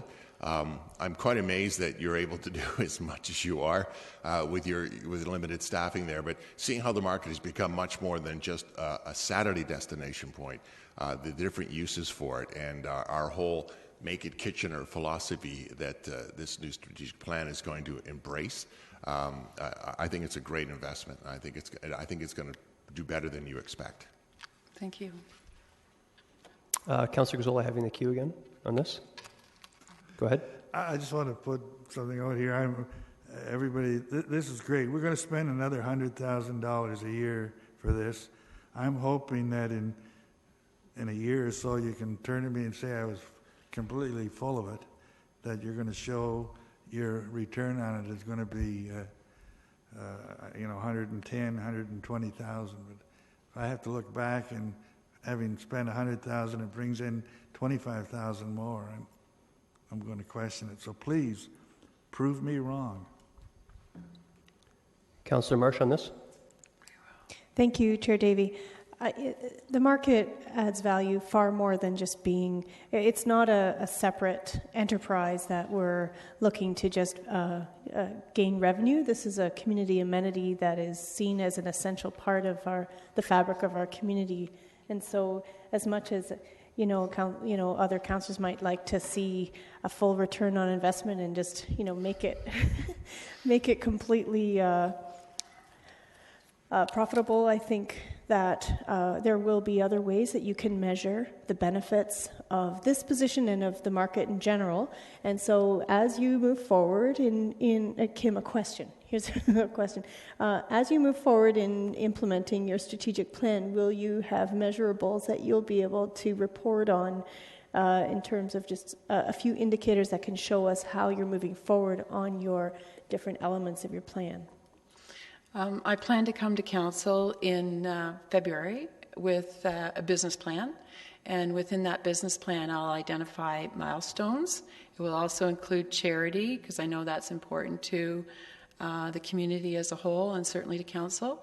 So we definitely will be able to deliver on that, yes. Yeah, so we can measure the impact much far beyond profit. Yes, okay, definitely. Thank you. Thank you. Mr. Wilmer? Thank you, Mr. Chair. I just wanted to be clear here that the essence of this issue paper is not saying if you'll allow us to hire another person for $96,000, we'll generate another $96,000 of revenue. We're not saying that. What we are saying is that the market is a service to the community that is subsidized to a certain degree by the community, like the Centre in the Square, like a community centre, and that's a growing service, and it needs growing supervisory needs. So I don't want to leave anyone with the impression that we're planning to generate that much more revenue, and if we generate any less, we will have failed. What we're saying is we've got a growing business, we need additional managerial capacity.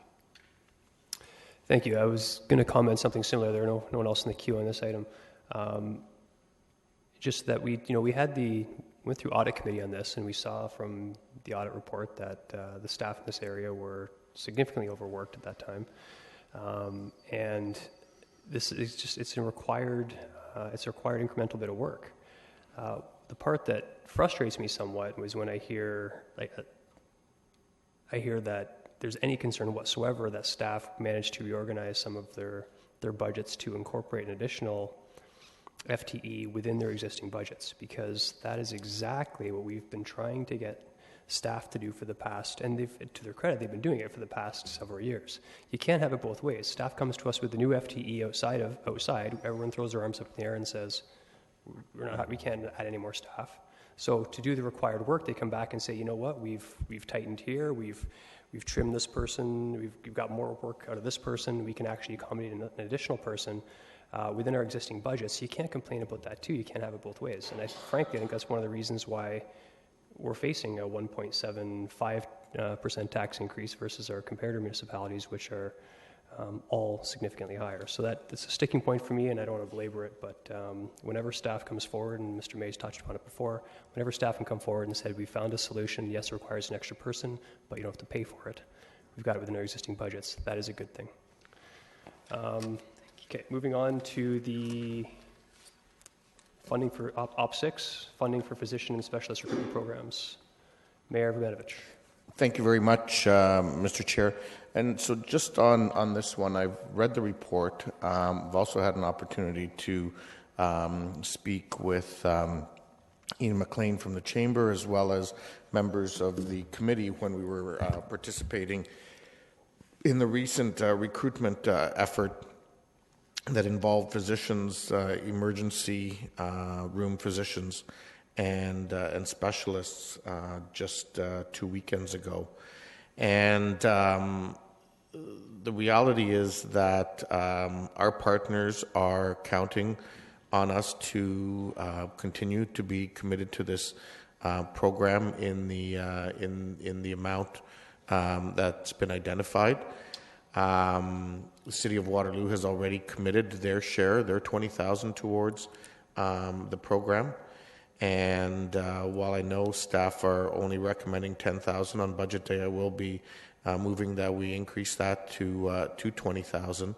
The reality is our ability to continue to attract the kinds of medical expertise that we need in this community on what is a increasingly growing community requires this type of initiative.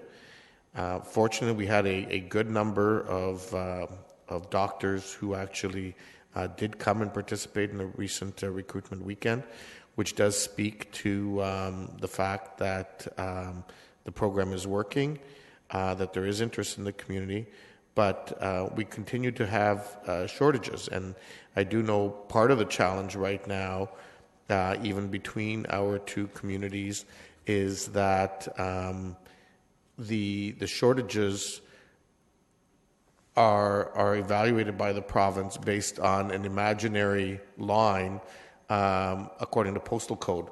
So in other words, in Kitchener there are shortages, in Waterloo there's not, and yet, as we know, many of our physicians accept people from both sides of the border. And so there's work being done to correct that issue so that we actually get looked at as one community in terms of the shortages that we have, because that is also necessary in terms of having some of the provincial components of funding being available to doctors who come into the region, and that they're not limited to only selecting office space on one line of this hypothetical postal code border, I guess, that exists. Okay, so final budget day, you'll be amending that to 20,000 from 10. Okay, and just jump in quickly then. Do you know if the 2018 deadline is still relevant? Did the Chamber talk about that at all? Sorry, thank you. That's certainly what they're sort of going with until the balance of this term, and they would presumably look to revisit that issue with the new councils, both in Waterloo and Cambridge.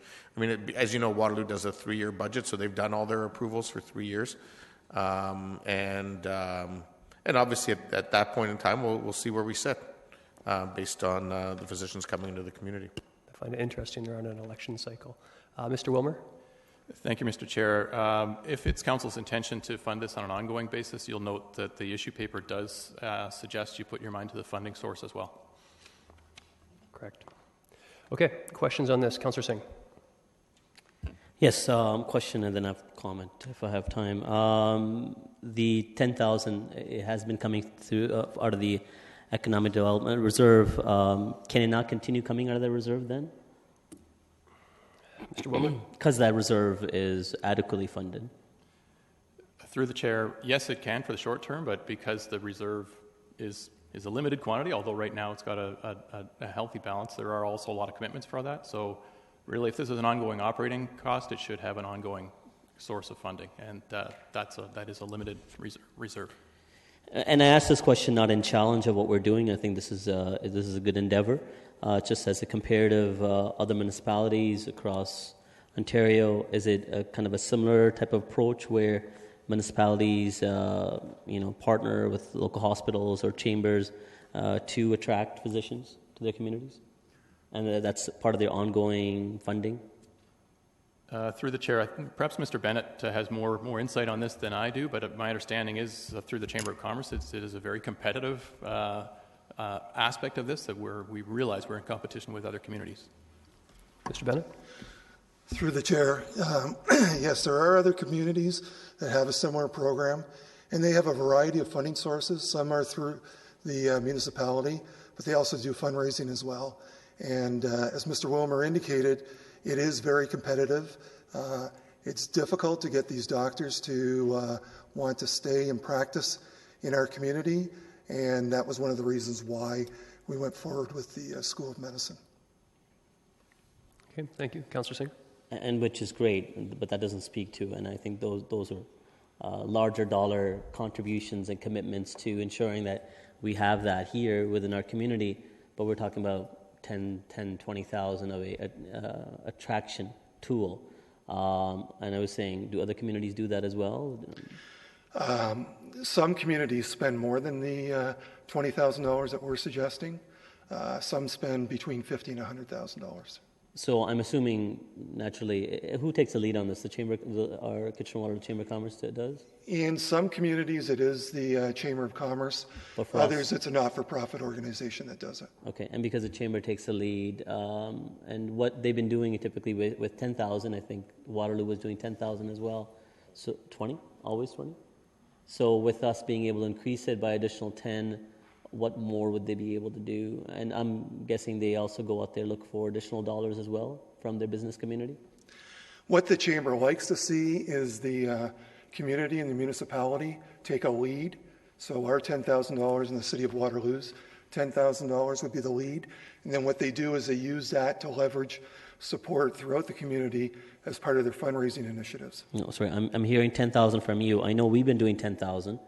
But Waterloo in the past, were they doing 10,000 or 20,000? 20,000 in total, 10,000 for physician recruitment, and 10,000 for specialists. And that's what we were doing as well? That's correct. Okay, so it's no different. And so a question to Mayor Vanovich. So you're ultimately just proceeding with what we've been doing, right? So it's no different. Not reducing. Yeah. It's a continuation, yes. Okay, you've answered. Okay. Thank you. I'll make my comment after. Okay. Councillor Fernandez? Yeah, we've been doing this for now 5-6 years. Since 2006. So 10 years. That's $100,000 times 2 because we did it for the specialists as well. So $200,000, right? We've been giving towards the Chamber of Commerce. Do we have a complete understanding of what they do with that money? I mean, is it they have, come out and see Kitchener-Waterloo, and we'll do a tour, and we'll have a dinner, and we'll give you a goodie bag, and hopefully you'll come to our city? They do host a recruiting weekend where they invite a number of doctors. I think this year they had probably close to 10, but there's ongoing follow-up afterwards as well. You have to keep in touch and maintain contact with these physicians that are considering our community. And so there's a lot of work around that. And there's a lot of work around just initially getting them here as participants for their recruitment weekends. Okay, so thank you for that clarification. But my understanding, and I've had an opportunity to be in the hospital probably more than I would have liked to have been in the last year, and had conversations with some interns and some and doctors who were coming here for respite for other doctors for the weekends, is that the Medical Association has a cap on the number of doctors that they will graduate, because the funding source is also capped by the province. So it isn't just that these doctors don't want to come here, it's that the complement of doctors for whether it's a specialty or GP has already been fulfilled. Now, you may not have the information about that, but that's what I'm hearing, and which would make it almost sorry, I just lost my train of thought. Doubly challenging for us to get physicians to come here if they're already fighting those two sort of caps or control mechanisms.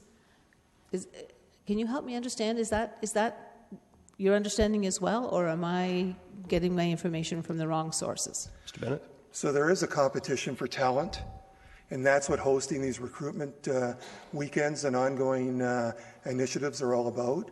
And you're right, they only graduate a finite number of doctors for different communities across the province. And if we don't initiate our recruitment efforts locally to attract and tap that talent, then they may not come to our community. Is there not an incentive for doctors to go in underserviced areas, more underserviced than the Kitchener-Waterloo region area? I mean, we're talking about much further north, much smaller communities. Is there not incentives for those people outside of the municipality doing the incentives that the province puts forward? Sure. There are underserviced designations, but I don't really know all the details around that. Okay, because I wouldn't imagine that we would be considered an underserviced designation and receive additional funding, are we? Oh, Mr. Mayor has some insight on this? Sorry, yes. So I think there needs to be some clarification on a few things here. First of all, there is an underserviced designation on part of KW, but not on the other part of KW. And that ultimately ends up impacting on our ability to attract doctors on this imaginary line that I was talking about, and where they end up locating and where offices end up being available. So that certainly impacts part of it. I think the other piece that you've inquired about, Councillor Fernandez, in terms of this cap, yes, this cap exists, but the cap doesn't exist because there's the cap by the OMA and by the province doesn't exist because there are enough doctors in that field in the area. The cap exists, quite frankly, because it's a budgetary control, and that actually works against us, and has been part of the reason why this group has, over the years, also been involved in advocating with the province around those numbers and additional spots in med school and so on. It's a simple law of supply and demand. The less doctors that are coming through the system makes it harder for us to attract them into the community. Okay, and that's kind of exactly where you stated, Mr. Mayor, is exactly where I'm kind of going. Is if there is that limited budget amount for a specific, let's say 200 doctors. I don't know that, yes, we're competing with other underserviced areas, but if there is only so much money in the pot to pay doctors, I don't think it's good. Is it really going to be drawing them here? I'm trying to understand. I mean, I was under the impression that last year at budget we talked about this, last year being the last year that we would be putting into this pot. Is that, I'm going to just look to Mr. Chapman. Is that true? Mr. Chapman? Through the chair, they had expressed a multi-year request last year, and council's approval was to extend it for one more year, pending a report back through this budget process. Okay, all right. Well, I think it's time for us to sort of let happen what happened. We've put in a lot of money for a long, long time, and I know it's only going to be $20,000 if the mayor's motion passes on final budget day, but there may be some other areas that we can use that $20,000. Thank you. Thank you, Councillor Gazzola. Yeah, for Councillor Singh, reserves don't come from heaven. They come from the taxpayer. Item number 2, this is like income tax. It was brought in to finance the war. The war's over. We're still paying income taxes. Item number 3, for our donation, is it not possible to get a financial report on what's happened? Should we not get that every year? Or? We can ask the chamber for that, yes. Yeah. Thank you. Thank you, Councillor Yaneski. Yes, thank you. As a member of the board of directors at the Grand River Hospital, I've talked to some of the members about this recruitment just for curiosity and see how they sit. This is just an ongoing problem province-wide in terms of recruitment, variety of municipalities, and probably the least being Toronto and Hamilton, the biggest cities, because that's where most of them want to go. Of course, there's a cap on numbers of graduates, and depending on where those graduates come from, if they happen to come from way up north, and they may want to go back and practice there, that may be a benefit of that particular community, because they may be the only doctor in town. We have lots of doctors here at both hospitals here in KW, but they come and go. There's retirements, they get relocated, another job promotion, or opportunity in another city, could be in Ontario, could be elsewhere in Canada. So they're coming and going. So if you want to have this recruitment, it's just always ongoing. You'll always have turnover, and you'll always be looking for somebody to replace. I mean, they do advertise, they do offer incentives, etc., within the hospital boards and within the community, but sometimes they aren't able to fulfill them because there's just no applicants, and so you try to do this recruitment stuff. But the recruitment is more or less for new graduates, as I would understand. Is that correct from the medical school? Predominantly, yes. Yeah, and ones who are established, they usually stay or look for promotions or opportunities for moving on. So, I mean, I'm prepared to support the 10,000, but I'm wondering why are we doing it for 2018, even though it says that's what they've asked, but shouldn't that 10,000 be considered in next year's budget, 2018? Why it isn't, Councillor Yaneski, it's just for 2017. I just asked if they were asking for the commitment to 2018. So we're not dealing with 2018 at all, just 2017. I'm sorry, I didn't catch that last We're just dealing with 2017. We're not dealing with 2018. Well, just 2017. Well, the recommendation says 2017 and 18. Yeah, we can't approve a budget add in 2018 until 2018. Well, that's what I was just wondering. Yeah. So that's what I was questioning. So yeah, this is just an ongoing problem that is across the province, and I don't see a resolution for many, many years because of turnover. Thank you. Mayor Verbenovich on this? Thank you. Just 2 quick points, because there doesn't seem to be some clarity on a couple issues. So we have been giving 20 grand. Staff have recommended that we go down to 10. I've indicated that I'm going to be suggesting that we continue with the 20 as City of Waterloo has already committed as part of our ongoing commitment towards this. So that's the dollar figure, just so that there's that piece of clarity. The other clarification I just want to provide again, the cap does not have any impact on this program, other than that the cap that exists in the province simply means we need to work harder, because there's a finite, hypothetical number, 100 new doctors coming out of the system every year. We know that's what we're going to, what the whole province is going to get. We need to try to get as many of those 100 people coming into our community in order to meet our needs, when everybody else is trying to get them into theirs as well. And obviously, those communities that have teaching hospitals and access to a broader range of physician specialties and so on have an easier job of recruiting than we do. So that's sort of the nature of the problem, just so that there's some clarity. Thank you. And finally, Councillor Singh. Yeah, thank you. I've had the fortune of being able to serve on the board of directors for Grand River Hospital, and I know the pains that they feel in having the shortage of physicians in our community, and the good work that they've been able to do with reducing wait times within the resources that they have in their emergency department. So as an economic development generator, I think this is the least amount that we can spend, but at the same time get the maximum return back on this, because ultimately it doesn't matter how a vibrant, fun place of a community you are. If you can't provide good health care, good education, people are not attracted to those communities, and we're fortunate that we're looked upon positively when it comes towards education, and again, healthcare is still something of an area that we continue to work on. We've done good work. We have 2 great hospitals in our community, in Kitchener, of course, and in surrounding communities as well. And so we have to. Sorry. Well, I'm counting Kitchener with St. Mary's Hospital and Grand River. They're both in Kitchener.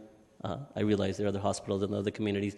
But anyways, so I think this is good investment, something that we have been doing already, and continuation of that will hinder our good work that's come into place. So we can't deviate from that, especially when we're a partner with the City of Waterloo of their investments into this program. So it would be foolhardy for us to not continue to invest, and I think it's fair to continue our commitment that we've been doing over the many number of years and maintaining it at the 20,000 as opposed to reducing it to 10. Yeah, I'll just comment briefly in that I intend to support it, but I do struggle with it somewhat because I do believe in the clear delineation of responsibilities, and at the end of the day, everything to do with healthcare is supposed to be a provincial responsibility.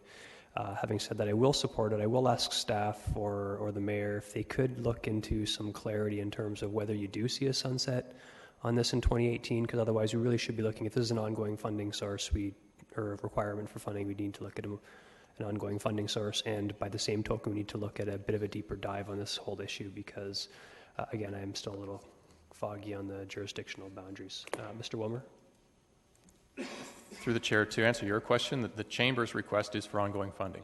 It is for ongoing funding? Yes. I think that really how council chooses to do that is the open question, or how council chooses to respond to that.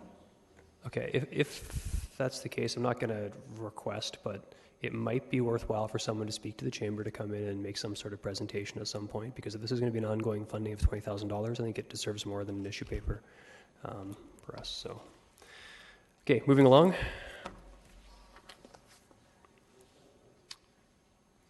Sorry, the final item, the Creative Enterprise funding. Questions on this? Councillor Fernandez. Not really a question. I get, well, kind of. So what I'm seeing here is that we want to allocate this to the Tier 2 funding budget.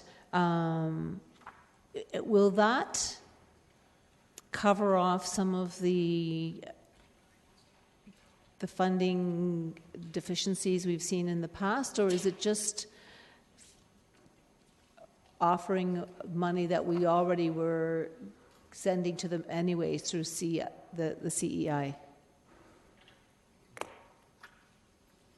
Through the chair, if I understand correctly, will the funding from the Tier 2 funding right now would be used as a source for grants? So the money that previously went to CEI would go into the Tier 2 grant fund for this year, and that will make up for some of the funds that would have transferred from the applicants in Tier 2 who moved up to Tier 1 as of last year. Okay. We generally gave a standing amount to the Tier 1 grants, right? So the museum, the symphony, the art gallery. Is this money going to be outside of that money that we already give to them, so that it will open the door for other community groups for funds? Yeah, this will be Tier 1, those other ones. Go ahead. Through the chair, the Tier 2 grant system is part of the community investment program that already exists for small organizations, and emerging arts and community projects as well as sports. And so to that end, this would feed into an existing effective model for distributing more funds to those small organizations. Tier 1 is separate. Okay. I guess I'm kind of specifically interested in the Neruda Arts. They are a Tier 1 or a Tier 2? I thought they were moving up to a Tier 1. I believe they're up to a Tier 1 status. Mr. May? Yeah, through you, Mr. Chair. They are Tier 1, and I would make the distinction very clearly. Some of the organizations you listed earlier are all Tier 1. What I think is really neat about this potential reallocation is it will go to those smaller group organizations, and hopefully groups that have never even applied before will now be able to access funding. Okay. Okay. That's what I was kind of hoping to hear from you. Okay. Thanks. Councillor Etherington? Sylvia, one fast question. I think I already know the answer. I support this move to move this money to to where it's going. When CEI folds in a matter of weeks, do they have any money left they could return to the City of Kitchener? Through the chair, I'm not aware of what the position will be by the end of the year. My understanding is that it's been cleared up based on the allocations, but I guess we'll learn more about that when they close up. There would be presumably some documentation of some financial details of the wind-up of CEI. Mm-hmm. Yes? That's something we can look into. Thank you. Thank you. Okay, I just have a couple quick questions on this, if I could. The first is, how did this recommendation come to be that the CEI funding would go to Tier 2 grants? Was there any direction from Council on that, or was it staff-driven? Through the chair, it's aligned with previous reports from last year when we reallocated the funds that were going to CEI and the other stream related to those small and emerging organizations. Okay. The overall rationale here is presented by staff, but it fits in with the past ways that we've supported these organizations through CEI, and now we'll take that same funding to work with them in a new way.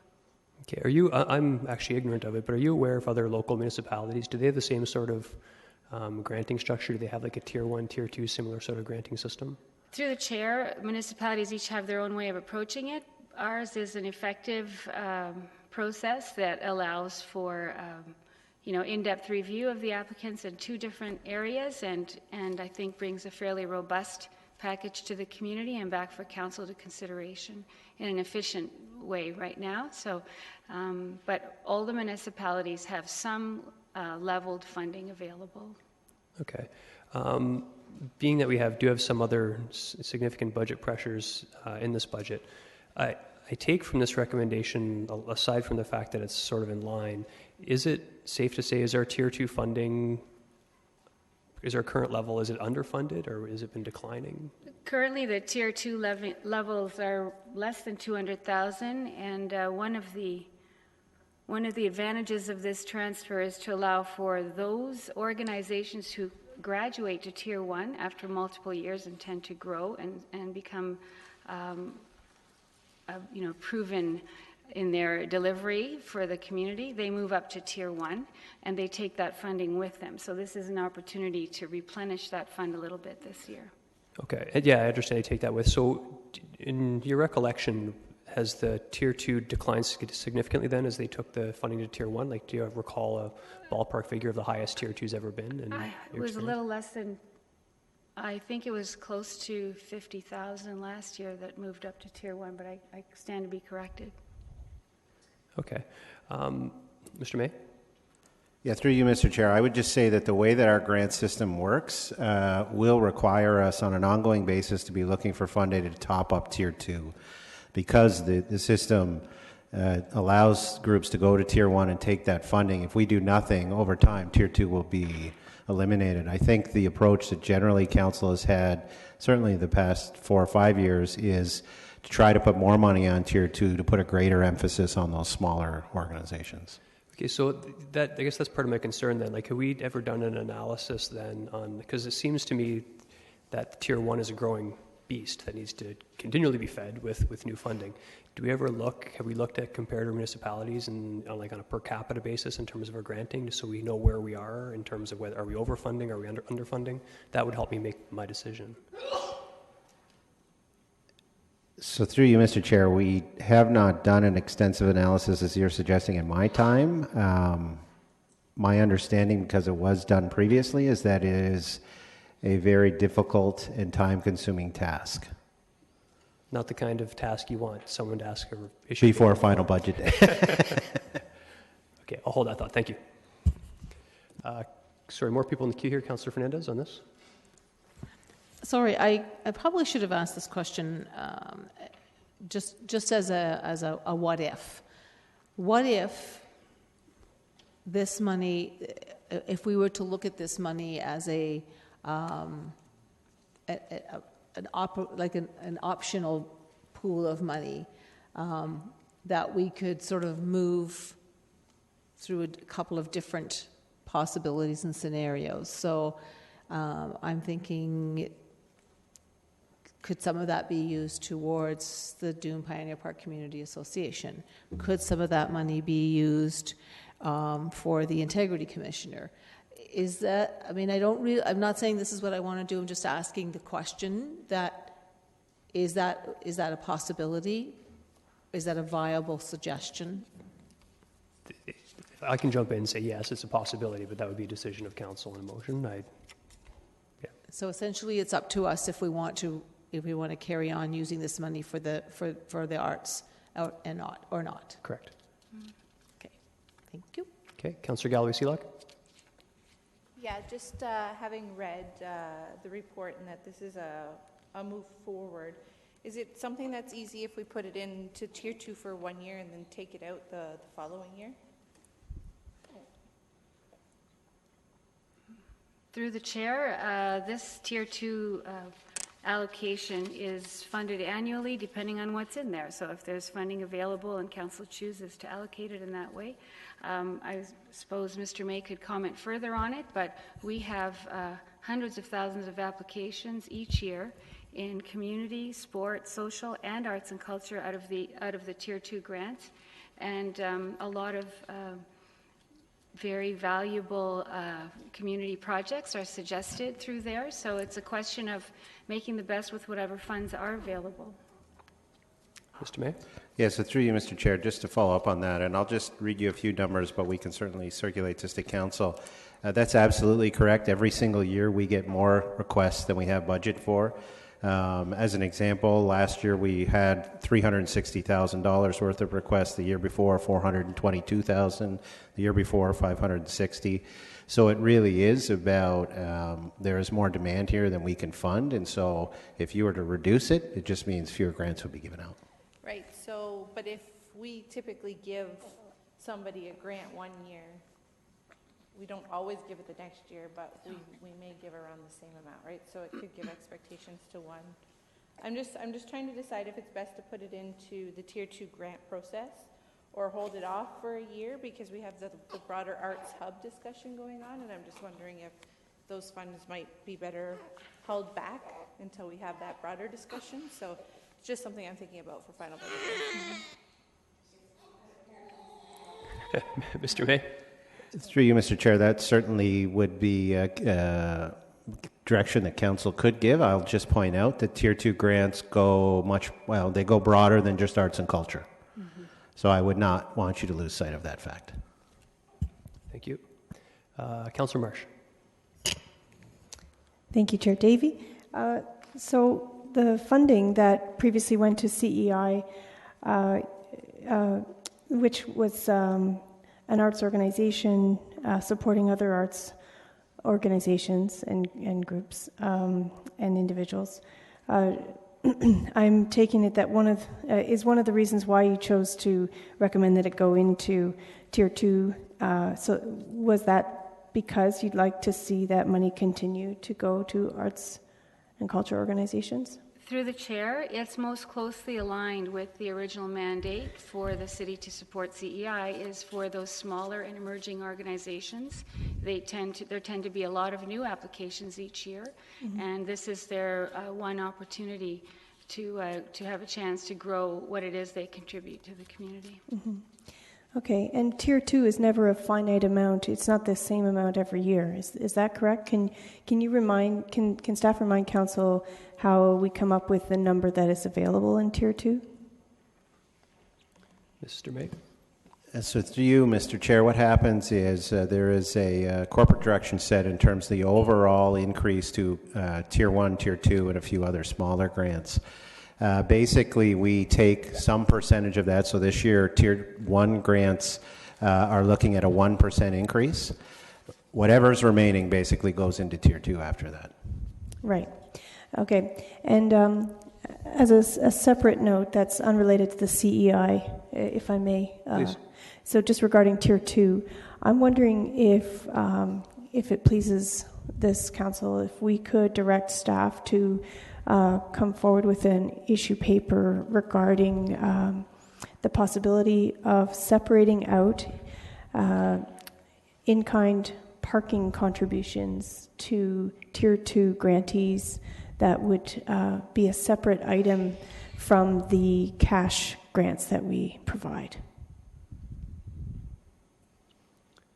Okay.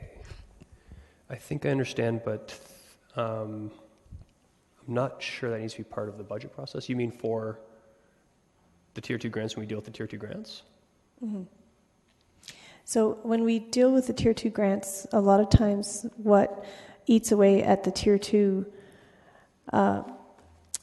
pot is a lot of groups come forward requesting that part of what we give them is in-kind parking for their events. And yeah, and money is money, but as I'm reminded by my colleague, but if I may, I have the floor. So what I would like to see us do is understand the impact that might have on parking when a lot of the lots are not full otherwise. So it's not like we're completely losing income in cash when we provide in-kind parking. But what is happening is that the Tier 2 cash is depleted based on our in-kind parking grants. So I just want to ask if staff could investigate what the impact of that might be. Mr. May?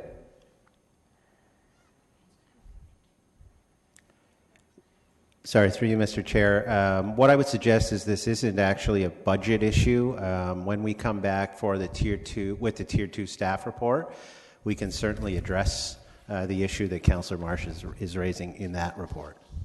Would that be at the time when staff is recommending Tier 2 grants? That's correct. In the spring? Yes. So wouldn't it be too late at that time because the decision of council would impact the cash grants versus the in-kind parking grants, wouldn't it? Through you, Mr. Chair, regardless of whether it's in-kind or not in-kind, we have a budget allocation for grants, which is really what's dealt with through the budget process. And so I think the detail of how that grant is divided up, how that pot is divided up, can be dealt with through, I believe it's a report in March. Okay, I'll talk to staff offline, and yeah, thank you. If Councillor Marsh, if you're not satisfied, you can certainly raise it at Capital if you want the issue paper brought back. Just bring up Capital. Thanks. Okay, thank you.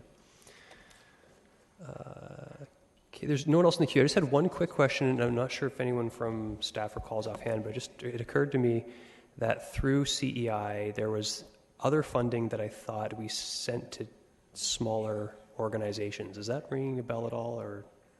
I just want to be clear on how CEI was totally disassembled in terms of the funding. I thought there was a portion that went to smaller, that we dealt with last year, that already went to small arts groups. Through the chair, I believe you're referring to the Arts Sustainability Grant portion that went to small Correct. And emerging, and that was also transferred to Tier 2 at the time for the same reason. Okay, so we transferred a sum like a year ago to Tier 2 from CEI already. Okay, could you, if you don't mind, if you could send just an email, doesn't need an issue paper, an email of what that amount was, I'd appreciate that. Sure. Okay, thank you. No further questions on this item. Thanks, Ms. DiDonato. Where are we now? We are into enterprise. Mr. Haggie, back to you.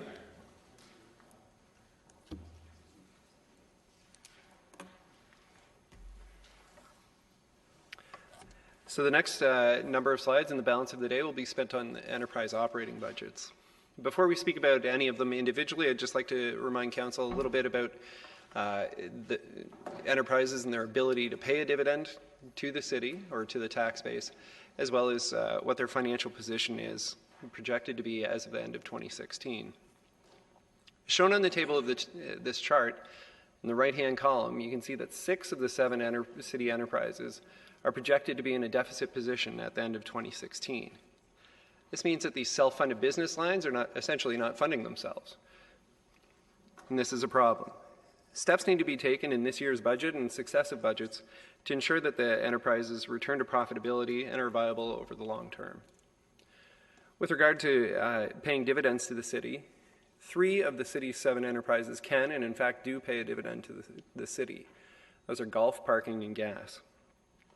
It should be noted that all 3 of these enterprises are in a deficit position, so they continue to pay a dividend to the property tax base while they have an accumulated loss.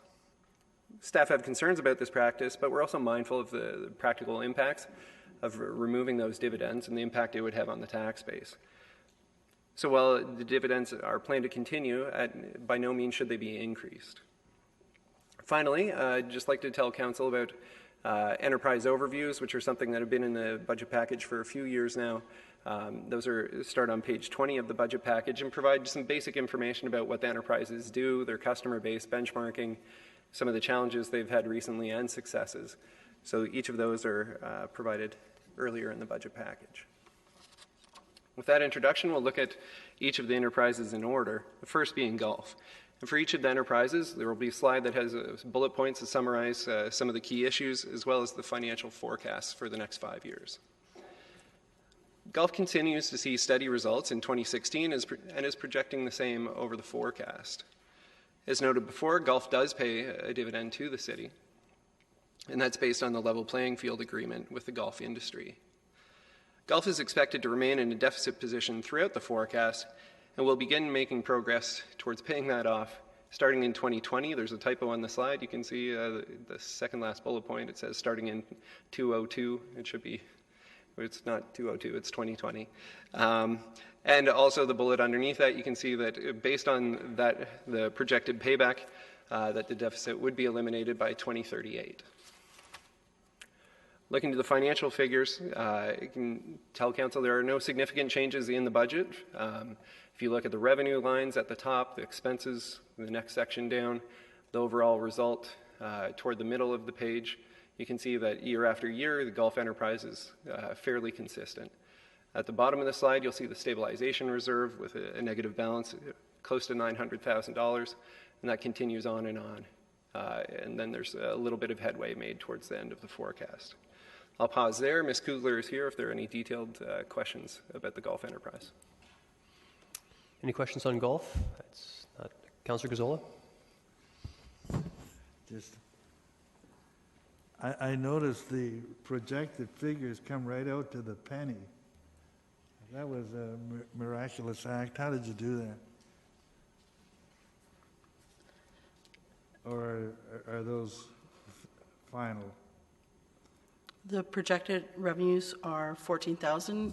It's still early, but looking at what we're seeing, part of it, honestly, is, John, that what happens each year is we trim back our it's okay. capital. So that's okay. So capital is usually where we take our money from when we're running a shortfall. This year, we believe that we can leave the capital in place as well as actually bring a surplus to the bottom line. Okay, thank you. Any further questions, Councillor Gazzola? No, that's it. Sorry. Ms. Kugler, we're all done. Thank you.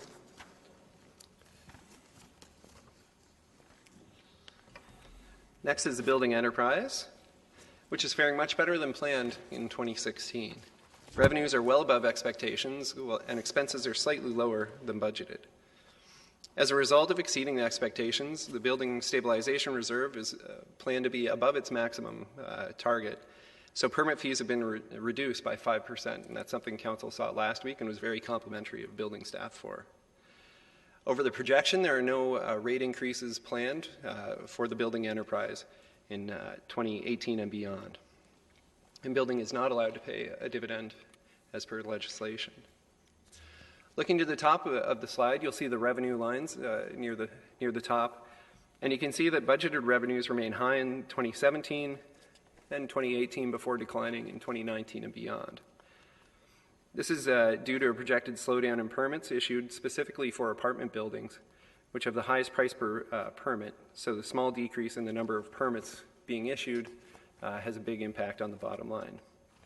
Expenses toward the middle of the slide stay fairly consistent across the forecast with modest inflationary increases. And then you can see on the net revenue expense line, if you take all the revenues, take off the expenses, that in 2017 there's planned to be a small surplus, and then we see deficits in 2018 and beyond, which bring the stabilization reserve, which is the next section, down to be within its minimum and maximum targets over the forecast. Mr. Benedict is here and can answer more detailed questions about the building enterprise. Very good. There are two people in the queue. Councillor Gazzola. Yeah, I'm curious as to how you arrived at 49.51 for the revenues. And I'm wondering whether a 5% reduction was enough or should it have been more? Through you, Mr. Chair. Our budget for 2017, we do our best guess, and with the industry and our stakeholders, we talk about what we're looking at for the forecast and come up with a number that we expect to see in 2017. So the 5% decrease for this year, depending on how next year fares, we will revisit that again next year when we're looking at user fees. Yeah. Mr. May to add? Through you, Mr. Chair, I just wanted to add that we did go to the Home Builders Liaison Committee with a variety of options. I believe at least one included a steeper or a bigger reduction in fees. This was the model that they indicated they preferred. I think the point was they don't want to have us dramatically reduce fees now only to increase them later, so they've asked for a steady stream. Thank you. Yeah, the reason I asked the question is I don't place a lot of trust in your statements because last year your budget was off by $1.4 million, and this year we're off by $1.7 million. How about 2017? Are we going to come closer? Or? Maybe that's not a nice question. Leave it. Thank you. It's a difficult to predict business. Councillor Singh. I think you were asked why aren't you a psychic, but I can appreciate that's probably beyond your role, and you do the best you can to outline, project exactly what the industry will do. Now, based on obviously the flurry of additional development that's in proposal stages or expected along the LRT route, that's taking into account some of these projections, or that would be outside of that?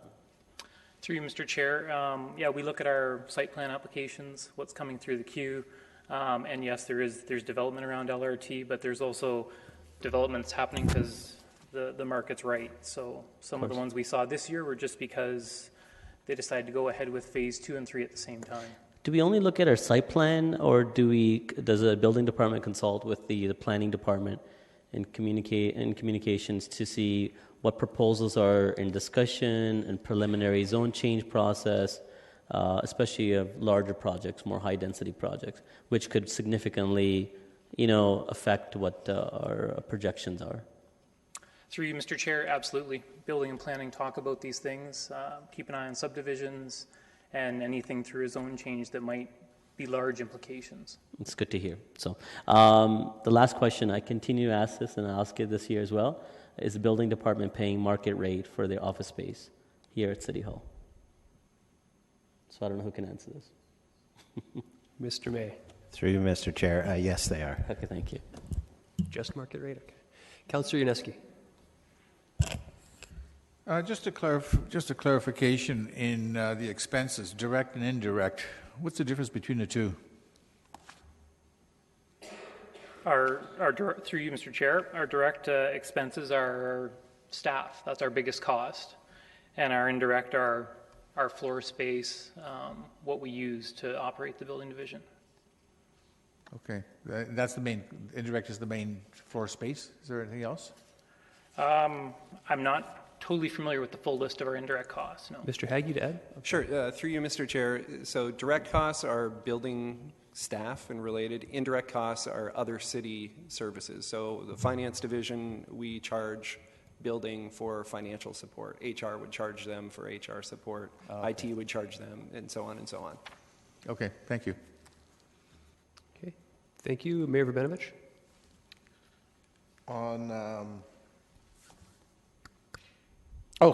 Thank you.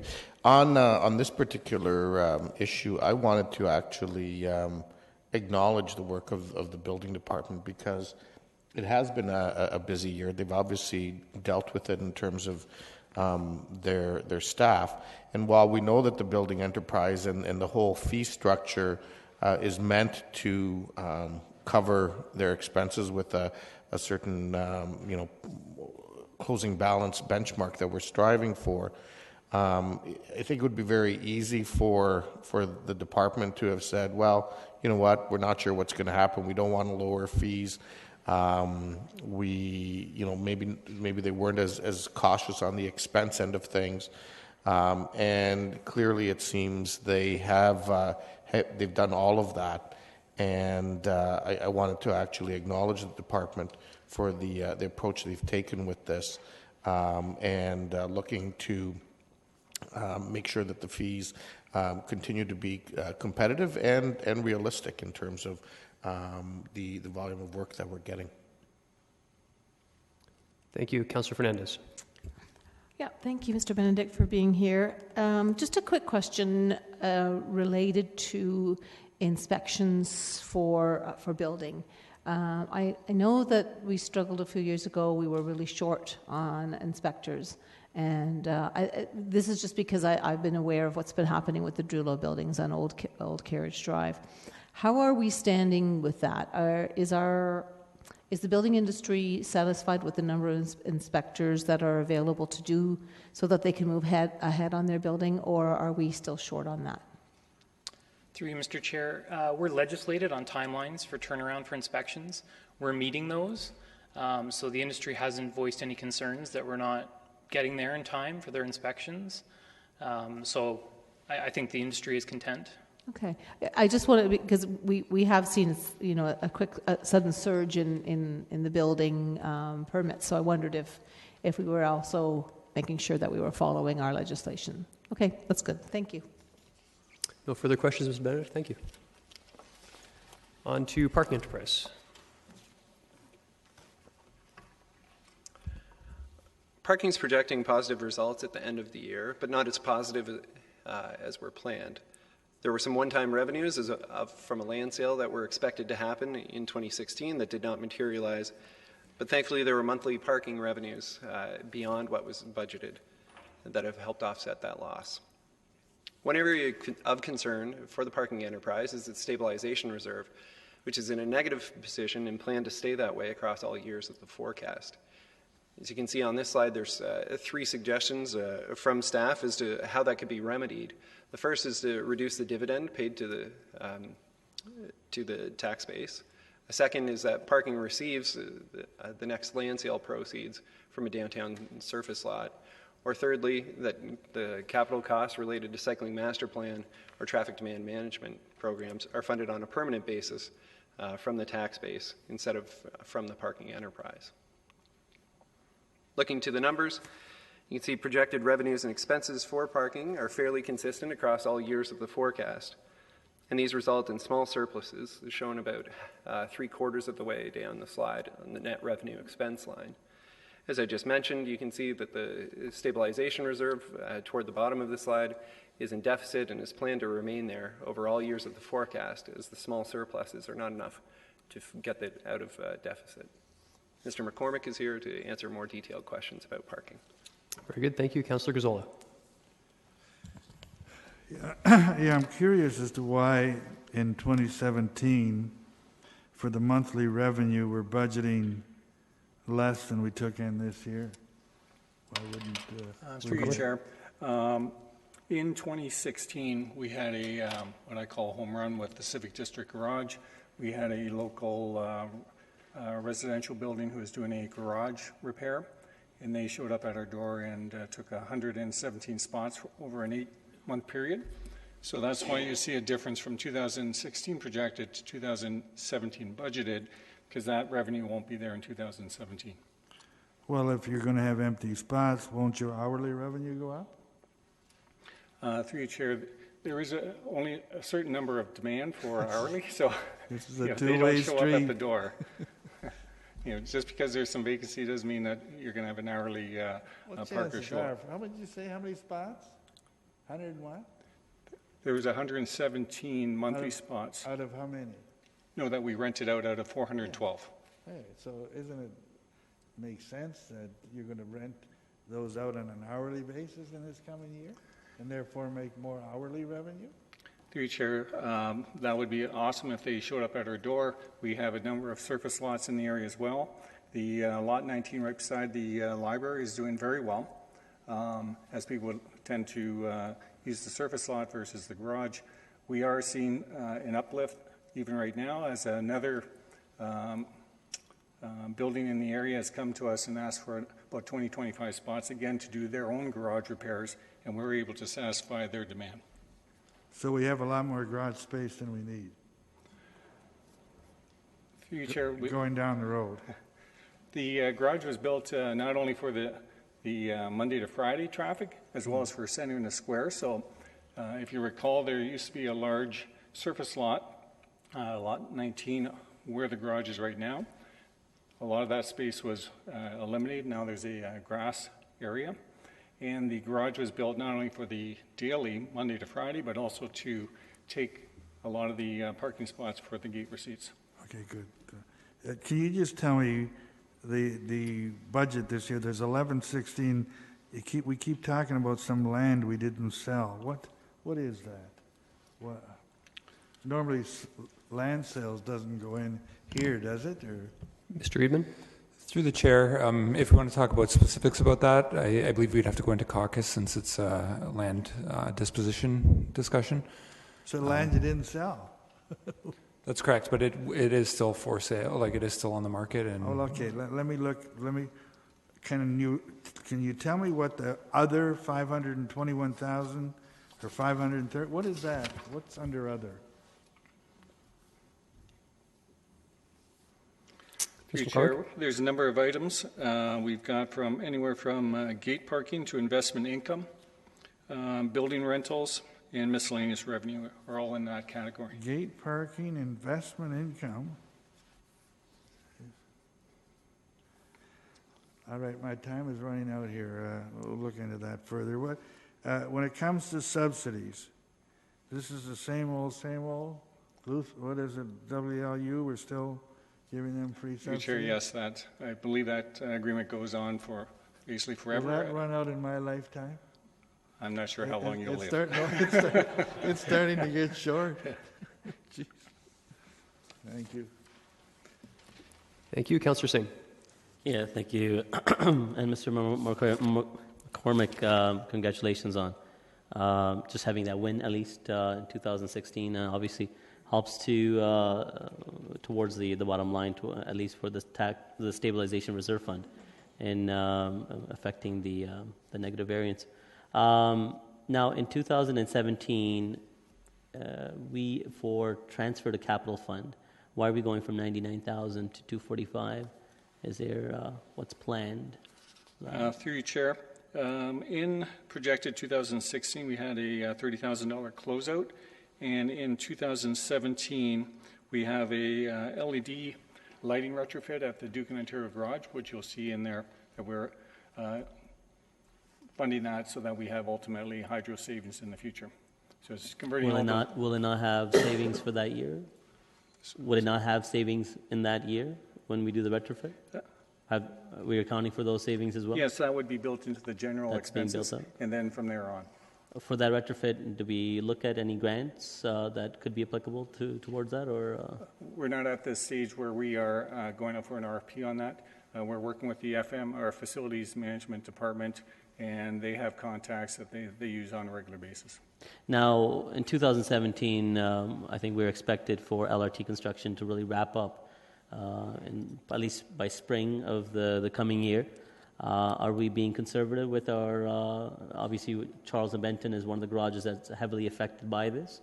Are we hopeful that that will have a turnaround in 2017? Through you, Chair, we get into some difficult forecasting. We're waiting for the LRT, obviously, as you said. We would anticipate, based on what we're hearing in the news, that ridership will increase and the number of people using vehicles coming downtown will decrease. That's one of the challenges we're working with on a constant basis. Well, I think we're creatures of habit. Those that are used to their vehicles will take time before they start seeing public transportation as a viable alternative. So now, between the dividend transfer to the city, we're reducing it by $25,000. If you take into account the interpretation of what the expected forecast will be because of the LRT effects, is it safe to say if it maintained the 1725, it wouldn't throw things too much out of loop? Through your chair, the additional 25, I believe, was from last year. There was a uplift there was a savings in the taxes for Civic District Garage. We had forecasted a certain amount, and it came in much lower, and that's where the deviation of the 25. Well, no, that would be for projected, but it's saying in budgeting it was 1775 as well. Through the chair, if I can add to this, the information came before final budget day, and council made a decision for the budget. Included into it. That's correct. Yeah. Okay. Again, my initial question: if he maintained it at 1725, would that throw the enterprise into a loop, or? Through your chair, we're already in a deficit, as you can see in year 5. We're at a negative $439,000. But all the construction is going to be done in a core. I'll leave it at that. Any savings? I look at every dollar. Excellent, thank you. Okay. Councillor Fernandez. Yes.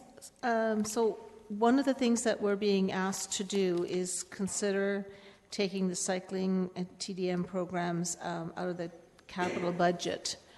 What will that do? It's probably more of maybe a question for Mr. Hagee. What will that do to our tax-supported capital budget if we take it out of the operating? Mr. Hagee. And how much would we be talking about here? Through the chair, the effect, we're still saying we would keep the program, so it's not removing it from anything. It's just funding it out of tax base instead of parking enterprise.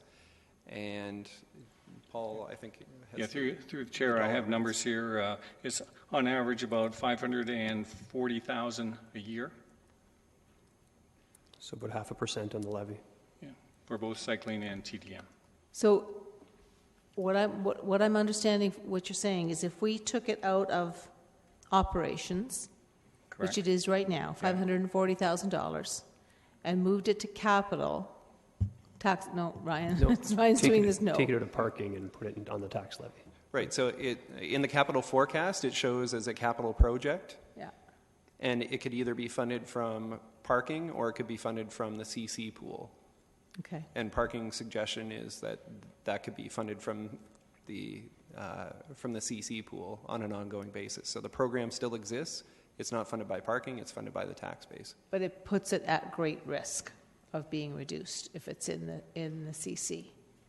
That's up to council whether it's at risk or not. We would see it as being in the forecast and being funded. If council decides to do something different, that's their prerogative. But if we were to do that, then immediately we would see a 0.5% increase to our Mr. Chapman? levy. No. Sorry, just want to make sure I understand. Through the chair, we've accommodated this change each year for the past number of years, and I believe in this budget it's already been included for another year based on parking's projection. So that takes it out, if memory serves, to 2020 before it comes back into parking. And I know we've had this conversation in previous budgets. I actually see it quite differently. I think that program is at risk when it stays in parking with a huge deficit. Really, we should be scaling back the parking program for things like that if it's running a deficit.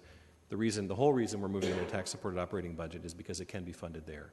And so we've managed that within the forecast. Council supported it each and every year and should give consideration at some point whether or not that should be the permanent home for that program. Okay, all right. But that's not a decision we need to make this year. It's something we should be looking at in anticipating for next year's budget. That's correct, yes. Okay, all right. So back to you, Mr. McCormick. When we're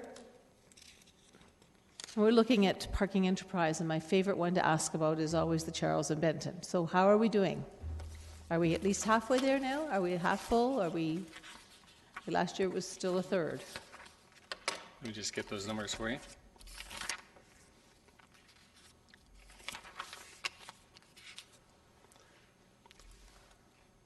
Through you, Chair. At the Charles and Benton Garage, we're at around 40% on monthlies. That doesn't include the dailies. We see that garage being now in the future, in the next couple of years, showing some signs of improvement with a number of different developments that may be happening around the downtown. Yeah, I was thinking and 40% monthly is actually better than I had expected. Daily, I agree. It was a bit of a challenge to get there over the last number of months. I think that's a really important garage for us to get to capacity. At what percentage would you feel that garage is breaking even on monthlies? Do we need 50%? Chair, I don't have that number. I can get that offline. Okay. Keeping in mind that there are a number of costs that are not specifically as a line item under those garages. We have an admin cost center, and we also have an operating cost center. So it's trying to draw that information in. Okay. So it's not easily available. So my understanding is that the Civic Center garage is definitely, the uptake has been really good. Is that correct? Through Chair, in 2016 it has been. Reason being one of the apartment buildings in the area has shown has asked us for some parking. We have another client who has done the same. The region has also taken additional spots that weren't anticipated last year, so things are looking at signs of improvement. Okay. But I can't predict, using up all the space. Right. Would you say that our parking garage is sitting at half capacity for monthly parkers? Through Chair, the overall occupancy right now for monthlies is 60% over all 5 garages. Okay. Industry standard would like to see that about 85%. And the reason why not 100% is 85% allows that 15% if someone's coming into the garage, that if there wasn't a space they could find a spot, or then they would ultimately leave and go to a different facility. Okay. If we were to reduce our dividend, what would we have? Would we have to reduce it to offset the deficit? I'm trying to make sure that I understand. Well, so our deficit is 829,000. Through Chair, the current deficit is 829. I'm looking at the 5-year, and I'm not sure if you can comment on the 5-year. If you take the 439 divided by 5, it's about if my math is right, about 85,000 a year. Just for conversation and debate, if we were to pull out a $300,000 dividend, so we didn't take $300,000 of our dividend this year, what's the fallout impact? Through your Chair, if you're taking out $300,000, the $300,000, looking at the slides in 2021, it would go down to a negative $139,000, plus or minus. There's some interest charges and stuff like that built into that. So it's a straight math equation. So I think part of the question was, where does that money come from, Mr. Chapman? Right. The other side of that dividend is a revenue line in the tax-supported operating budget, and so any reduction, the immediate reaction to that would be a tax levy impact. And that's kind of what I was figuring was going to happen. So we really need this dividend to keep our tax-supported operating budget at a better rate. It's built into the base operating budget. We would strongly caution against any increase in the dividend. We would be very pleased if council were to reduce that dividend to eliminate this deficit over the 5-year forecast. I didn't hear the last part. You'd be happy if council reduce the dividend with the goal of eliminating this deficit over the 5-year time frame. Okay. But then we have to remember we're going to pay for it on the other side of the coin. Right. And so, as Mr. McCormick indicated, if that was as a part of a 5-year plan, that would be an $80,000 levy impact, which is 0.08% on the tax levy. Okay. And that's something that we can think about for final budget day. Okay. Thank you. And finally, Councillor Gazzola. I want to clarify the other capital funds. I couldn't find them in the capital forecast. It's for the TDM and that. Where are they financed from? Okay, on the schedule on the slide 084, it's under transfers to capital funds. Yes, yeah. We've taken them out of there for 2017, 18, and 19, right? Correct. Right? So in 2020, the 700,000 includes 440 for them? Or what? Through you, Chair, in 2020, the 700,000 includes 219 plus 318,000 for the cycling and TDM. So that's what it's in the 700. Yes. And prior to that, it didn't. So I can tell council, if you want to write down, it's on page C171 of the capital package you just got today. So I understand why people haven't seen it or can draw the connection. But so page C171, if you look, there are about 5 or 6 projects down. You'll see Cycling Master Plan and TDM for years 2017, 18, and 19 are funded out of CC, and then the funding source changes in 2020 to be funded out of parking. All right, thank you. Mr. Chapman? And if you're trying to reconcile to the total, Councillor Gazzola, the balance is on C-132, and those are facilities management costs related to parking enterprise. I just wondered if that's what they tied. Okay, no further questions, Mr. McCormick. Thank you. We're going to take a 2-minute stretch break, and we'll come back and deal with gas, okay? 2 minutes. Apparently, the clock stopped.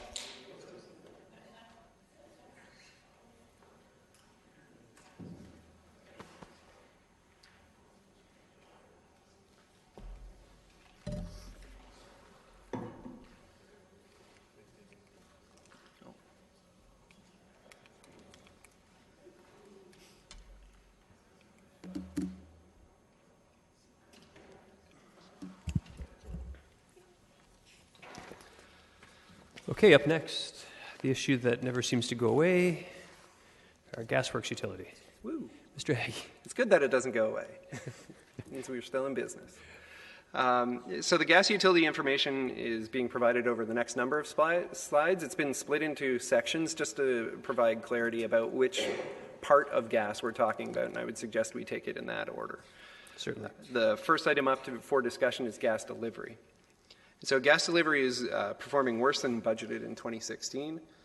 Profitability is down because revenues are lower than were expected. As you may recall, at the start of the year, it was warmer weather. We weren't selling as much gas. This has led to a deficit in 2016. You'll also see that it's led to a deficit in the stabilization reserve balance at the end of the year.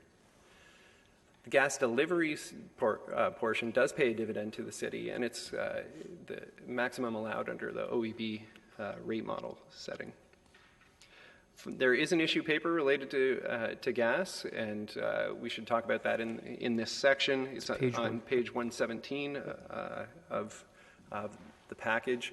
I'll look to the chair. Do you want to talk about the numbers first, or do you want to talk specifically about the issue paper first? I was going to pause after the numbers anyway. Yeah, we'll pause for the numbers to deal with the issue paper. Anyone have any questions on the issue paper?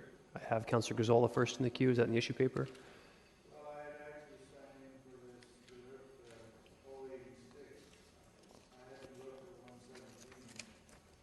So okay, I'm happy to present the numbers in that order. Sure. Let's do with the numbers first then. Councillor Gazzola. just, what goes into delivery revenue? What do we get revenue for? I'll look to Mr. Edmondson to answer detailed questions about gas delivery.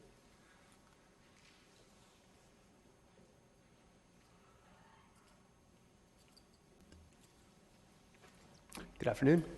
Good afternoon. Through the chair, there are a number of programs that are covered under delivery, including the rental water heater program, appliance service. That's under other programs, is it not? I'm looking at gas delivery. Oh, gas delivery Gas specifically? delivery. Sorry. What do we collect money for? I thought it was for using our lines. It is for storage, transportation, utilization programs fall in other programs, but then the maintenance of our infrastructure. But it's for using the city's lines, right? Yes. I'm just curious, so the more gas that flows through there, the more gas that flows through there, the more our revenue goes up, right? Yes. I'm just wondering why in the revenues across almost from 2017 to 2021 are flat, totally flat, no increases. Is there not going to be, are we saying there's never going to be any more gas flowing through there, or the city keeps growing, or my wife keeps the furnace on all the time? I just can't. Not sure I quite understand the question. Why don't the revenues go up from 2017 across?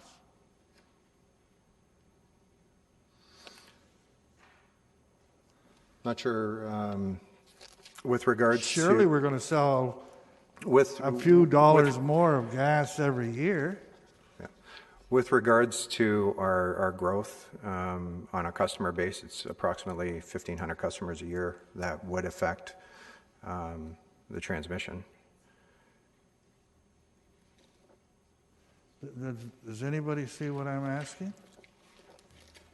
That over the 5-year period, maybe my eyes are... Ms. Fletcher? Through the chair, From 2018, let me help you. 2018 over 2017, our revenue is going to go up $4,000? Through the chair, if I look at the previous slide where it said 27 actuals, our revenue is down quite a bit. There is volatility related to weather. I'll buy that for 2017. You'll buy that for 2017. 2018. If we sell 30, we have 36,931 in 2017. Surely we're going to do a little bit better than that in 2018. Through the chair, I can follow up with information on how that budget line is calculated. Mr. Chapman? I was going to say, we'll pull that information. There's a detailed set of assumptions around rates and volumes that underlies that projection, so we'll pull that information and report on back on that today. Mr. Chair, I was just going to interject. On, Please. Page 26 of the package in the enterprise overview, it talks about the volume of gas sold for the last 10 years, and you can see it kind of crests up and down a little. There's not a huge amount of variation, so there's not a steady climb. Just because the city is growing doesn't mean that we're necessarily selling more gas. And that's on page 26. There's a graph showing gas volumes. Okay, that doesn't quite equate to my... my other next question dealt with the capital. What's happening in 2017 that all of a sudden the transfer to capital goes down by $3 million? What's happening there?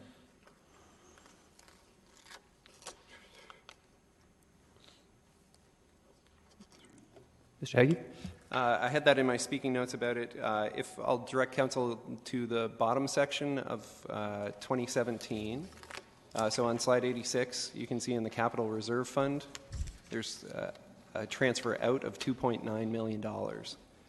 So instead of those capital projects being funded from a transfer from the gas rate, it's coming from capital closeouts from the gas utility.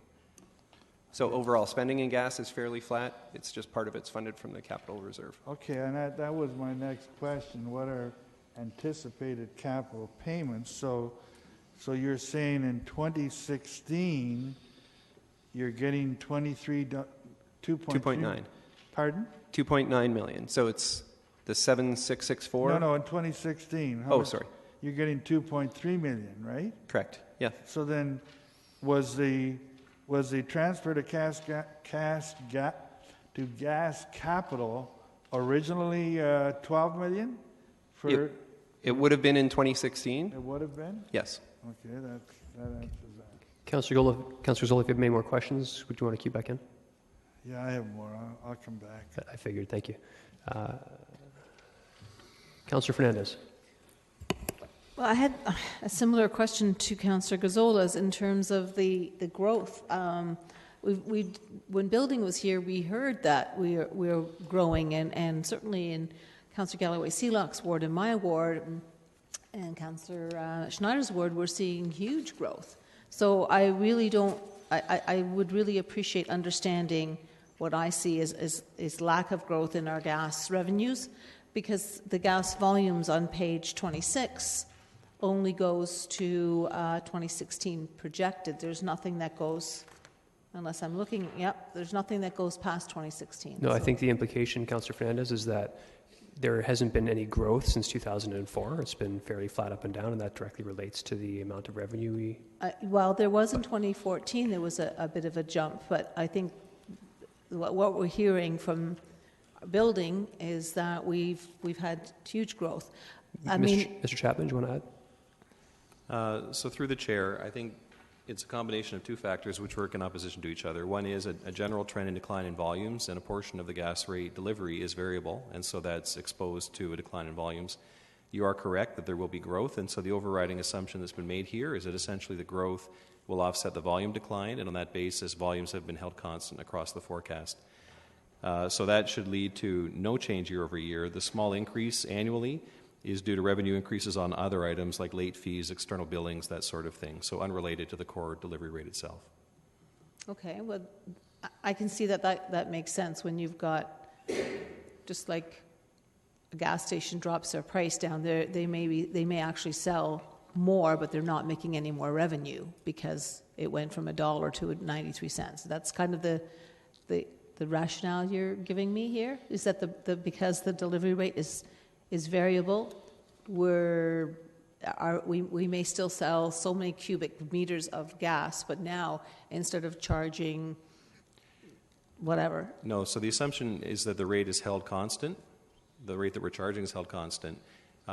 We will have new houses come on that will generate more revenue, but that's offset by declines in volume from existing customers. And you'd be well acquainted with large industrial users where we've seen the volumes fall off dramatically. But even homes are becoming more efficient and being retrofitted, and so we're seeing a decline in average residential consumption as well. Okay, but we're putting in multiple residential buildings, like the 4 buildings on Fallowfield. I mean, that's a huge amount of increase in volume in gas, is it not? You can actually, I think the analogy would be our water consumption. We see our population expanding and the number of homes growing, and yet we see water consumption decline. I won't keep going on about this. I do have some questions about the issue paper, so I'll cue back in. Right, certainly.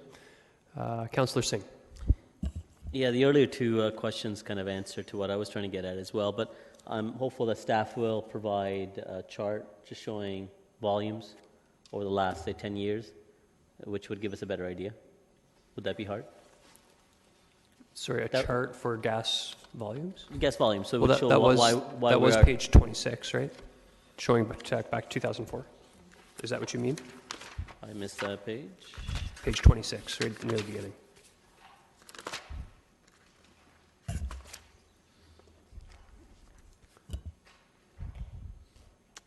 Yeah, well, that answers all our questions right there. Councillor Gazzola?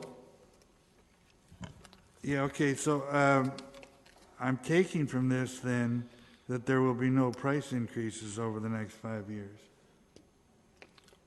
Could you repeat the question, please? I'm taking this flattening out of revenues means that there'll be no price increase. Councillor Gazzola, I'm not sure your intention. Like, the projection has no price increases. Yes. Yes. So that's what our projections are. Yeah, that doesn't mean there is going to be price increases, but Pardon? You're well aware that doesn't mean there won't be any price increases or decreases. Well, that's what we're budgeting here. We're budgeting for no price increases. Right. That's all. I just want to confirm that. Yeah, okay. Yeah, that's all. No, that's all I wanted to confirm. Oh, okay, very good. Councillor Gallagher. I just, sorry. no. Well, it comes into the cap and trade. Our cap and trade is going up 6.6% every year. What is that increase? Is that a... You're jumping ahead? Yeah. Thank you. Councillor Gallagher. Yeah, I think you might have touched a little bit on this, but my little guy was screaming back there, so I didn't quite get to hear the answer.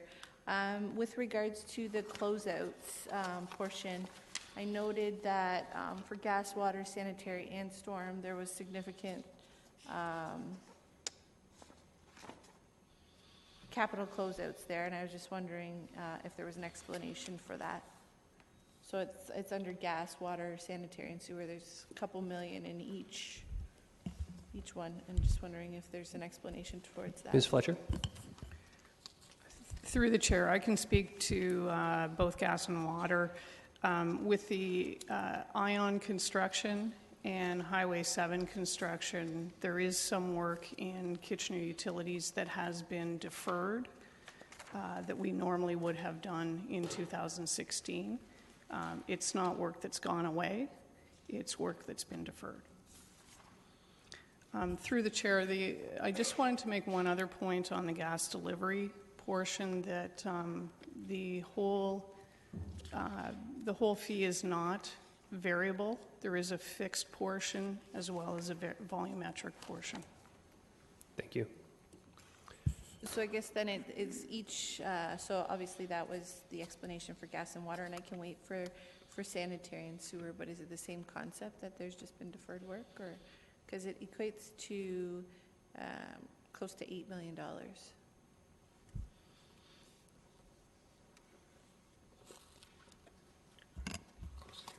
Mr. Hagee? I was going to say, I don't know the exact nature of all the closeouts. It's something we can look at, and I imagine we'll be talking about more through the capital process anyway. Okay, just, yeah, it's pretty clear under like the capital reserve fund, capital closeouts in each one. Yep. Like it's 2.5 for gas, 2.2 for water, 2.7 for sanitary, and 1.1 for storm. I just think that there needs to be a little bit more explanation for those. Sure. Thanks. Thank you. I'm not seeing any further questions on that, so we will look at questions. I know Councillor Fernandez, you had questions on OP8, which is page 0117. Councillor Fernandez. Okay. So as I'm reviewing this issue paper, and I'm reading that it says currently the responsibility do not reside with one position but spread across a number of already full positions. Similar to what Community Services did, they realigned their positions. And so there was no need. And I know that this isn't coming out of the budget. I know this is because it's a utility. But nevertheless, it still ends up going to our ratepayers in terms of increased cost. Have you looked at realigning, taking the responsibilities of this job and pulling it out of, I don't know how many people you've got that are doing these duties, and realigning the positions? I mean, I think that seems like a fairly simple first step before you say, let's hire somebody else. Ms. Fletcher? Through the chair, I'll jump in here because this issue paper was actually approved before Mr. Edmondson took on his interim role. And we have done exactly what Councillor Fernandez has described. That's what we've been trying to do over the last couple of years.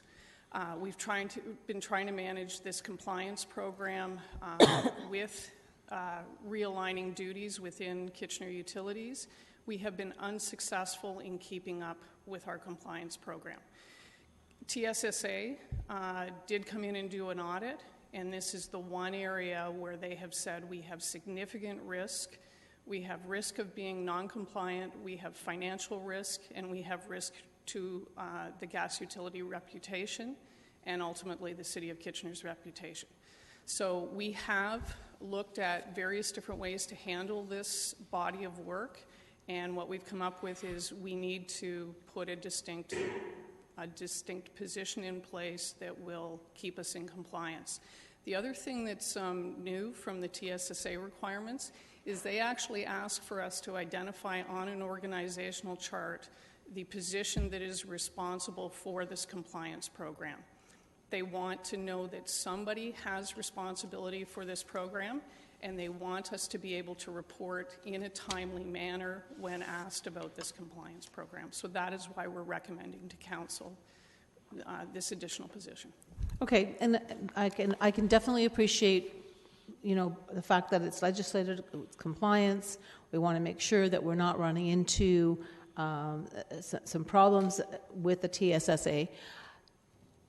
So then am I to understand that, say, for example, and I don't know how many people you had doing, pieces of this work, what happens now to, say, for example, you had 4 people doing pieces of this work, and now it's all going to go to one particular position? Does that mean those 4 people or 5 people who were doing pieces of this work now have less duties? Or how are you going to fill that gap? Sorry, through the chair, I can assure you that the 4 or 5 people who were trying to keep up with this program, and I stress trying to keep up with this program, we are not in compliance. So it's not a matter of filling their jobs back up. They had full and complete jobs. We were trying to manage this program with existing internal resources. We've been unsuccessful in doing so. Okay. All right. I really appreciate your a fuller understanding about what this involved. Thank you. Councillor Marsh. Thank you, Chair Davey. Just a question. How many infractions are we seeing coming in to be reported at Kitchener Utilities in a given year? Through the chair, unfortunately, I don't have those numbers available to me right here. That's fair. I can certainly follow back up with you. Yeah, if you could reply to all of Council, that'd be good information for us to know. And so I remember that when the internal auditor was looking at her workload over the next few years, that Kitchener Utilities was one of the areas to be looked at. But is it going to be looked at in 2017, or I think it might be beyond 2017. I'm just wondering if that role would be involved at all in this, addition of this role. Mr. Chapman? I'll answer the first part of the question around timing. You will make the decision on the timing of that audit in December when the work plan comes back. I think you simply indicated that it was an area of priority, and so Karina has included that for further consideration. Okay. Through the chair, if I can add, I think when Ms. Tasker was before Council with her audit program, we did agree that the gas and water utility was an area of high priority. I think I had suggested that towards the end of 2017 would make sense from a timing perspective in terms of staff resources. Let us get through the ION construction, the Highway 7 construction, those sorts of things. Right. Okay. Thank you. Councillor Yaneski. Just for clarification purposes, since I missed it, assuming you got 5 people in this position doing all these same duties spread across them, and now you need the 1, which I can understand, is the 1 person, this position that you're going to have, will be from one of the existing staff? Will the one that's most qualified will now get that particular position, or are you hiring somebody brand new? Ms. Fletcher? I'm not sure that's really related to budget. But. Right. Through the chair, we don't know how it will play out. We have written a job description, a draft job description. We will post and recruit for the job. It may be an internal person, or we may not find the person internally. Okay, appreciate that. So is this a brand new position in terms of another person will be working in the department? Through the chair, that is correct. Sorry? That is correct. Okay. And the money for this will come out of the 2017 utility budget? Through the chair, that is correct. Okay, so it won't be part of the 1.75% tax increase? That is correct. Okay, thank you. Councillor Gazzola? Yeah, most of my questions have been answered. Are there any other non-compliant areas that we're aware of? Or is that Within the gas utility? Through the chair, this is the one area that's been identified by TSSA. Yeah, okay, that's fine. I just have another question. If I could just go back to the delivery budget, we're increasing the dividend to the city by somewhat $286,000. I was surprised to see that. On what basis did we do that? If we did 286, why not 386? Mr. Haggie? It's an inflationary amount. I believe it's 3%. I'm getting that it's 2%.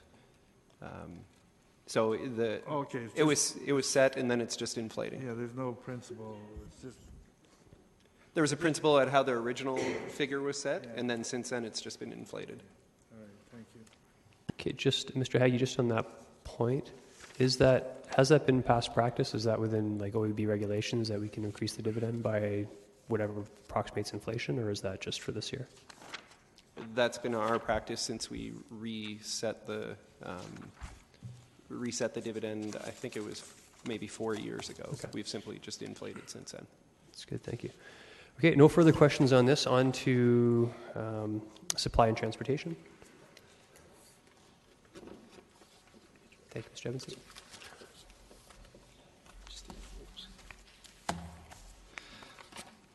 So just in summary about gas supply and transportation, those are the flow-through rates to customers and are not meant to generate a profit for the city.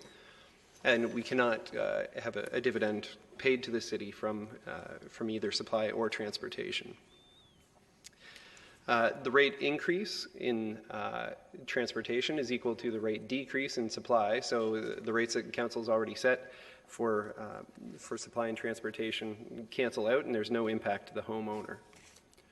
This slide shows supply on the top half of the slide, transportation on the bottom half of the slide. They're fairly simple budgets as far as everything that's involved. Not too many lines. You can see that overall the projected revenues and expenses keep the stabilization reserve fund within the minimum and maximum thresholds for both supply and transportation across all years of the forecast. We'll pause and take any questions about supply and Sure, and I would remind everyone it's now 4 p.m. I think we're running a bit behind, so if everyone could be a bit more succinct, I'd appreciate it. Just questions, Councillor Gazzola. Yeah, I'm just curious as to why we need a reserve for stabilization and transportation.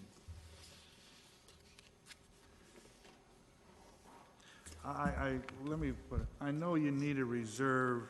You need to have a reserve in case we're short or over, because it has to go somewhere, and not under the tax rolls. But we don't need to build those reserves up, or Mr. Haggie?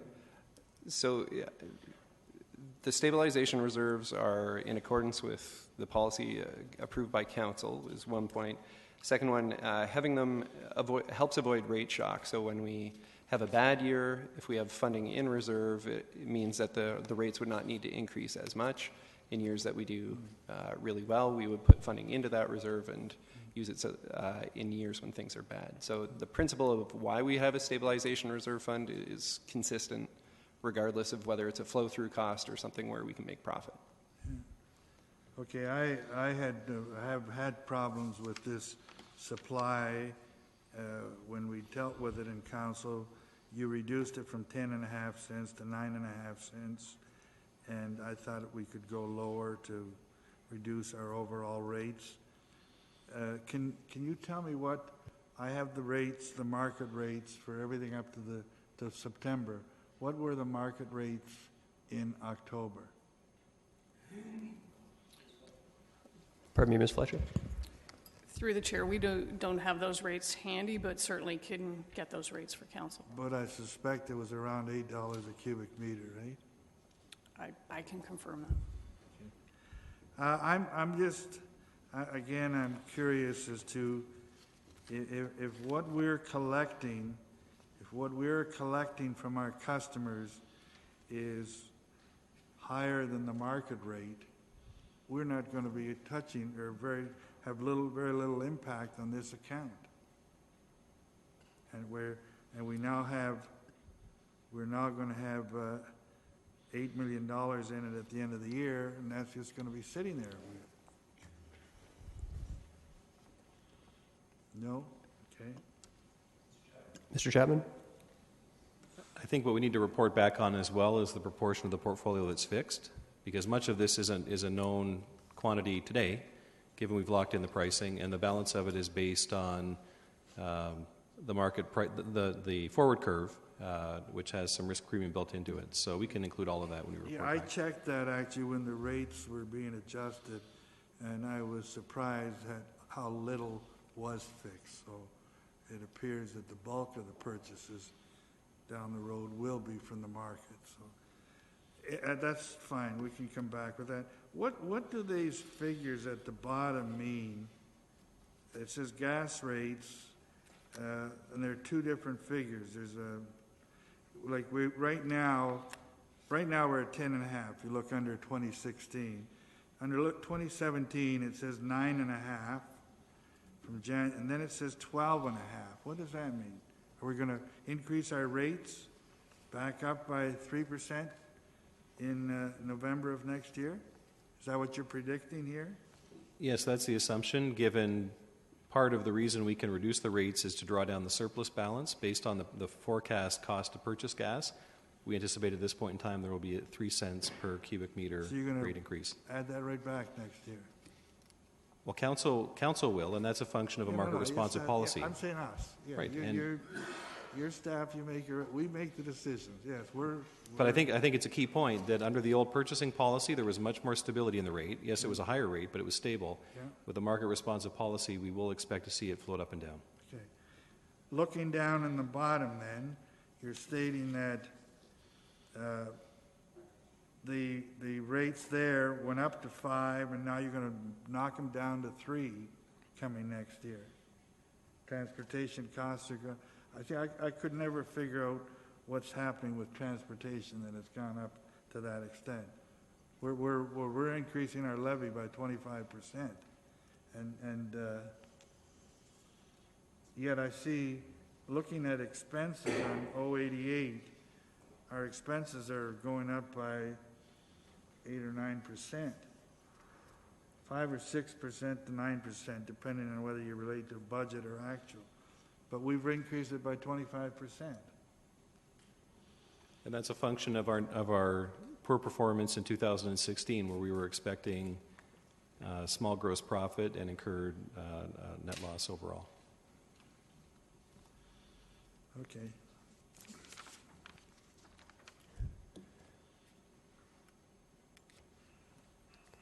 Thank you. Councillor Fernandez? Just in looking at our balance of 8 million projected,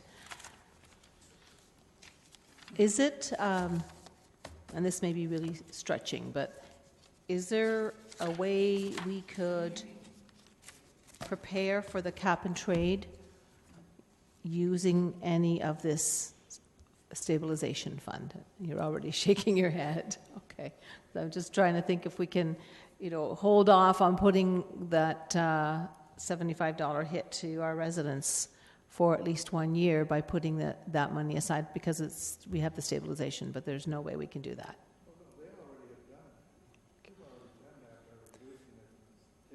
Mr. Chapman? Through the chair, I think we're shaking our heads at the notion that you could fund anything related to cap and trade through the supply rate. What Councillor Gazzola is indicating is that we've brought the supply rate down as far as we can. So it's good timing, but it's unrelated to the cap and trade cost. Okay, thanks. Okay, speaking of cap and trade, we're on to, no further questions, we're on to that.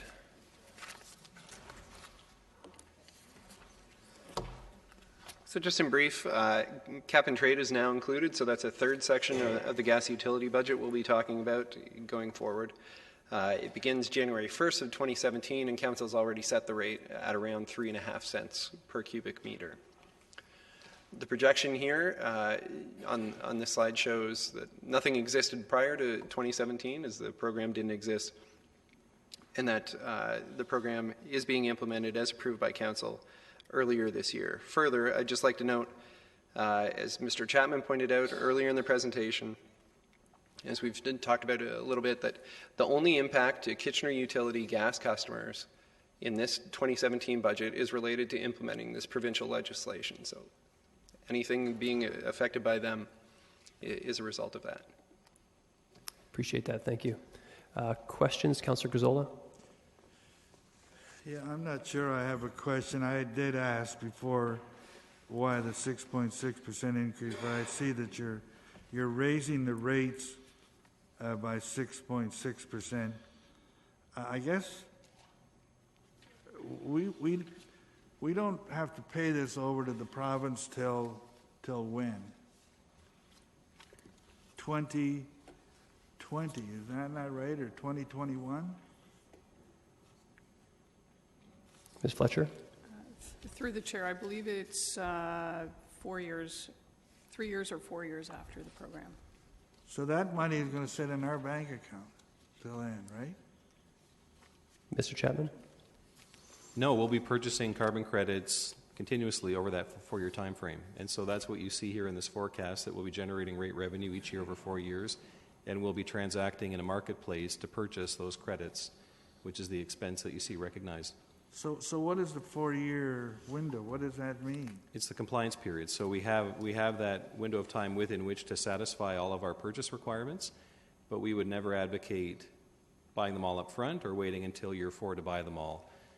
You will be dealing with a purchasing policy on that in the new year that will outline how we propose to purchase them over time. Yeah. Okay.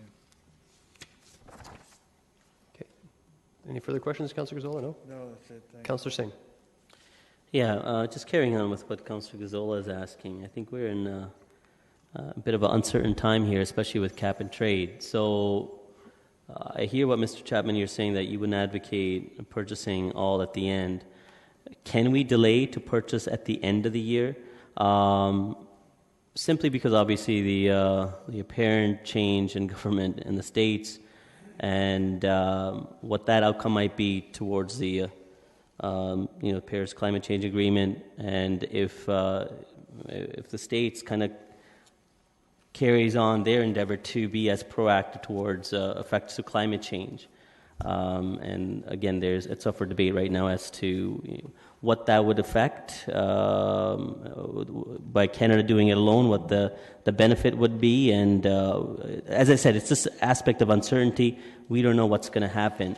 So should we be so proactive in purchasing ongoing, or would it be prudent just to at least delay till the end of the year, end of 2017? Ms. Fletcher?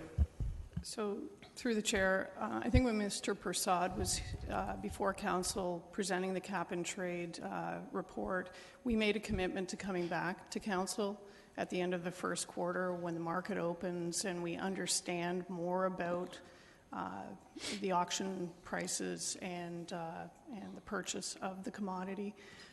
So that's our intention, is before there is any activity that happens in terms of purchasing, we would be back before Council with a report. Good. I'm comforted by that. Thank you. Councillor Zola, go ahead. Yeah, I'm sorry, I had a couple more questions here, just because it's the first year. What are deferred credits? Mr. Chapman? Oh, Mr. Edmondson? Through the chair, the deferred credits allow for us to take a look at the market and to see what exactly the market is going to do. So it's a way of taking into consideration market uncertainty. Okay, that's good. Now, what are other expenses? Could you please repeat the question? What are other expenses in next year of 490,000? Is that the expense of billings and on the billing system? Or it seems like a big amount. Ms. Fletcher? Through the chair, I would have to go back and look at the exact wording in the report, but I think they were the costs related to administering the cap and trade program. Okay, and you transferred some costs from the city's utility costs to this. Is that what that is? That's what I was... Through the chair, there is a portion of that included in the other Okay, expenses. then my final question, then at this point, there's nothing in here to spend on capital to improve our whatever and thereby reduce our cap and trade requirements. Is that right? Through the chair, that information is intended to be included in the report coming forward to council at the end of the first quarter of next year. Right now, we're receiving information every other week on what the program will include. But that's fine, and I accept that. But so I am right, and these figures right here, there's nothing allocated for capital to reduce that requirement. There's nothing specific. Okay, thank you. Okay, I believe we are finished all of gas. Thank you, Mr. Edmondson. Thank you. On to water, sanitary, and storm. Mr. Haggie.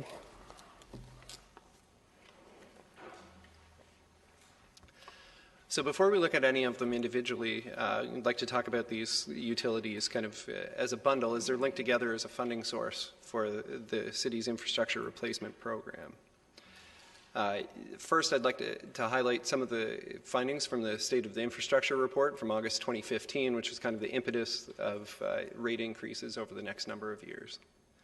So some of the highlights that we see, first is highlight that significant portions of this utility infrastructure are beyond their useful lives. This graph shows that nearly 25% of the water system is more than 50 years old. These pipes are of particular concern because they're more prone to break, to fail, cause service disruption, and increase maintenance costs. These failing pipes are replaced under the city's ARP, or Accelerated Infrastructure Replacement Program, which are the subject of an issue paper 09, and that's found on page 118. So before we get, I'd like to get through just the next few slides where we talk about the highlights, and then we can come back and talk about that before we move on to actual the water utility. The second highlight is that recent rate increases have funded the increased costs passed on to the city by the region, but have not contributed much to the city costs. As shown in the graph, you can see for a number of years, specifically between 2011 and 2014, the sanitary rate approved by council funded the increase in regional costs, but left nothing for city costs. And in 1 year, 2011, it actually required a decrease in the city side of the budget. Third highlight is that there needs to be a fundamental change in how the city maintains its infrastructure. The city needs to move away from being reactive and dealing with things when they fail, and choose to be more proactive in dealing with things before they're an issue. Finally, as we return to a slide that highlights the rate change broken down into its component parts. So at the right-hand column, you'll see that the rate increases being proposed for 2017 are consistent with what was in the State of the Infrastructure Report. They're consistent with what was approved by Council in 2016.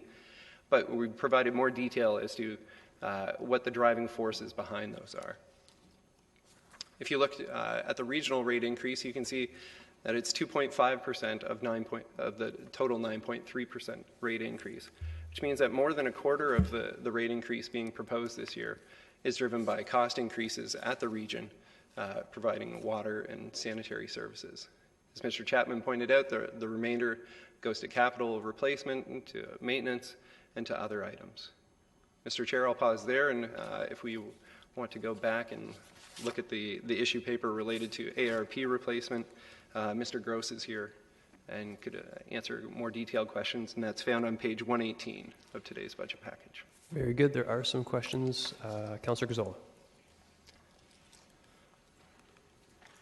The first question is, on 095, are these the same rates that were implemented last year? They're exactly the same, right?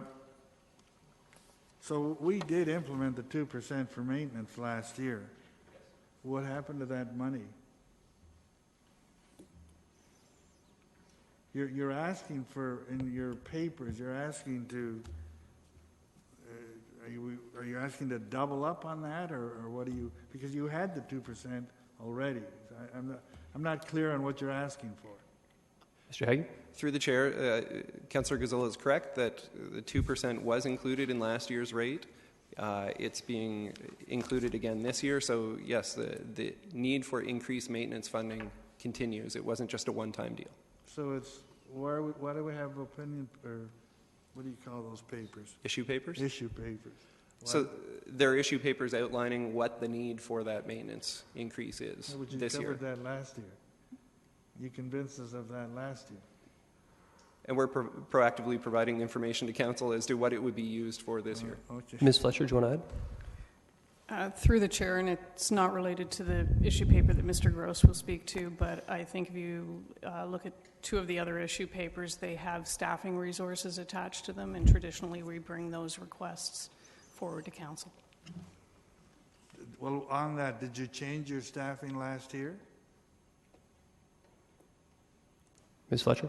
Through the chair, we did not in the first year because we needed to quantify the need in the first year before we felt comfortable coming forward to council and saying this is how we plan to handle the program moving forward. So if you didn't implement it last year, now you're going to implement it in 2017. Is this another whole 2%?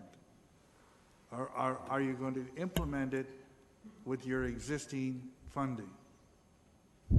Through the chair, related to sanitary and storm, this was a year in operations that was quite transitional, so we needed some time to quantify the need. In terms of the water utility, we actually had the staffing resources requested last year, and so we did implement the maintenance program. So the bottom line is, though, you're going to implement it right across all three utilities with your existing funding. With the existing 2% funding, the reason that the issue papers are before you for storm and sanitary is there are staffing resources. We need additional FTEs. Okay. The next question is, I tried to go back, I tried to get up to date on the state of the infrastructure, SOTI, the nightmare. I tried to get up to date on it. Now, when you brought that out, you talked about so many miles that you have to do and so much money you need, but I've never seen any update. Where do we stand? How many miles of highway have we done? How many, is there any report as to where do we stand on that whole Black Friday issue? Mr. Gross? No problem. Or did we do it and I missed it? Maybe that's I don't think you missed it.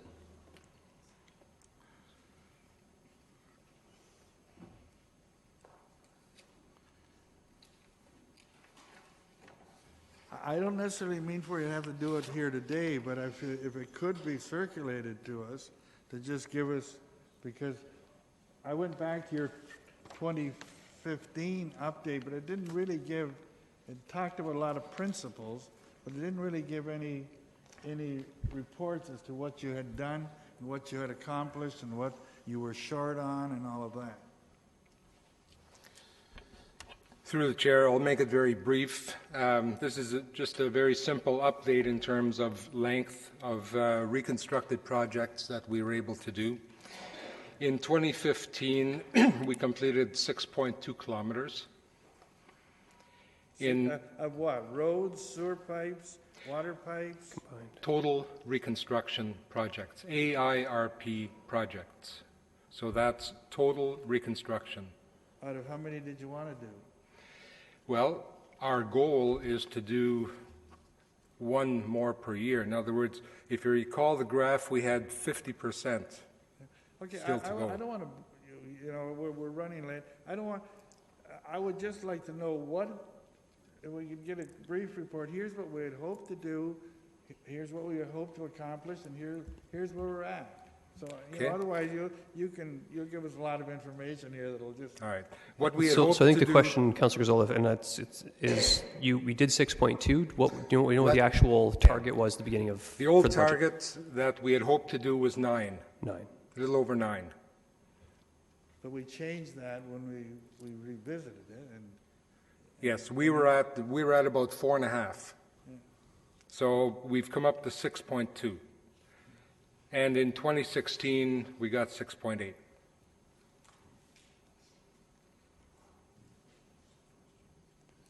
I would also like to know what kind of monies we collected. Where you've increased. I'm not sure. Was it 13% across the board, all three of them? No. The stormwater is less than that. But water and sewer, you're increasing the funding compounded by 13% across the board. So I'm not arguing. I just would like to know, as a result of all of this, what's been done, what's left in the pot, what's left to do. Okay. Okay, so that's something that staff can follow up with for sure. Councillor Zoll, if you have many more questions, could you queue back in? No, that's all. That's it. Thank you. Councillor Fernandez. So thanks for the information on what was done and the target. So why did we not obtain our target in 2015? If we did 6.2, but our target was 9. What was the reasoning for us not to get to that target? Money. Money. Okay. Nothing to do with staffing? Not last year. Okay. So what was our target this year? Well, this year we're doing one extra project, so that this year the target that we have set is actually 6.0 kilometers, which is down from 2015 or 2016, and that's because the projects that we're doing this year are more expensive. They're deeper sewers and bigger sewers, so they're not all the same. What we try to do is we try to fit the projects and the priorities within the budget that we have available. Okay.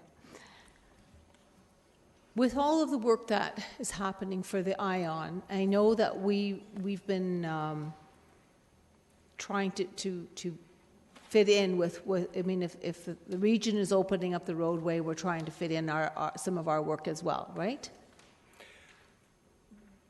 The short answer is no. The work within the ION contract is being done by the ION contractor.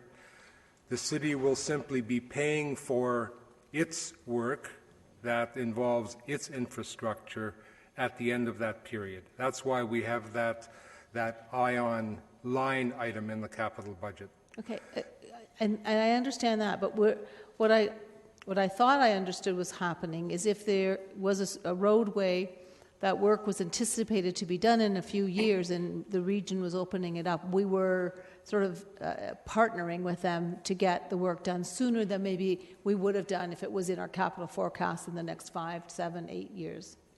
The answer is yes, but it's a staged yes. Some of the work that needs to be redone is in its first 30% of its life cycle. Some is in its second stage life cycle. Some is in its full life cycle. So it's in various stages of its life. Okay. Some of it we may not have done at all, right? Because it's in its first 30 years. I would say that most of it we would not have done at all. Okay. So your request is that we have another engineering construction project manager that will represent 8% capacity of what we want to get done. Is that how I'm reading this? Is this correct? That represents an 8% increase in staffing for a 13% increase in work. Okay. So and I can add that one position, that one FTE, is pretty much all that we anticipate for the next 3 years. Okay. It goes up in stages simply because one person, one FTE, can handle more than one project. Mm-hmm. And so that it's a staged effect. Once that FTE gets filled up with work, then a next one is needed. But I foresee that this addition to the construction group should be fine for the next 3 years. So in the issue paper, you say that if you didn't hire this person, you would be using external consultants. So when we use external consultants, they're project-based. When we hire a full-time person, they're on permanently until something changes dramatically or they decide to leave, right? I am not sure of the question. Okay. I'll restate it. In the report, you said that the AIRP needs further staffing to implement that program. But if you don't get the additional person, that you would be using external consultants. Correct. When we use an external consultant, it's usually just for a project base. That is correct. Okay. If we hire somebody permanently, they're on staff. I mean, and I know the AIRP is not going to go away in the next 5 years. It's going to be an ongoing project. But wouldn't it be better to see how we carry on with the AIRP and how we can we get more done with a consultant than with a staff person? Through the chair, the consultant costs about twice as much as a staff person, first of all. Secondly, what we want to do is we want to build in our own staffing expertise to handle these projects. Thirdly, we are taking on projects from the development group, which are the DC projects, which are, for instance, the Freeport Force Main, the Old Mill Pumping Station, the Ottawa Trustler Pump Station. These are all projects that are coming online in addition to the increase in the AIRP replacement work. It's much better in this case because of the increase in that workload to hire a permanent position. I don't see this going away anytime soon. Okay, I'm out of time, but I have one more question. If one more question, go ahead. Okay, and not from you, Mr. Gross, thank you. Just, can we have an understanding of what, we have a percentage here for the capital for AIRP. Can we understand the total dollar amounts that represents? Is that, am I not seeing that in the budget, or I'm not looking in the right spot? Can you direct me? Are you referring to the capital budget? Yeah, I mean, when I look at the capital for the capital for ARIP for 2.6, 3.4, and 5.6, I'd like to understand. Mr. Haggie? Through the chair, here, I'll just move ahead to the water slide. On the water slide, I'll direct council's attention to, in the expense section, the top half, transfer to capital accelerated infrastructure replacement program. So the increased funding there is roughly $1 million. So you'll see in 2016 the budget's 7,696. In 2017 it actually is bang on $1 million, 8,696. And if you take that line and add it up on water, on sanitary, and on storm, that's the rate increase that's being reflected on this slide in the capital ARP column. And that's the amount that the increase that in all of those, no, that's just water and sanitary. And stormwater has that as well. So you'll see that line in all three of those. And so I need to look further in. Okay, thank you. Thank you. Councillor Singh. Yeah, before I start asking my questions, I just want to kind of reiterate that questioning of staff, it does not necessarily mean that there's no faith in what staff are putting forward. It's really trying to understand and make it more palatable for us to be able to go out there and make the residents understand and saying, this is what we're asking to do. So this is a complex kind of complex topic. So the more we dwell into it, it allows us to have a better understanding. That's not to say I don't have questions. So for carrying on, for 2016, so our projection was 6 kilometers, you said? Based on our current budget, yes. But we were able to do 6.8. In 16, we were able to do 6.8, and what it boiled down to is cost.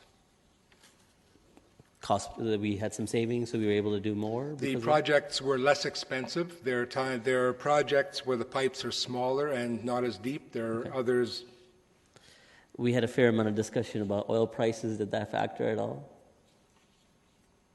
We had some fair amount of discussion about oil prices. Did that factor at all? The fact that oil did stay consistently at that $40 a barrel, if not lower? No, that has very, very little influence. It is primarily the physical location and sizing. Okay.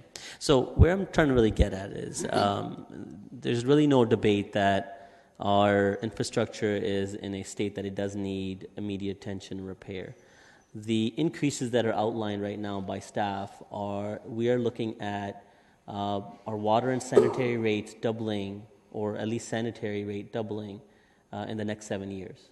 And same with stormwater. These are significant increases where it will really come to a point where it will become unaffordable for people to be able to have pay for utilities. So on one side, we need to get this done. These pipes are breaking apart underground. And the other side, we're trying to service our ratepayers who may come to a point where they can't pay for it.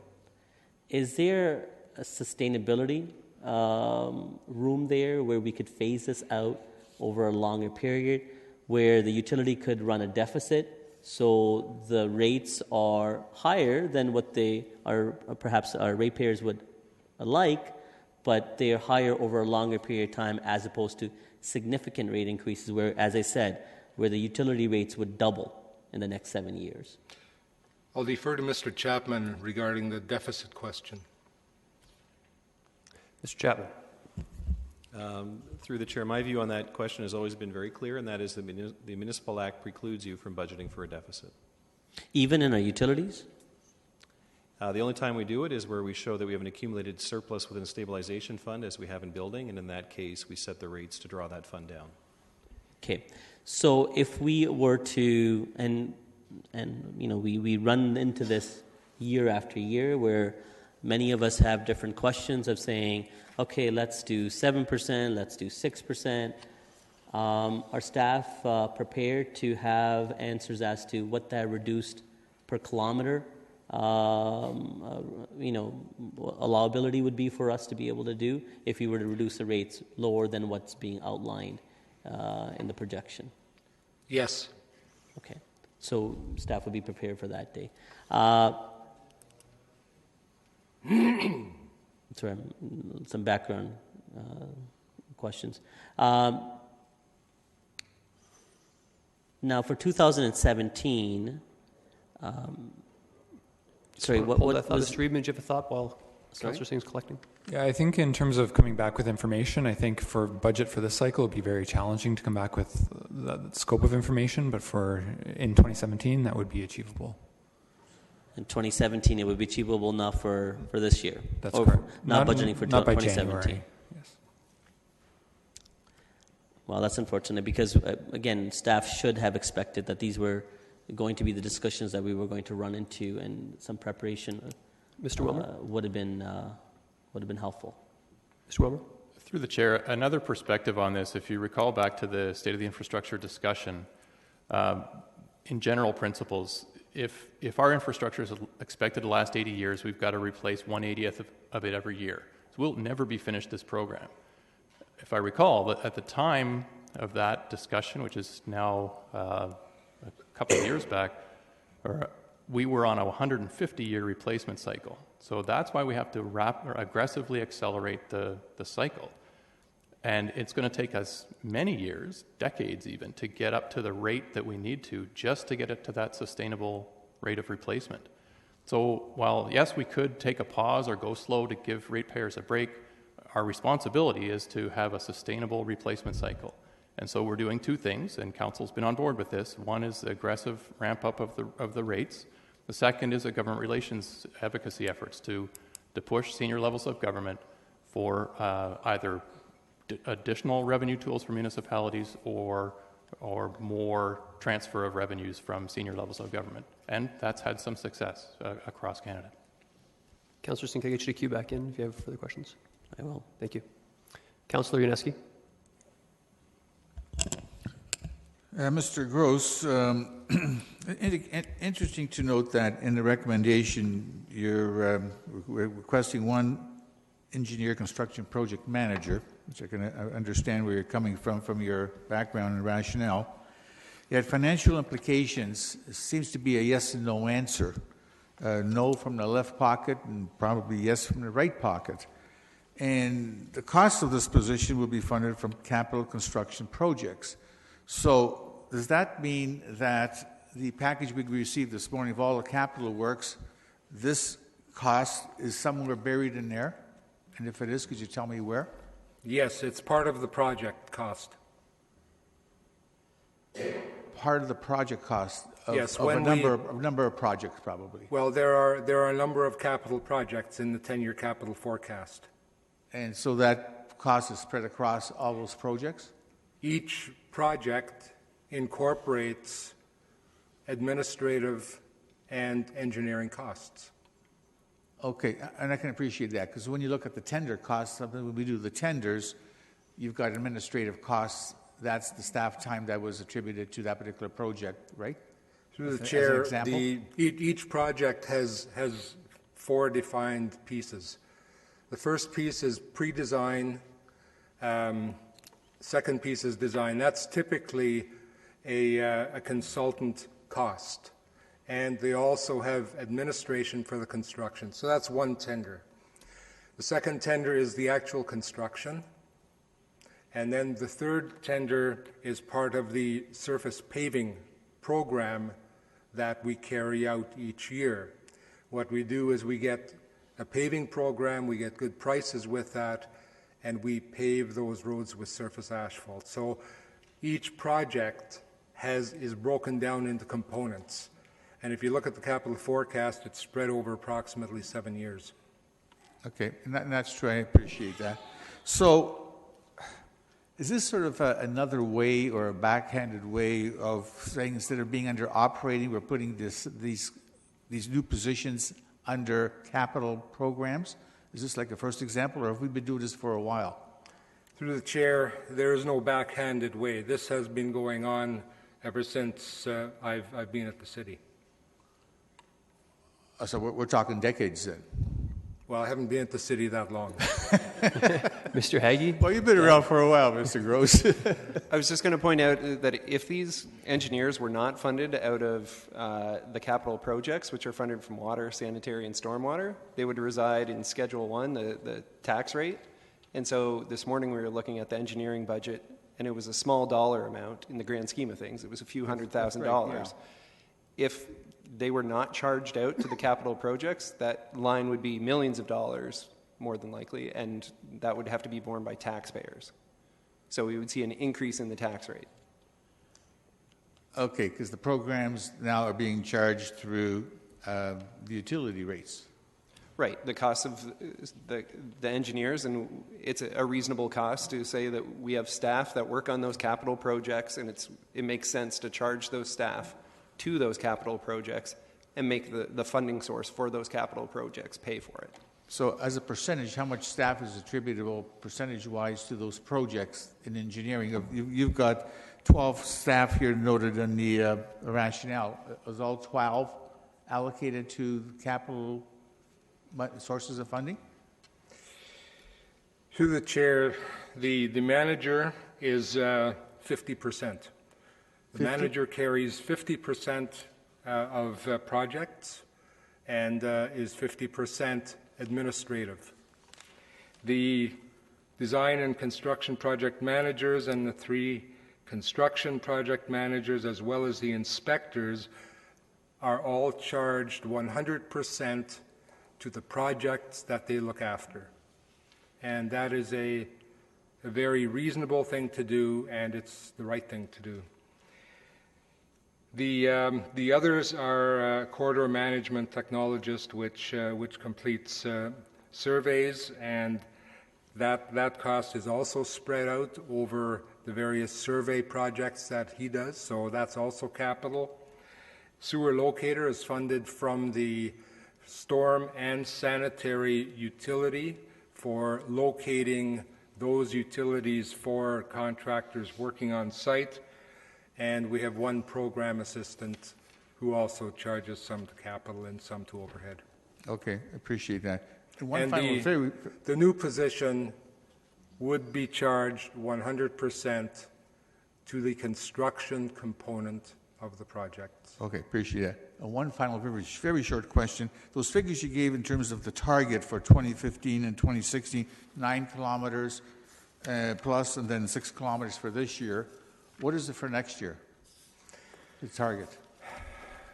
The target would have been an additional project. It would have been about 7.5 kilometers.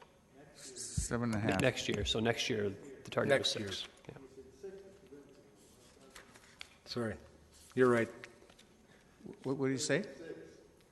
Yes. It's 6 kilometers for next. In 2017, there's a difference between what we can actually achieve and what the target is. The target would have been about 7.5. We can only achieve 6 next year in 2017, simply because the projects that are being done, that are prioritized, that have the need, are more expensive per meter. That's why we have a cap, if you will, for I understand the expenditure. rationale. Okay, perfect. Thank you very much. Okay, before going back a second time, just again, some broad questions, if I could, on this, because this is, I know it's a difficult issue, but when we're looking at, and I don't recall everything from the state of the infrastructure, but when we're looking at the increases that are required, for example, stormwater at 9.2% for X number of years and the water, what's the cutoff date for that? So how many years in a row are we anticipated to raise the rates that far? And I guess the question is, what assumptions are we making beyond that date in terms of being able to spread that yield out further, as Councillor Singh had brought up? Through the chair, the presentation that was made in August of last year indicated that increase to 2032. To 2032? Yes. Okay. Now, after 2032, the infrastructure need for replacement tapers off. We have a bit of a lull, if you will. But then in 2045 or 50, it starts up again because of the large numbers of subdivisions and the great expansions that took place in Kitchener in the 60s and the 60s subdivisions. So, okay. So unless something else is done, essentially, and I know there'll be fluctuations each year, but we need to tell our constituents that the expected increase in these things is going to be approximately 9% till 2032. Compounded, yes. That is the direction that we provided and recommended in August of last year. Mr. Chapman? Through the chair, respectfully, I'd suggest I think that's an overgeneralization. That statement is true for the capital AARP line. Not necessarily true of the regional rate increase, and in fact, we've seen their costs coming down in their projection over time. We don't believe the 2% for maintenance will be required annually, indefinitely. And again, in this budget, we're correcting based on consumption levels that were too high in previous budgets, but we believe that as we right-size that budget, it will not need to be built in the future. So I think the number we have confidence around is the ongoing requirement for the capital AARP contribution. we're comfortable that the other amounts will come down over time. Okay, so 2 follow-up questions then, because eventually we're going to have to, if not now, eventually we're going to have to deal with this issue. As I understand it from the state of the infrastructure, there's that big bump of a whole bunch of pipes that were put in the ground in the 40s and 50s. If there was a one-time surge of funding, would that help flatten out that curve of the increases? So if we somehow were to raise capital somehow, like through, for example, sale of assets, et cetera, could we use that as a one-time funding source in the long run to help reduce this rate? These rates. Again, through the chair, what I'd suggest is that it might be helpful as we're updating this for final budget day to bring that curve back, because my recollection is that the replacement requirements were many multiples what we're facing right now. So conceivably, yes, you could mitigate a rate impact through one-time revenues, but the requirements are dramatically in excess of what we even see at this point in time. Okay, and last question, there's been, and I'm not sure if the mayor is going to weigh in on this or not, there's been significant comments from the provincial level and federal level. We saw some funding come through, which obviously hasn't affected our rates. Do we expect, is there anything that we've heard that coming down from the federal provincial governments in their announcements that we will see these rates decrease in the future? Lastly, all I would say on that point is that that will be a future decision of council. The only important qualification is that their expectation is that that investment be incremental to our existing plans, and so we'll have to get comfort that whatever decision we make demonstrates a commitment to incrementality. So, and again, just to hone in on that then, so there isn't enough confidence in what's been said and what's been allocated at the federal level to reduce the figures that we're seeing now? That's correct. Okay. Mayor Verbanovich, you haven't queued in yet? Thanks. Well, and I was just going to follow up on that response. I mean, we have seen a fixed amount that's going up by inflation in terms of the gas tax. We have seen some money in year one with respect to infrastructure that's related to water, sanitary, storm. Is your response, Mr. Chapman, based on we don't know yet how long that level of funding will continue for the next X number of years?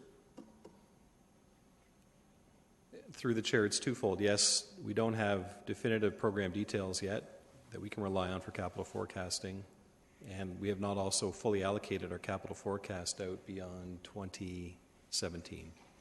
So I guess the other question that I would have is, if we get an indication that the kind of monies we got this year were to continue for the next 10 years, would that then potentially give us the ability to manage some of this increase? Yes. Okay. So the only thing that that I think that we know is that the financial commitment has been was originally going to be for 10 years. It's gone and been extended by another 2 or 3 years in the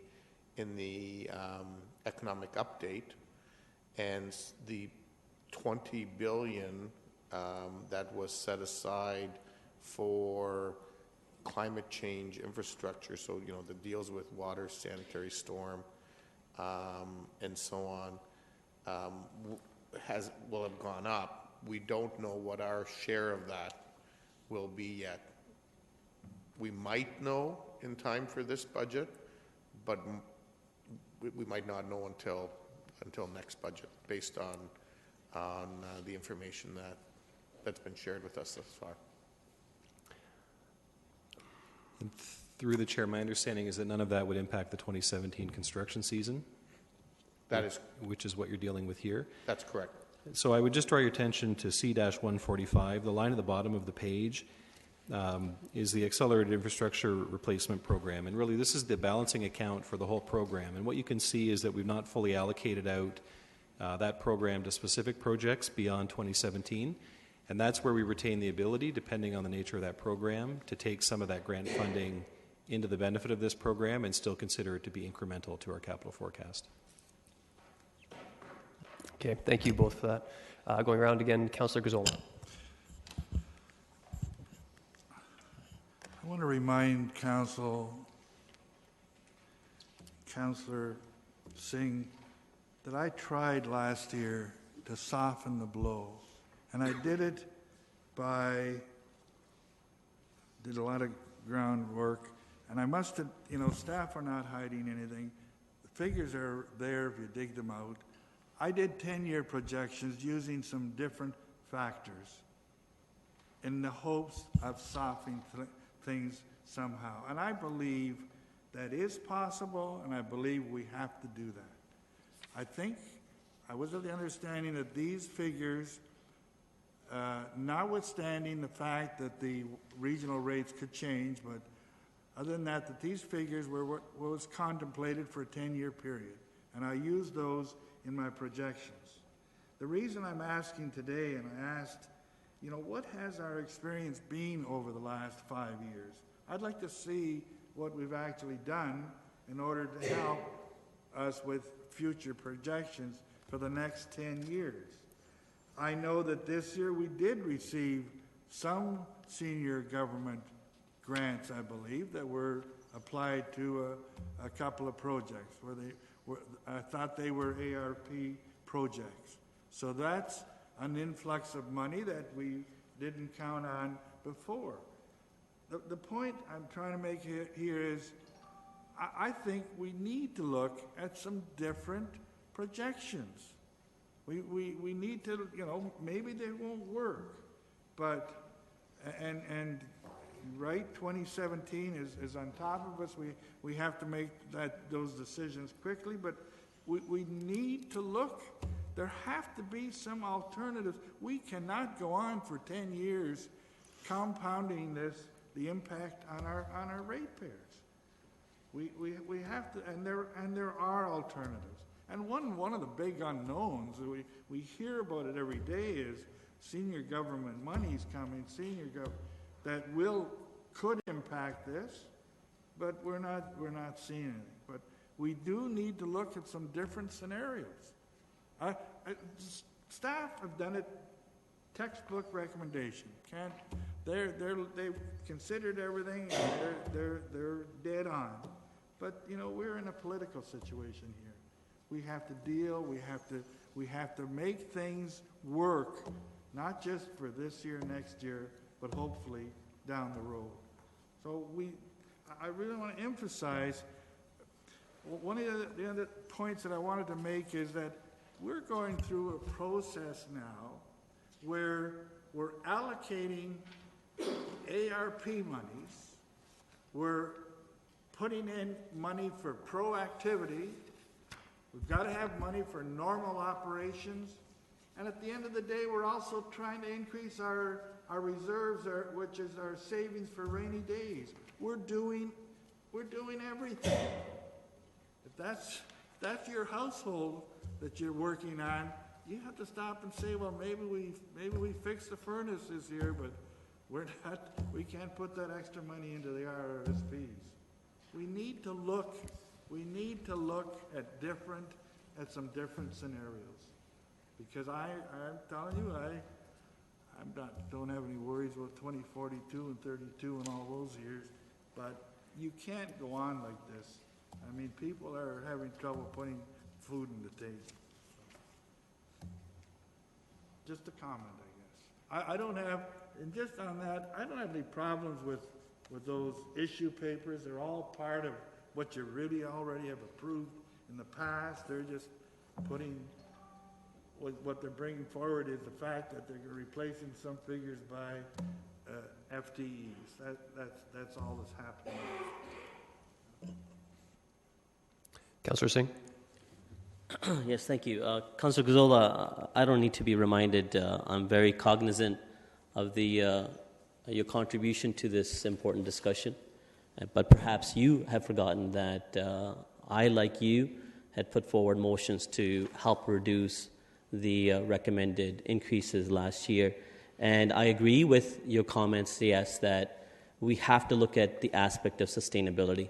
I, on the other hand, one of the reasons why when I rang in earlier, I was a bit for a loss of words, and that's usually not the case, is because I'm struggling, because I realize that this is something that absolutely needs to be done.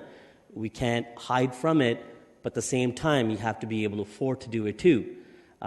Simple rule of 72, everything, if you compound it, divided by 72, it'll double in that year. So looking at the rates right now, as I said, in about 7 years, you're looking at doubling. And and because of that point, I think we have to be aware in the direction that we're heading. Our constituents, our ratepayers, need to be aware what to expect in the coming years. And looking at these increases year after year doesn't give a full perspective.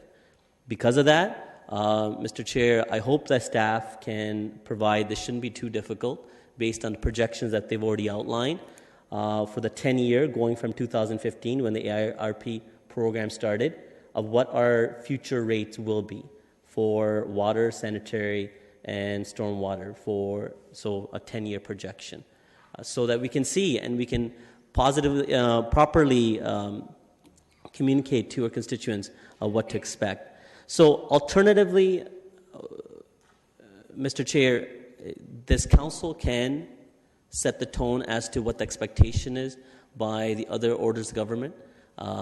Again, these are projections and we can be hopeful, but I think we can't necessarily put the responsibility on staff alone of taking a position exactly what to expect, what some of the assistance that may be available by the federal government. We ourselves can take a position and say, you know what, based on what's been communicated, we are hopeful that this is going to be the continuation of assistance, and because of that, we can look at some lessening of some of these rate increases. And I think that's part of the discussion that we will have to have as part of budget. The other alternative is, like you had put forward, we need to look at ways, perhaps, of it's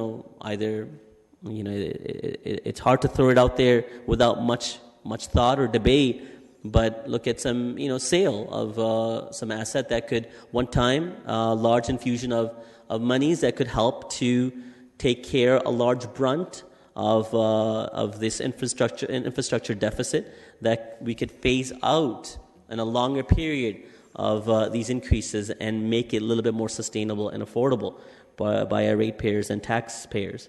The other alternative, Mr. Chair, again, I don't throw this suggestion lightly, especially I, for one, have been someone that had been advocating restraint and borrowing, and in fact even talking about we should look at ways to reduce our debt. But the alternative is just as grim. We need to look at aspects of debt. If the rate of borrowing is historically low, is this something that we need to utilize? I'm not saying that's something that we should absolutely do, but that's something that's an avenue that should be as a part of the consideration, so that we have a complete picture before us, so we can honestly go back to our citizens and say, we've looked at everything, and this is really the hard choices before us. So perhaps that if staff are a little bit better positioned to answer some of those questions, aspect of if there was a infusion of one-time dollars through sale of asset or of debenture of debt, how could that better phase out the work? And the other is, of course, having the chart on a 10-year forecast showing what the future, what an average household would end up paying for their water, sanitary, and stormwater rates on a 10-year forecast. Thank you. Thank you. We are sort of delving into all of these at the same time, so we may as well. Water, sewer, stormwater, so feel free. Councillor Fernandez. Okay, so you're opening it up, opening up all the issue papers. They're all tied together. So if you want to ask questions, otherwise we're already at 5:00. So I'd rather we progress here. Okay, sorry, 1 second. Ms. Fletcher, do you have? Oh no. Okay. Sorry. Go ahead, Councillor Fernandez. Yeah. So looking at Op 10, and we're talking about some proactive maintenance. I'm a little bit challenged by the statement about, during the rationale, difficult winters in 2014 and 2015. 2014, yes. 2015, we had one of the mildest winters on record. So I don't know where that's coming from, but I would really like to understand how you can state that. There is no request for staff on that, but I want to know, is this activity, this work that we're talking about here, going to help the longevity of our water mains? Ms. Fletcher. Through the chair, what I might do is just make comment about issue paper 10, 11, and 12. Sure. All at once, just in the interest of time. They're all related to the maintenance of our significant utility infrastructure, and I apologize, Councillor Gazzola, I didn't catch your question. I didn't catch the intent. We are not asking for an additional 2%. We're talking about what we're doing with the 2% maintenance that's on chart on 95. So related to the water, sanitary, and storm utilities, all are intended to be an increased service level to address the backlog of work, whether it's related to the water, sanitary, or storm utilities, shifting us from a reactive to proactive programs, reducing any significant issues that we might have with those programs, reducing our risk and liability, and reducing the response after hours. So to your question, Councillor Fernandez, it's absolutely intended to maintain the integrity of our water distribution system. Okay. So I can understand the work that you're talking about on Op 10, but you're asking for an additional 2.5 staff for the sanitary utility. Now, I mean, to me, we're looking at some of the same kind of work. We're talking about pipe inspection, cleaning program.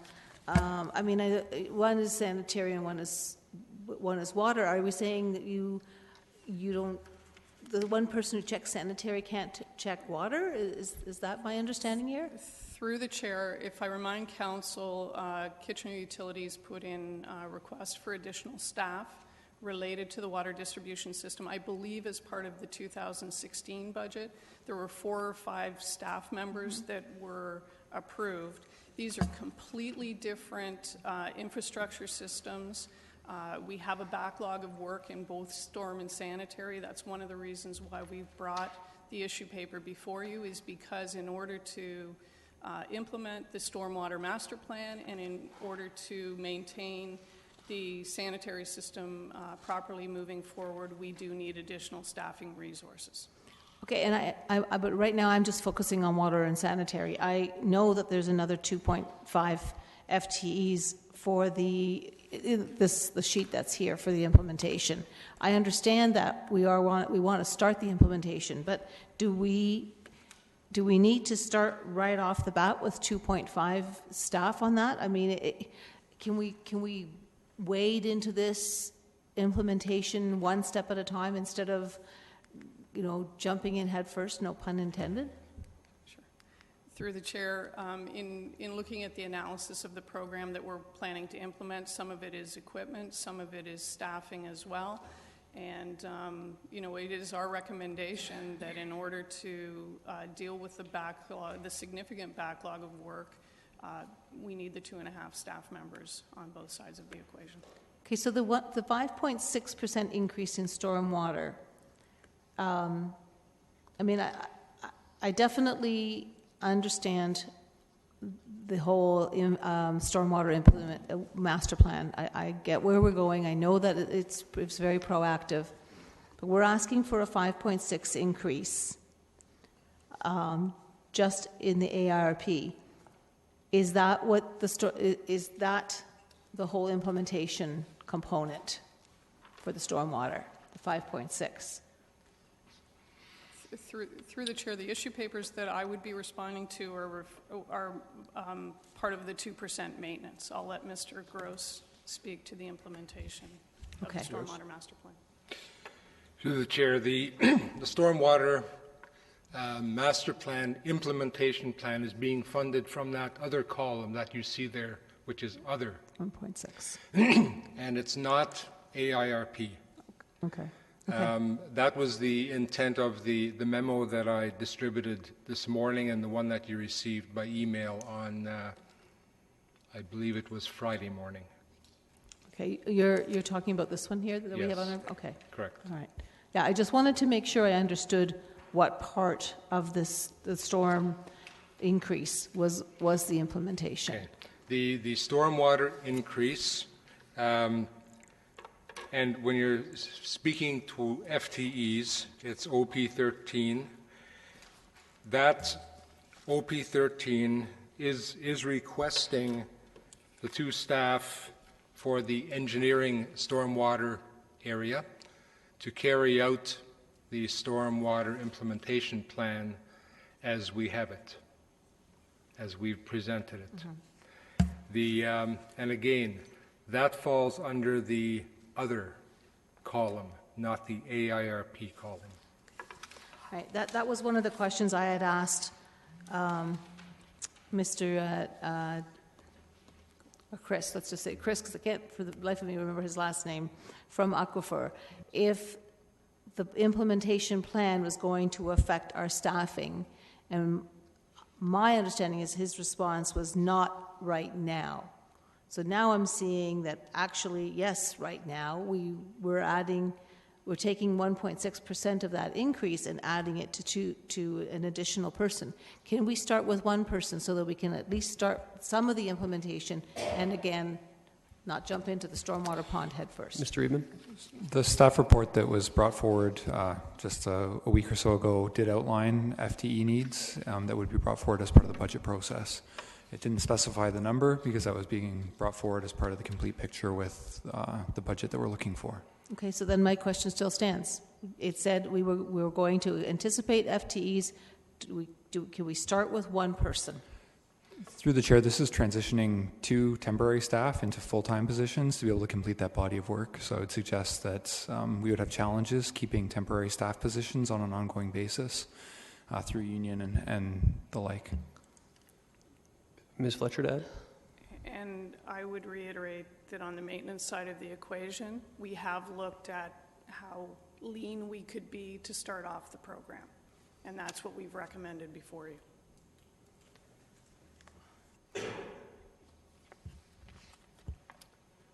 Mayor Rabinovich? Thank you very much, Chair Davey. And it's clear that this is an issue that we're all struggling with and we're all grappling with. Because quite frankly, you know, the kinds of increases that we're talking about, you know, from now till 2032, or even for the next decade, are certainly not sustainable for portions of our community. And I think we need to be cognizant of that. And I think we are. I think at the same time we're all trying to be cognizant of the fact that we also need to tackle this challenge, and simply putting this burden onto you know, future generations, you know, our kids and grandkids also isn't an answer, because it's not going to get any easier. If anything, it's going to get harder and more expensive in terms of dealing with some of these issues going forward. So I think it's important that we stay committed to the infrastructure replacement that we've begun to undertake. I think it's something that we've heard from our residents that it's a priority. But I think we also need to stay equally committed to continue to advocate with other orders of government about the need for their ongoing commitment and helping deal with some of the infrastructure challenges that exist. We know this is going to be significant. We know that it needs to happen, and in fact, that, you know, because of other issues such as climate change and so on, in fact, that as we update some of this infrastructure, we also need to upgrade it in the sense that we need to increase capacity to deal with some of the storm levels we're seeing going forward. So these are all components that are challenging us. I think while they are challenging us, we also can't lose sight of the fact that when you look at the overall household costs, our community still remains highly competitive, both in this region and in the province of Ontario. Not to mention from a cost perspective, but also certainly from a quality of life perspective. It's my hope that as a council, we'll continue to be committed to the direction that we've gone, but at the same time, we also need to be ready to respond as we learn more from the federal government and or the province of new dollars becoming available, and how we how we might be able to attribute them to reducing some of these rate increases in the future without reducing the volume of work that needs to be done. Thank you, Councillor Yaneski.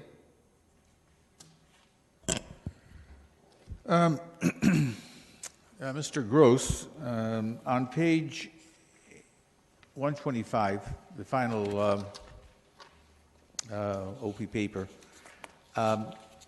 the recommendation again to hire another staff person and the financial application is zero, and then coming from capital construction projects is exactly the same thing that I asked back a couple of papers ago, correct? Correct. So now if we go back to papers 12 and 11 and asking for staff as well, these seem to become within the budget of the 1.75% that's being requested as hired staff.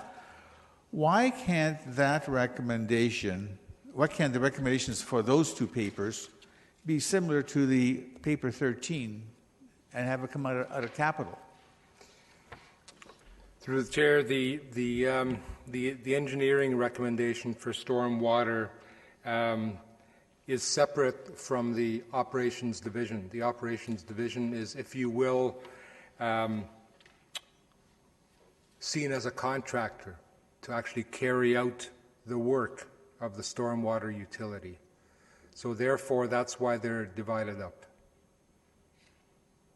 Because there's a contract for a particular job work for a street or whatever. Because the maintenance operations, the work that the operations staff actually do, is almost seen as being contract work. It's work that is defined through the stormwater utility every year, and it's work that's outlined that needs to be done, such as digging out stormwater ponds. Our staff does that. Such as repairing the various structures, such as repairing culverts that collapse, those sorts of activities, and then proactive measures as well. And I think perhaps I'll ask Denise to come forward, because it's her issue. Excuse me, it's her issue paper, and she would be the one to probably give you better explanation. Through you, Chair Davey. I guess the short answer to the question is because our operations and maintenance staff aren't working on capital projects. They're working on operating and maintaining the systems. So whereas Hans's issue paper identifies staff resources that are working directly on the capital program, our staff aren't working on the capital program, and therefore we don't see it as appropriate to be funding it through the capital program allocation. So it's basically maintenance of existing facilities with no capital project being done to fix it up. Is that sort of scenario? That's correct. So the work that our operations and maintenance staff do, the pipe repairs, for example, that isn't a capital allocation, that's an operating allocation. Other things like inspections and cleaning of blockades and those types of things are all operating and maintenance activities that aren't funded through a capital line item. So there could be projects or scenarios that require no capital improvement, but need maintenance in terms of cleaning it out or whatever, that you just have to hire another person to do that, and you can't attribute it to a capital cost. That's correct, yes. I may have another question, but somebody else can go next. There's no one else in the queue.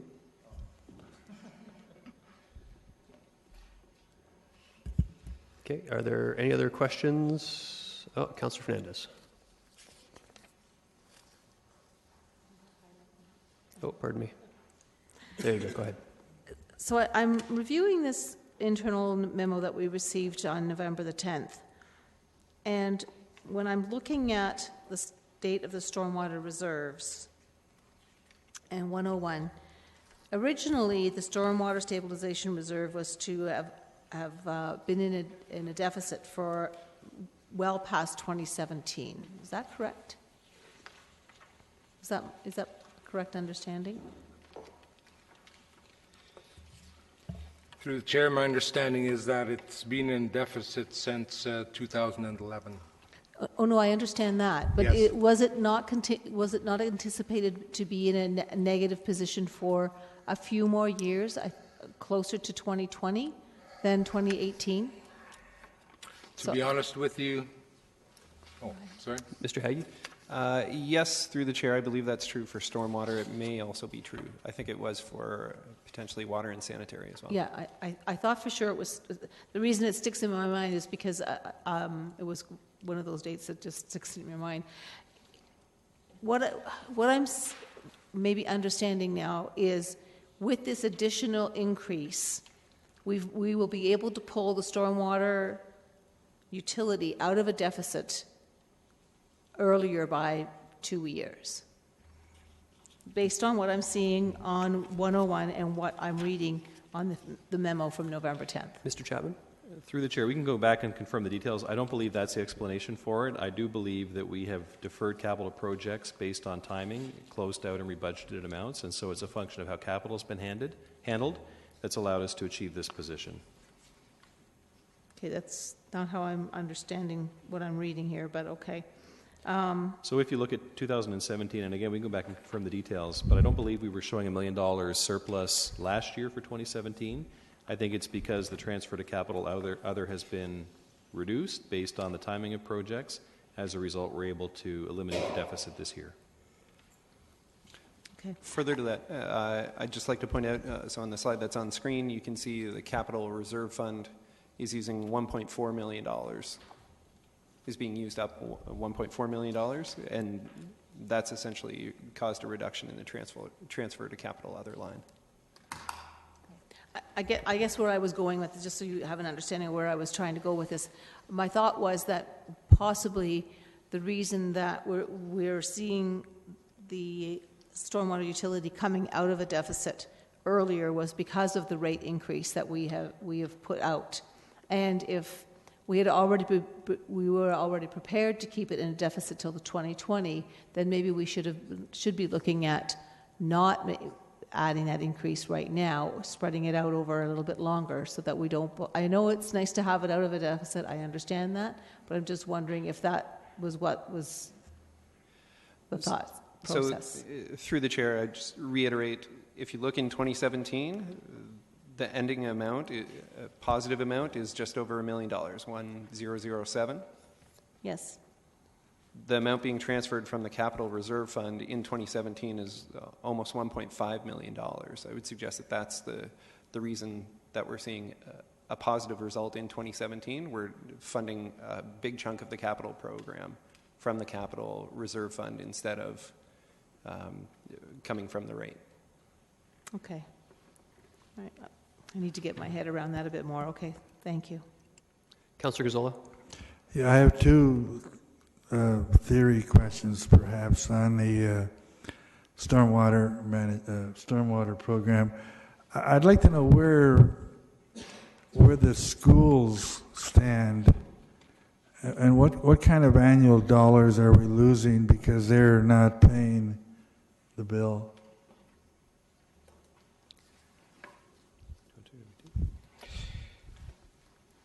Through the chair, looking at the schools still are not paying their fair share. Do we know how much is that every year? The amount that we show here is in the order of $400,000. And therefore, that's going on the heads of all the other ratepayers, right? Customers, right?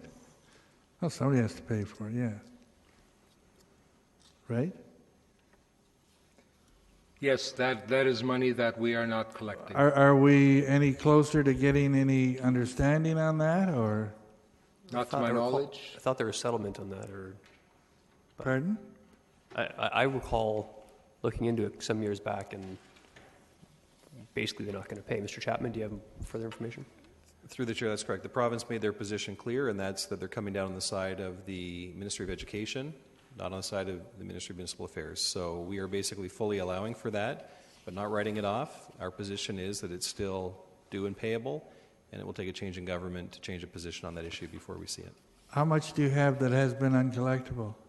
I don't have that at my fingertips. We can report you back on that. Okay, the other question, again, is a theoretical question, is any consideration, and I don't want to be shot down and hanged, I'll get excommunicated as it is, but is there any thought as to churches and that paying? They're given an exemption now, and it costs us money, right? That's correct. Now, they have to pay for water and sewer surcharges, right? So they should really, this is the third leg of that water utility. Has there been any thought at looking at revisiting that? I'll remind Council that staff's original recommendation was that they should pay it. Council decided not to. As we've seen the utility implemented elsewhere, the decision has been made to charge places of worship the fee. Staff will not revisit Council's previous decision, but certainly it's a position that Council could take up at any point in time. Does Council have to direct you to look at it? Is that what you're saying? I'm saying it was a Council decision, and so Council could reverse their previous decision. Well, I would like to suggest that it's at least, with that and the school board, that it's worth looking at, because that's an area that... Request an issue paper to come back for that. That's fair. I'd like to, if I could. Mayor Verbenovich? Well, that's fine if we're going to look at an issue paper. I think there's all sorts of response that we're going to get from the community, and Council needs to be prepared to deal with that if they're even remotely considering going down that path. In terms of, when you look at it in terms of the impact on the overall budget. On the issue of the school board, the province has been quite clear on that issue. I don't agree with it. I don't think any of us agree with it, but the reality is, I guess we can, I think the next opportunity to fight it potentially would be in the next provincial election.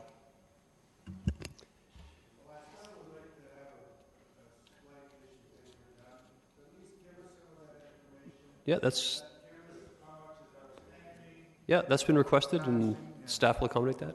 Okay, certainly. Yeah, it's interesting that the province will hand down a WSIB claim we don't agree with, or a cap and trade we don't agree with, and we got to pay for it, but it doesn't flow uphill, right? Anyway, so there's no one else in the queue. I just wanted to comment quickly on the water issue in closing, and I guess some in general, but we're on to the resolution, page 102 for reference.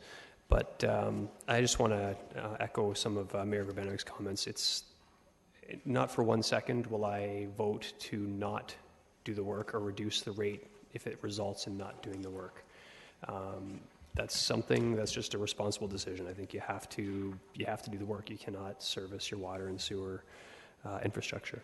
However, I do agree that it's now that we know for a fact that it's going to be a significant impact and hit far into the future, I think we need to look at all possible options to try and mitigate that. And again, just reiterating, finding a way to do all the work that's required without having to necessarily raise the rates to that degree. And some of those options were thrown out, and we'll be getting an issue paper back on that.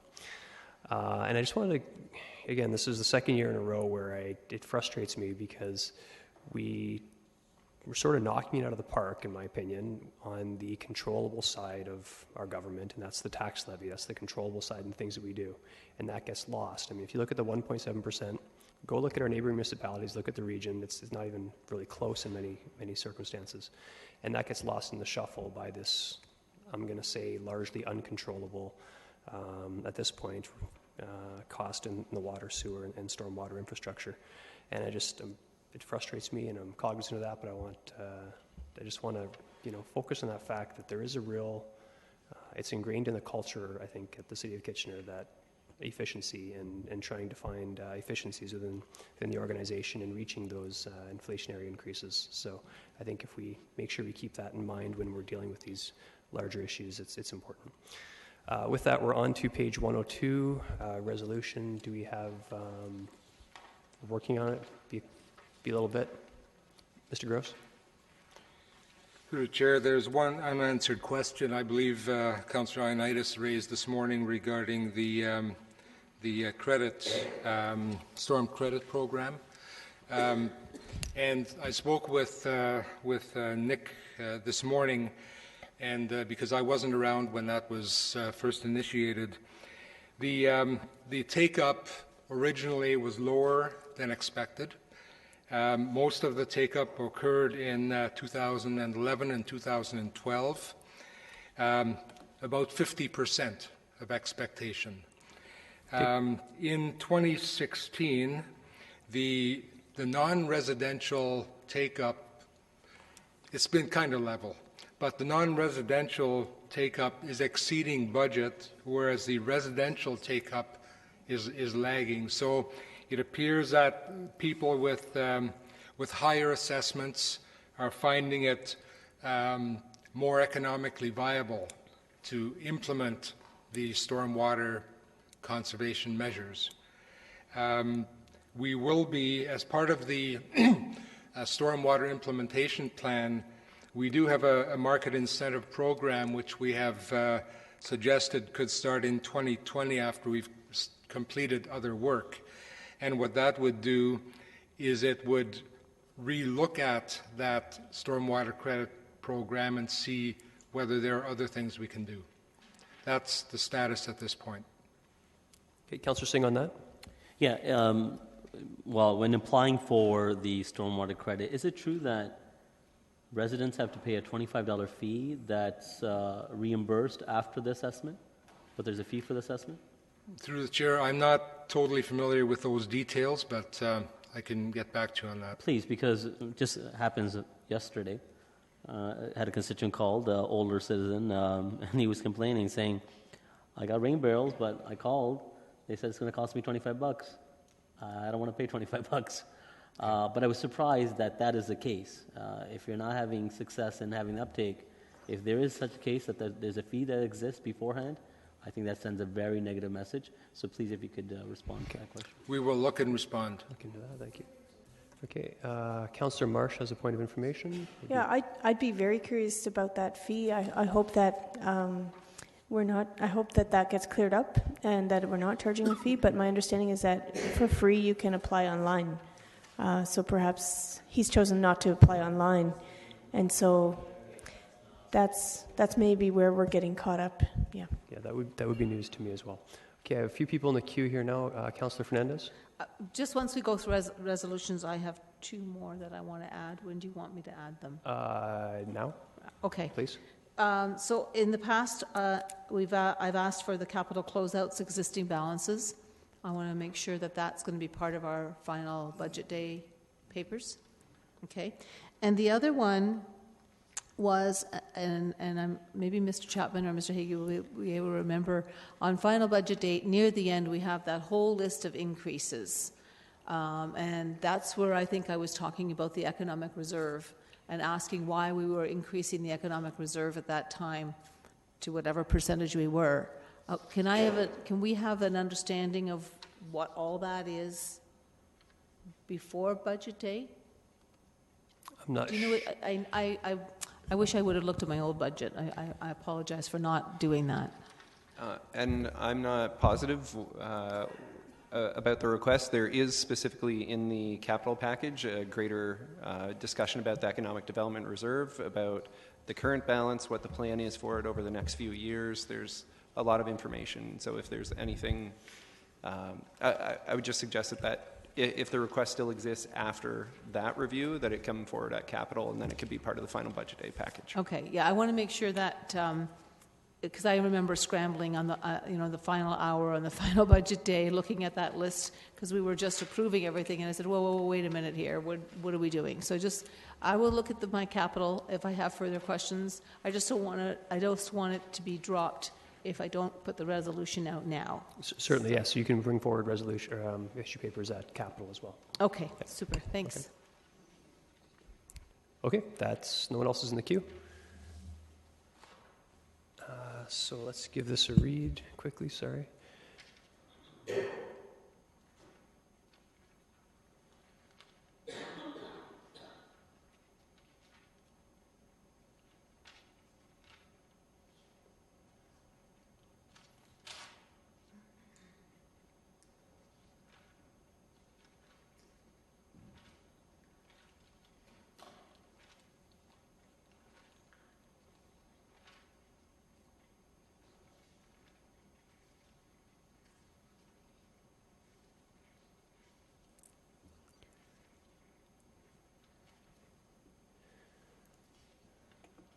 Okay. Oh, looks like we asked for a lot, folks.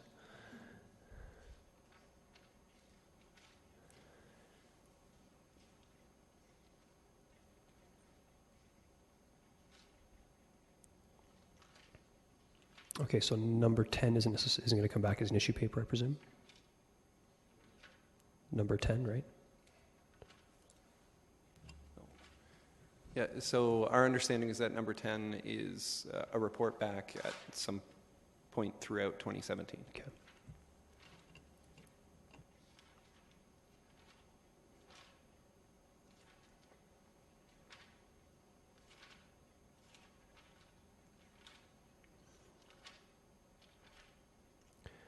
Okay, any questions or concerns with how this is written out?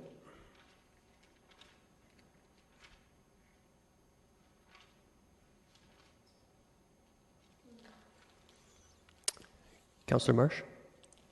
For number 17, the AIRP report, I'm just wondering if it was not the intent to look at the projections as well as what has been accomplished so far.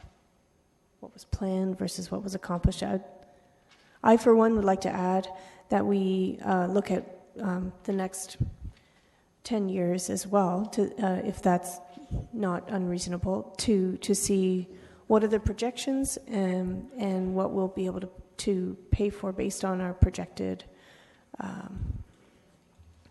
budget increases.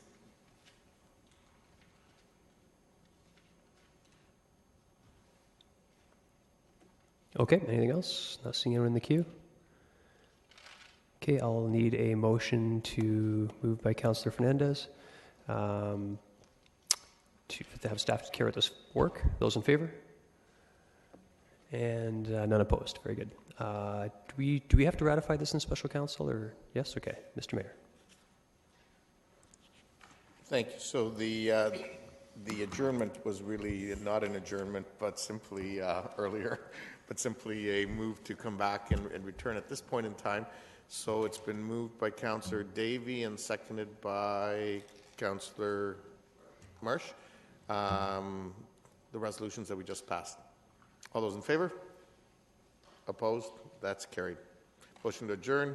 Councillor Schneider, Councillor Yanetsky, all those in favor? Opposed? That's carried. Thank you, everybody, for all your work.